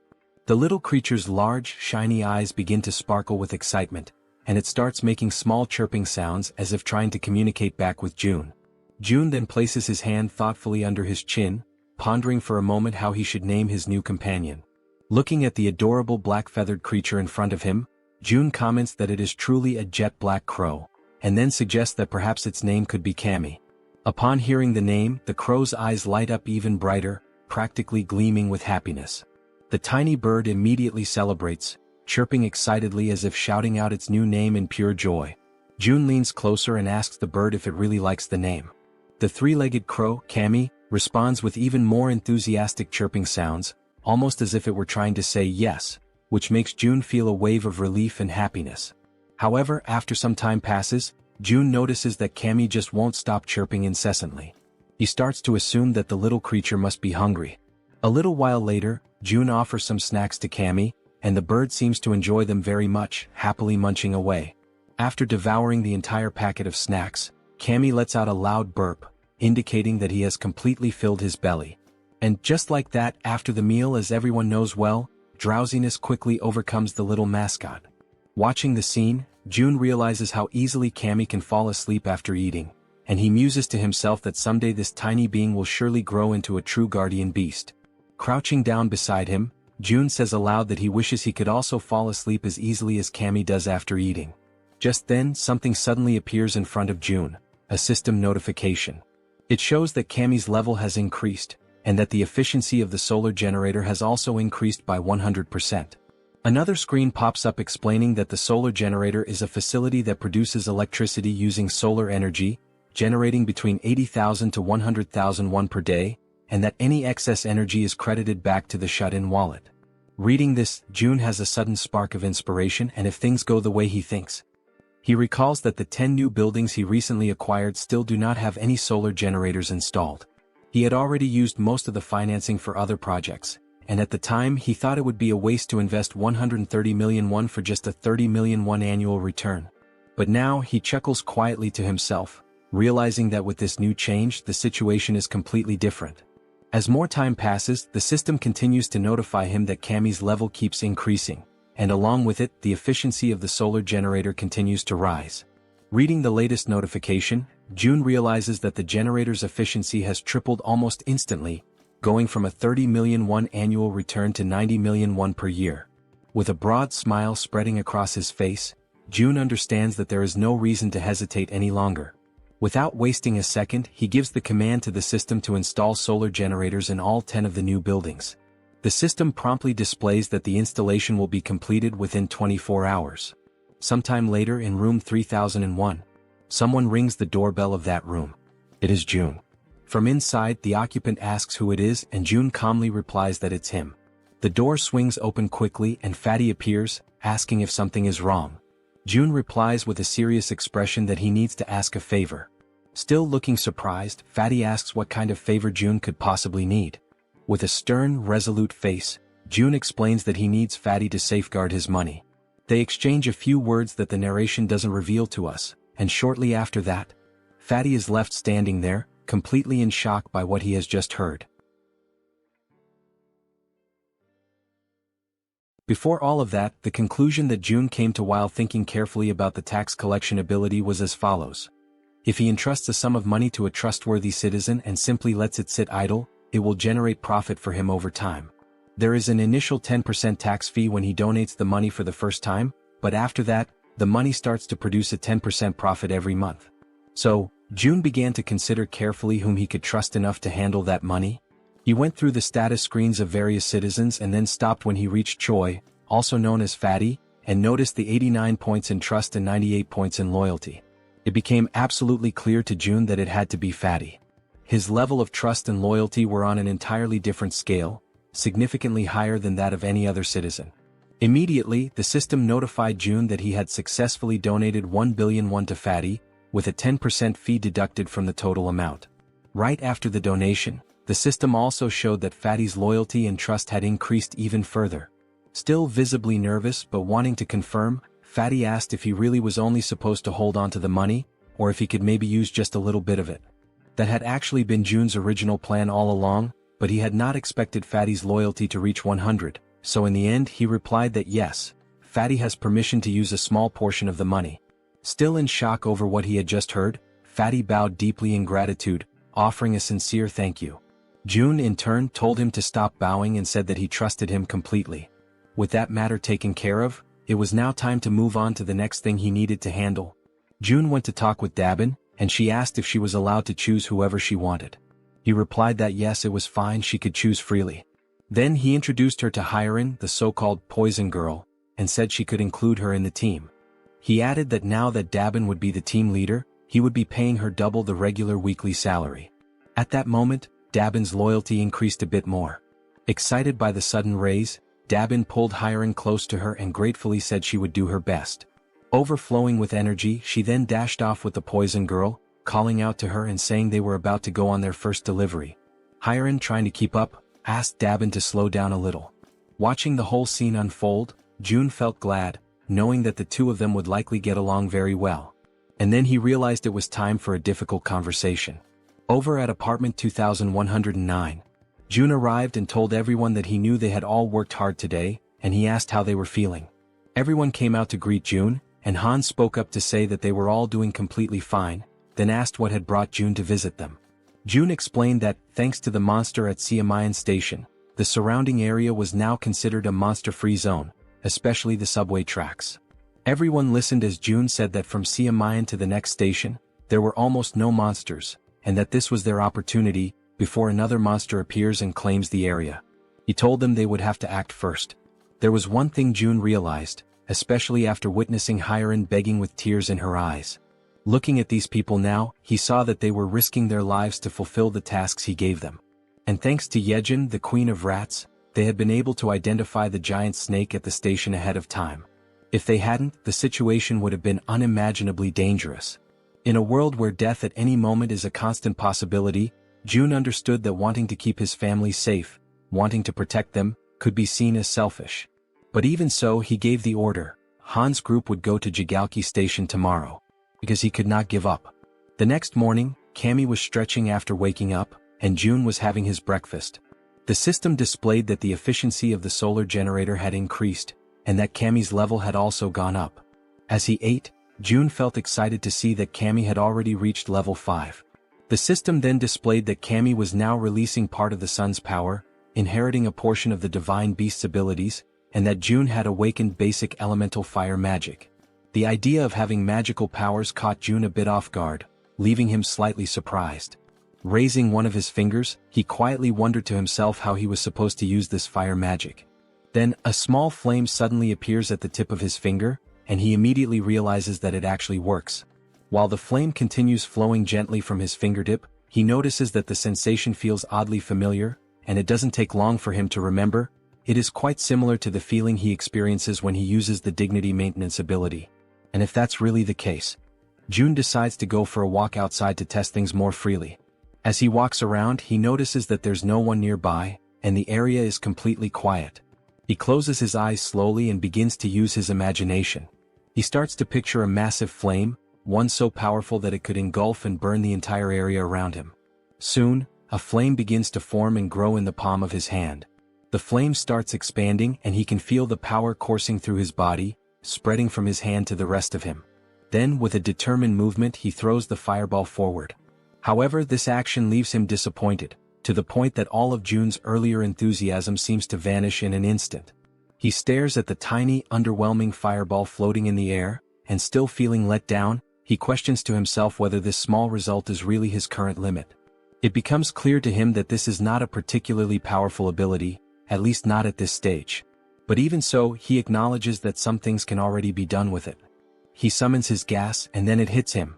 If he combines this fire ability with the gas produced by the dignity maintenance skill, it could become a truly threatening force. For now, that is the current level of what he can do, but the potential is absolutely limitless. With this, he can now fuel everything he needs, still have electricity left over, and eventually this surplus can be converted into money, which will then be deposited directly into his shut-in wallet. At that moment, someone arrives singing some kind of tune, and catches the attention of our secluded monarch. It's Jaehyeon, the Queen of Rats, and she's expressing her gratitude for the rest period he allowed her. She says that thanks to him she was able to rest well. Jun replies that he simply gave her the treatment her ability deserved. And besides that, thanks to her help, the range of his own abilities had expanded significantly. Of course he should support her. Smiling, he says that he'll be counting on her again today. He informs her that Han's group is currently waiting at Siamayan Station, and that she should go guide them as soon as possible. Jaehyeon responds that she has already sent rats along the subway tracks, since the rats are capable of reaching Koryang Station without any trouble. Hearing that, Jun's eyes widen as he asks her if something happened beyond Koryang Station. She confirms that yes, something did happen, specifically at Busan Station. She says she thinks it would be better if he saw it for himself. She sits down on the ground and begins to concentrate deeply, activating her ability to control one of her rats over there. Through the rat's vision, they can see that the station is completely destroyed, with debris and rubble possibly blocking access. And on top of that, the area appears to be flooded with water. Seeing this through his ultimate eyes, Jun quickly realizes that there's no way to get through that place in its current condition. Jaehyeon comments that now that he has seen how the tracks are, that's precisely why she sent rats ahead. But then, she saw something far more alarming, a scene of chaos and total destruction. Using his own abilities, Jun sees the same thing. Not a single building remains standing over there. Everything is destroyed. He asks himself, stunned, what on earth happened in that place. One of the rats moves closer to a hole in the ground, which turns out to be some kind of crater. Jun wonders what that thing could possibly be. Then the rat adjusts its position, and only at that moment does it become clear. That crater is actually a footprint, likely left behind by some kind of giant. Only then does Jun understand that the problem in that area is far more serious than he had imagined. That explains why there are no intact buildings and why even the roads are completely destroyed. Then suddenly, Jun feels a tremor at that exact moment, something that resembles an earthquake. Both he and Jaehyeon are startled and immediately on alert as everything begins to shake violently, just like during a real earthquake. The Queen of Rats drops to the ground, crouching in fear and screaming from terror. Jun quickly moves closer, trying to reach her in order to calm her down. But at that moment he begins to feel deep discomfort, realizing that if this continues with the tremors growing stronger, all the buildings will eventually collapse. The earthquake continues to grow stronger, shaking the buildings more violently with each passing moment. Still visibly shaken, Jun turns to Jaehyeon and asks if she is alright. Jaehyeon reassures him that she is, but then with a worried expression, she asks what is really happening. Jun starts to explain that it is a tremor, but before he can finish, he is interrupted by a loud, booming voice shouting his name. Both Jun and Jaehyeon, still caught in a state of panic, hear that they need to go check what is going on. After a moment, Jaehyeon glances at her companion, and he gestures for her to follow him outside. Meanwhile, Fatty, visibly shaken and fearful, mutters in disbelief, questioning what all this chaos could be about. He adds that June needs to head to his house first. Without a second thought, both of them dash towards Fatty's house, despite the obvious danger all around. As they run, Fatty explains that from his place in Siamayan, they can get a clear view of the station area and assess the situation better. As they move swiftly through the quaking streets, June can't help but recall the loud crash from earlier, wondering why Fatty is dragging him to his place with such urgency. After some time they finally reach the destination. Upon opening the door, June is met with the sight of Fatty and his wife, both overwhelmed with fear and anxiety. Fatty quickly points towards the balcony, urging June to take a look. As June steps out onto the balcony and takes in the view, he becomes utterly shocked and paralyzed, his mind racing as he wonders why it always has to be some kind of madness. Outside, a gigantic, fearsome cyclops looms over the city, with sharp fangs and imposing horns, mercilessly destroying everything in its path. As the monstrous creature continues to demolish buildings with sheer brute force, June, still in a state of disbelief, summons everyone back to regroup. The group, now gathered, looks at one another in confusion, uncertain about the reason behind June's sudden call. When they reach Fatty's house, Han and Moon speculate about whether the earthquake from earlier might be linked to what's happening now. But suddenly when they glance ahead, they are all left frozen in terror as they spot the terrifying Cyclops approaching. While they helplessly watch the giant creature crush and topple massive buildings, the group can only question in disbelief what that monstrous being in front of them could possibly be. The Cyclops, consumed by unbridled rage, continues to smash and pulverize everything in its vicinity with its powerful fists. Then Han shouts out, desperately wondering what on earth is going on, while Fatty points out that the Cyclops is moving closer to their location, urging June to take a look. Feeling overwhelmed, June, in a state of panic, acknowledges that they have to do something, but he has no idea where to even begin. From the balcony, June glances down at his hands, unsure whether his abilities would be enough to withstand the Cyclops' attack. Nervous and trembling, June clenches his teeth, trying to keep his composure despite the dread creeping in. Suddenly, June hears someone calling his name and he freezes. Turning around, he sees the Werbear woman, her expression resolute and unwavering.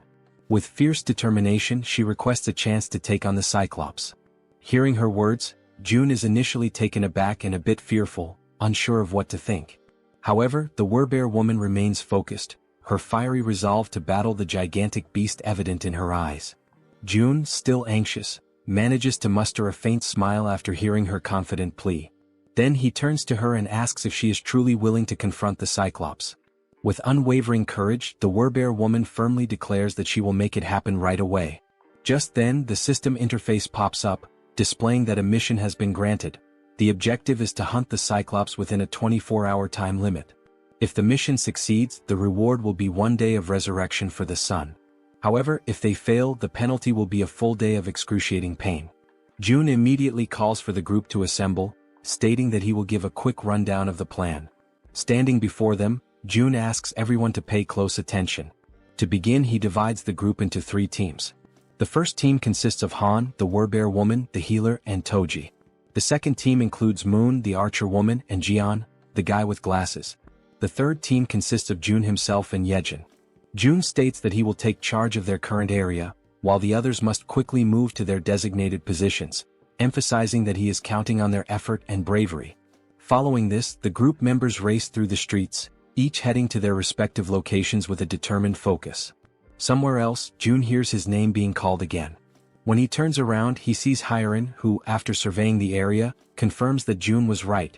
The individuals with military experience are positioned at the main gate, while the other residents are gathered in the underground parking lot. Smiling in relief, June thanks her for the efficient work and suggests that she move to the underground parking lot as well to continue assisting the others. However, Harem, with her gaze fixed firmly on June, states that she wants to contribute more, despite her body, especially her trembling hands, clearly revealing her fear and nervousness. Hearing this unexpected declaration, June is momentarily taken aback and, with a hint of concern, asks her if she is really sure that she will be okay. Harem, lowering her head while tears well up in her eyes, admits that she is indeed scared. Yet, almost immediately, she lifts her head with newfound resolve and declares with a spirited voice that she will strive to be brave. Feeling a sense of relief and admiration, June allows a faint smile to appear on his face. He then turns around and calls for Yejin and Hyeren to accompany him to the main gate. Upon arriving at the designated location, June promptly begins a quick survey to assess how many residents have previously completed military service. After gathering the necessary information, he discovers that out of more than 1,200 residents, only 101 people have that experience, which he concludes is ridiculously low given the circumstances. Suddenly, one of the residents, a man wearing a red jacket, raises his hand and hesitantly asks what they are supposed to do.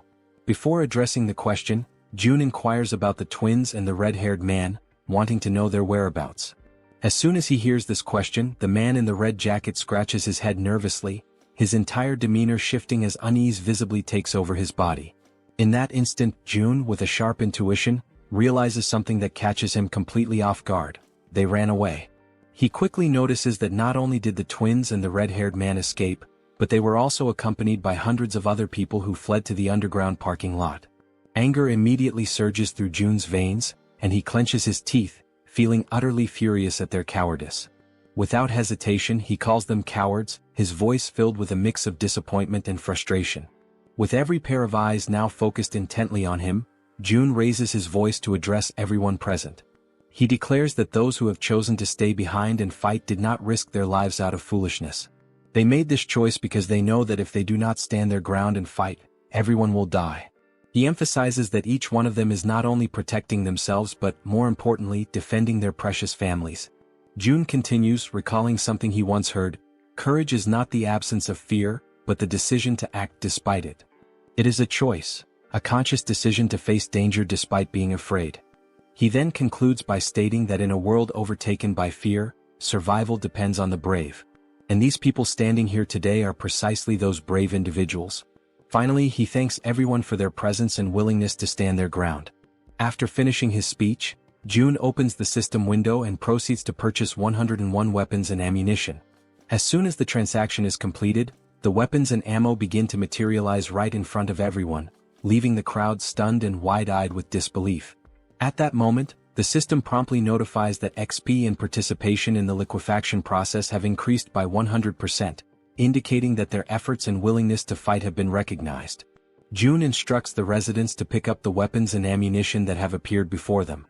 One by one, they cautiously reach out and take the weapons, their expressions reflecting a mix of shock and awe as they hold the newly acquired firearms in their hands. Then, with a firm and resolute tone, June assures them that those who have chosen to face their fears will be duly rewarded. Turning around sharply, he activates his absolute eyes ability, his gaze now burning with unwavering determination. In a calm yet commanding voice, he declares that the chaos is only just beginning,